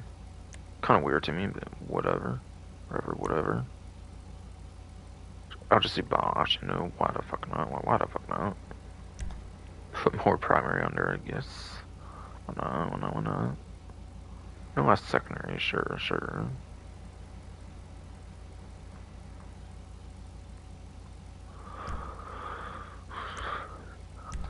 Skirts.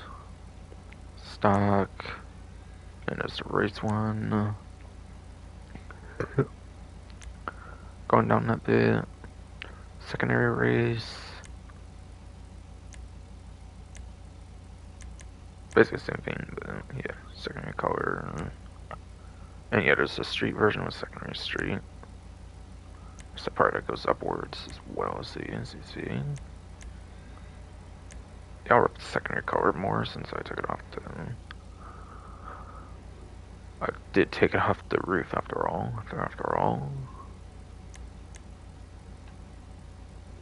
Very much will do that. Bottom one for sure done.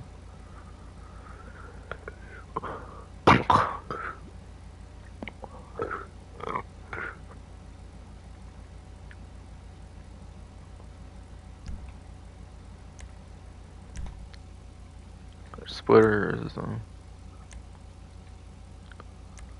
Honestly, it's probably just auto Buffalo 6 customization. I probably should be going for this quicker.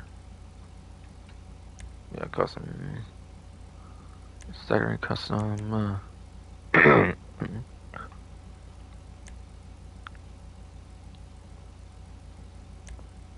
Basically, use a dash of a primary and secondary. It looks like on a splitter at all or whatever. The splitters, whenever is that more secondary version. Even higher up whenever the street one was secondary version. Competition has like bolt things on there mostly. I feel. And some more length to them too. And of course secondary version. Definitely repping more secondary color not bomb option.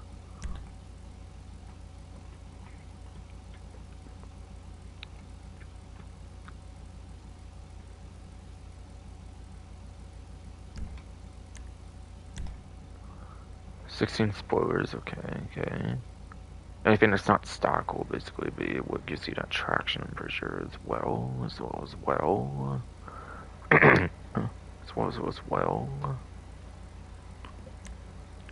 Yes. Small lip, secondary version of it. The medium lip, secondary. Cut lip and then secondary. That kind of format going on there. Doesn't seem very much entirely attached to the car as well. I see. Alright, and small wing, which is primary. Wrist wing is primary as well. And tuner wing is very much primary color.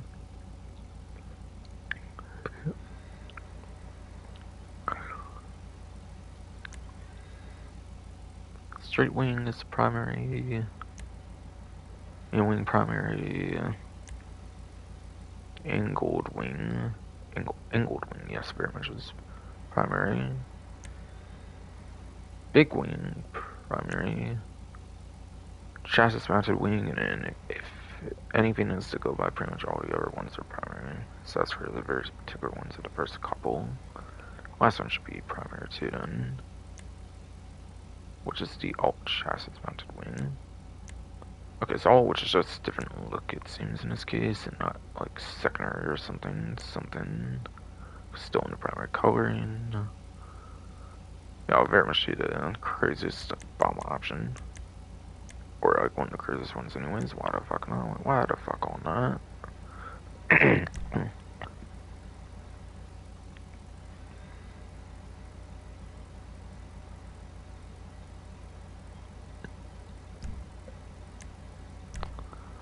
Alright, suspension. Surely no camber effect. I'm guessing being a police vehicle, pretty much.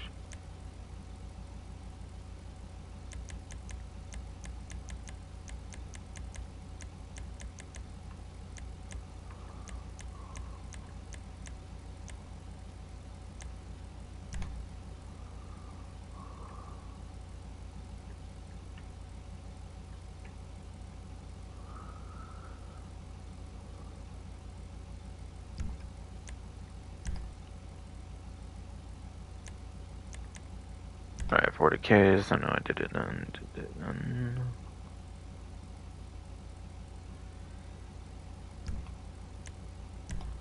Turtle makes a sound. Turtle, yes, makes a sound, so I should know. Yes, it does.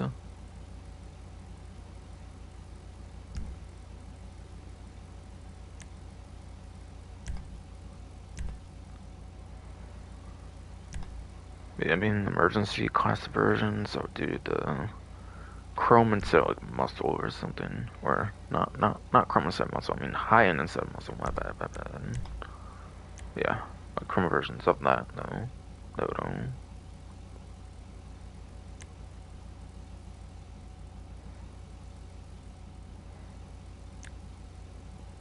I do the solar ones already. Kind of forget actually.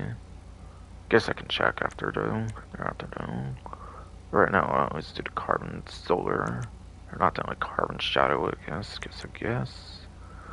I think I did the cheetah carbon R on the last one. I think for the Buffalo Cruiser, of course.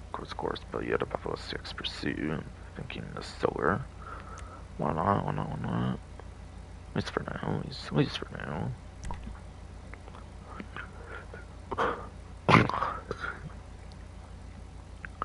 Because S solar represents STX, since I do have the name in the vehicle, of course. Of course.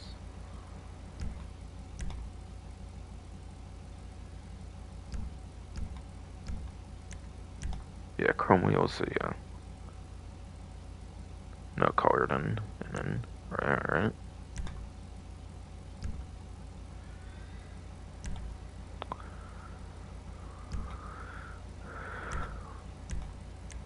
Because tires up the text on there, no, I didn't.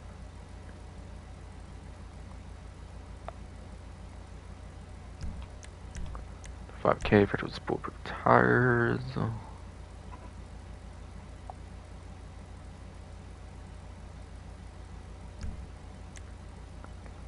Yeah, obviously I'm gonna need the brown tires most. Did all brown colors once again.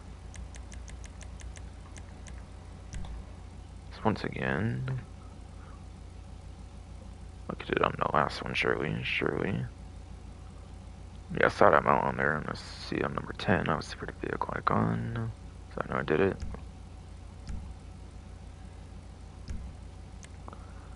And yeah, I'll do Windows here. So the only thing I pretty much have to do is the card headlights and a lock on chamber if I want to. Now that I've officially bought every vehicle with the update, now I know more so of like what I can truly spend in a sense. If I'm not going to be saving up for the other mansions per se anytime soon, even. Not sure if I will do that or not, obviously, but still. Whatever I can't wait to see it on the road. Oh shit, no. She didn't say the thing, no, that's not fair. It's just me, or does this one actually have less lighting than the Cruiser did? Interesting. I'd actually kind of want to see on the wheels if I did the ones I meant to do, but I do 3 chrome wheels anyways, so I'm just checking off time. Like, screw it, like off stream or something.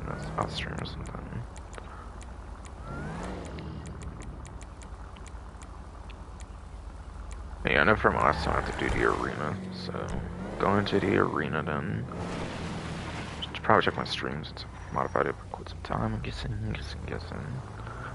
Or a bit of time at least.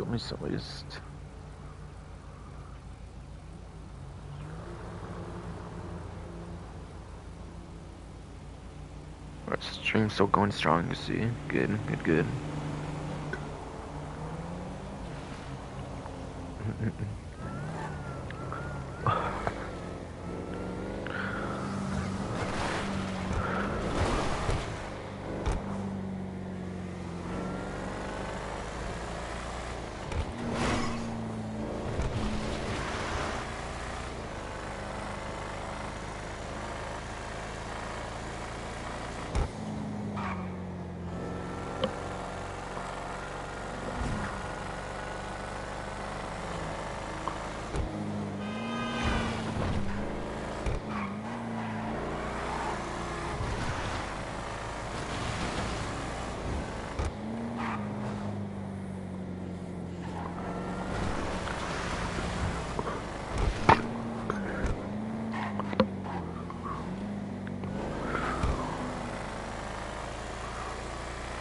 Guess I'll go this way for it all. Why not though? Why not though? It's such a track though. Such. But it's such a fucking drag though. You don't even get the Imani tech features on this one though. Like actually do. I'm not gonna put it in the agency just to show that, but yeah, you just don't, unfortunately. And keep in mind, the regular one had the force glass. I don't even think this one has that either, so I'll just put it that way anyways.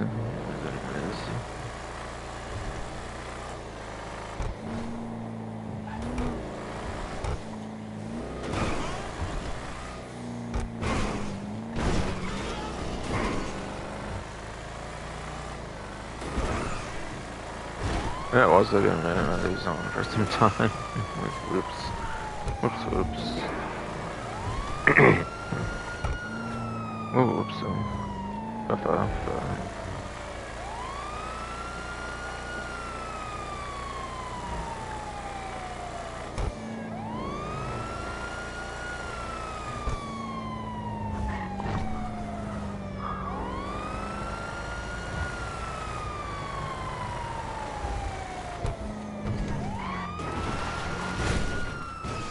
So I only hit that pedal and flipped. Right.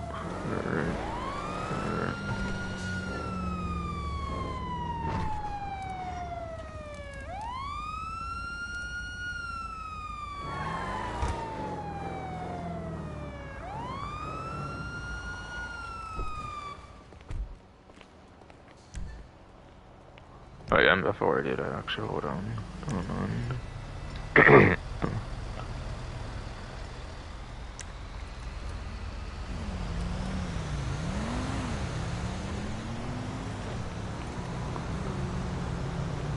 So if I just don't damage to this window, it shoots in one shot, like breaks it, then it does not force glass, and therefore no monitor features.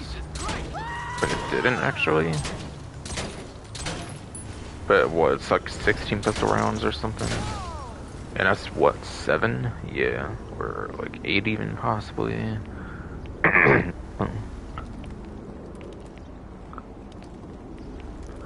it's supposed to 6. But yes. Yeah,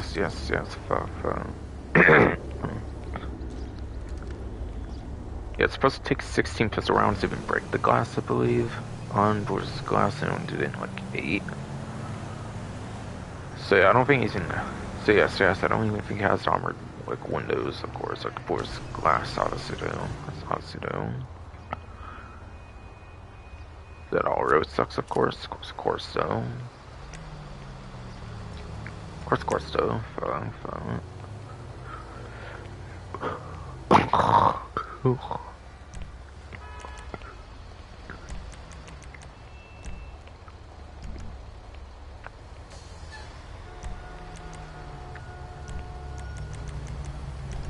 Let's see, I do the Toros and... Or do I do the STX Pursuit first? It'd be better, maybe. Because the arena, if I put it there, it has limited slots. Because yes, if I do in the arena, I have to put in a certain slot, and there's more limited slots in the arena versus the other properties. It might be more convenient to do a STX Pursuit first, actually done. Yes, fun.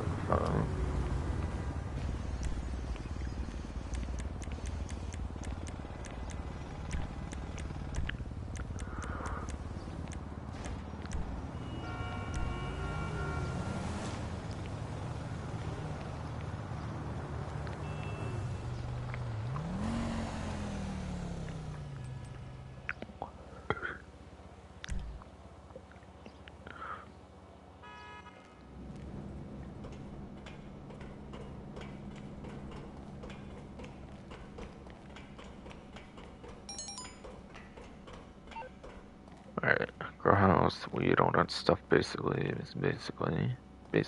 Fun.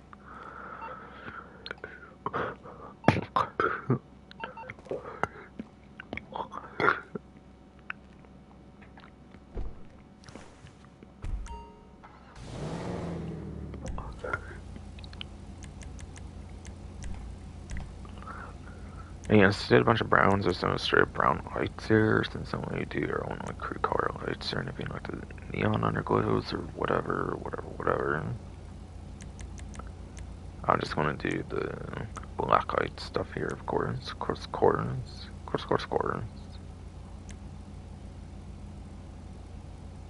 Even if it's a massive 80k, so be it. So be it.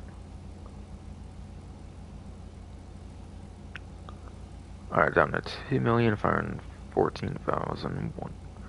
2,514,795. Yes, though.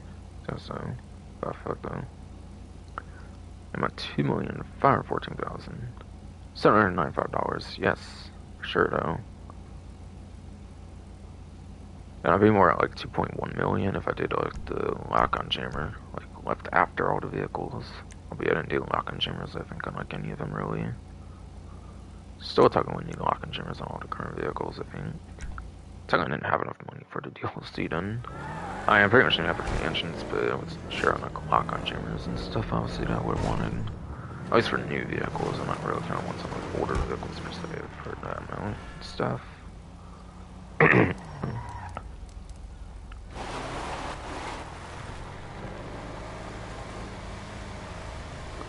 So to move this, do I have to despawn it and respawn it? I forget. Just do it just in case though. Like screw it though. Seeing as I have actually not used that in like the last couple minutes, pretty much just did vehicle organization. So it's fine. It's totally fine to do that like that though. So again, I should probably do the mansion first. Yeah, I'm doing it the wrong way because like what the fuck nah. I don't know.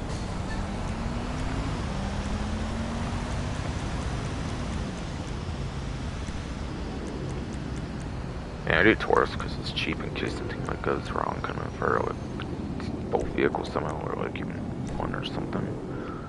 Don't expect it to glitch out or anything like that, really, but just in case, obviously, just in case, obviously. So that's why the Taurus kind of is my guinea pig there.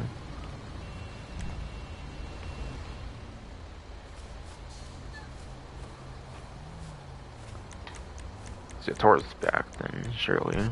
Right. Yes, it is. And also my new vehicle should be where it belongs now again.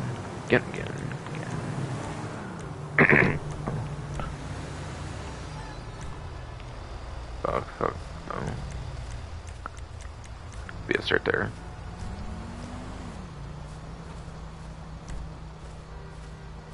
I stole 2.5 million. Let's go.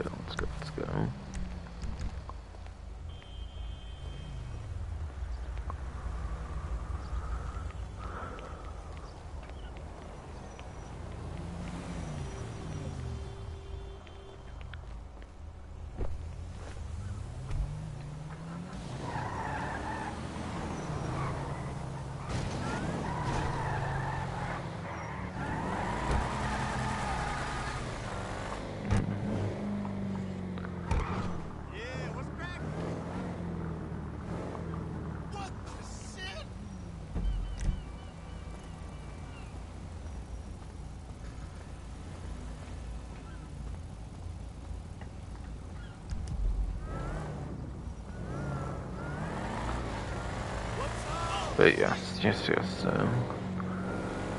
yeah, I technically did everything I needed to do in the stream, pretty much. I didn't really talk to many opportunities aside from maybe the combat series thing a little bit. Since again, they've literally revealed all that basically in the like news wire, so that means I covered it last week, and I think I did talk stuff on those last week. I think bounty stuff, like the basic bounties, give you like 80k or something. I believe I'm double money. I believe.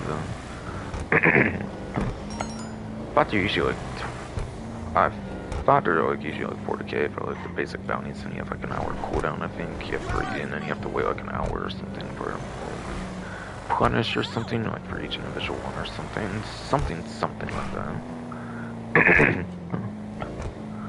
But yeah, they're either like 20-ish-k or like anywhere up to like 40-ish-k. I think one of those two.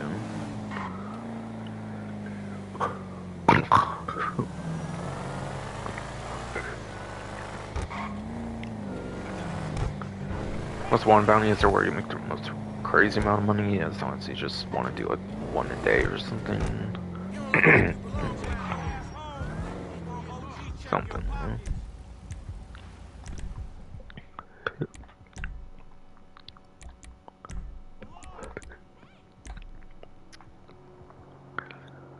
They most wanted are the first 6 degrees. Whitney, Chaz, Lieberman, Leroy O'Neal, Brock Thompson, Cliff Song, and Omar Garcia. Those 6 are the most wanted, which give you the craziest payouts for the 2 times or 4 times if you have plus or whatever.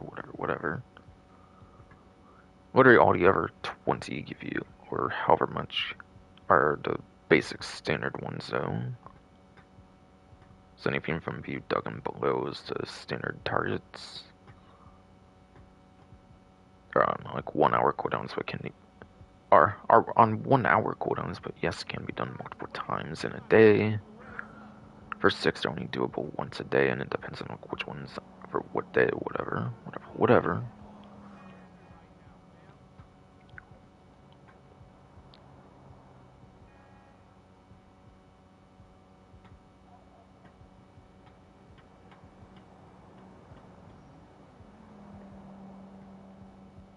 Alright, just 24 actually, so yeah, just 18 that aren't actually the most one, not 20, my bad.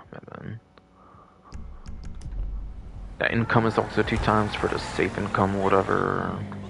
So the agents give you 2 times income, I'm pretty sure, is one of the things going on as well.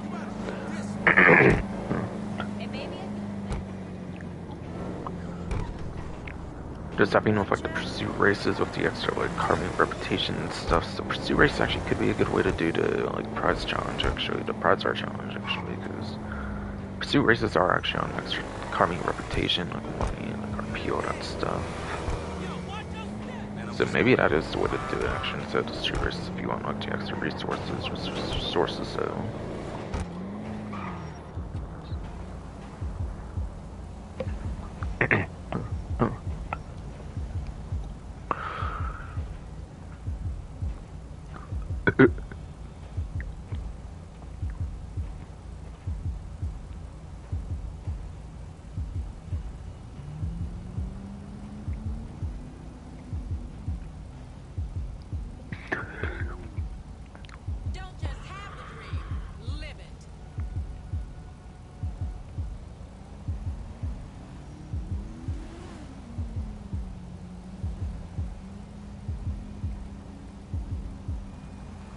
Yeah, pursuit racing is 3 times, by the way, not 2 times on the pursuit race stuff, particularly for the money RPLs, carbon rep, yes.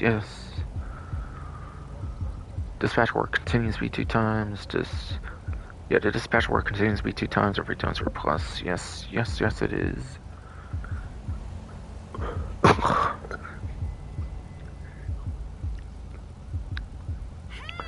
Yes, I technically quite literally showed off gameplay earlier, right.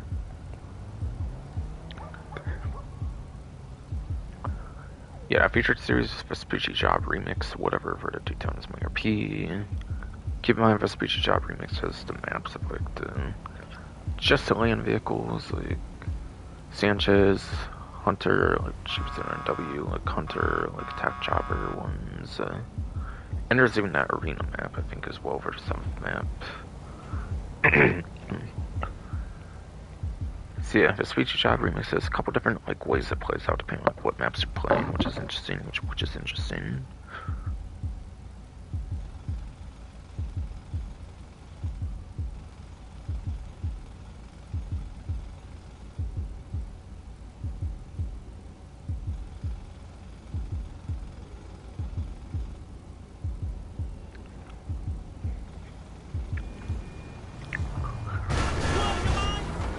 And yeah, I didn't mention much on team deathmatches or whatever, but yeah. Probably some payouts adversary modes were like probably a couple $100,000 an hour or something at most is probably what to expect at absolute best, I'm guessing. Kind of based on amount of time, like how much like players, etc.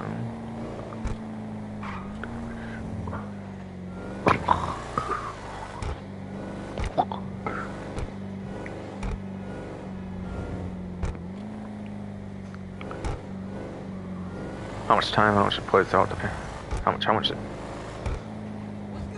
yeah, how much time, how it plays out, plays into the amount of time, like, it lasts, like, amount of players, such, in case of death matches, like, I was saying, it's kind of all that kind of stuff, comment stuff, whatever.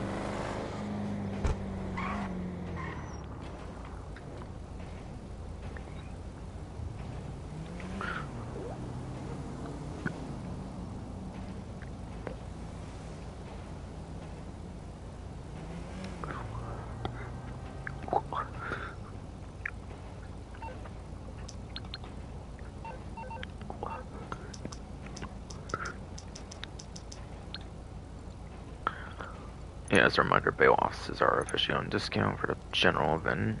It was revealed it would be for next week on a previous newswire. Just, yeah, wasn't obviously active last week, but now it officially is. So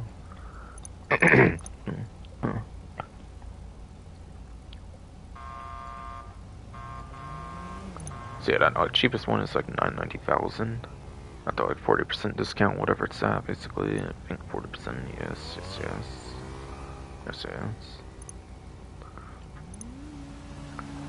And yeah, the style is just cosmetic. Obviously, the agents give you like the income. Yeah,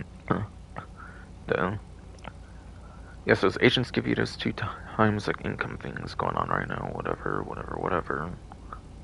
Personal quarters allows you to spawn at the property, which could be useful depending on how much you want to grind it, of course. And that's how efficient you would want to grind it, whatever.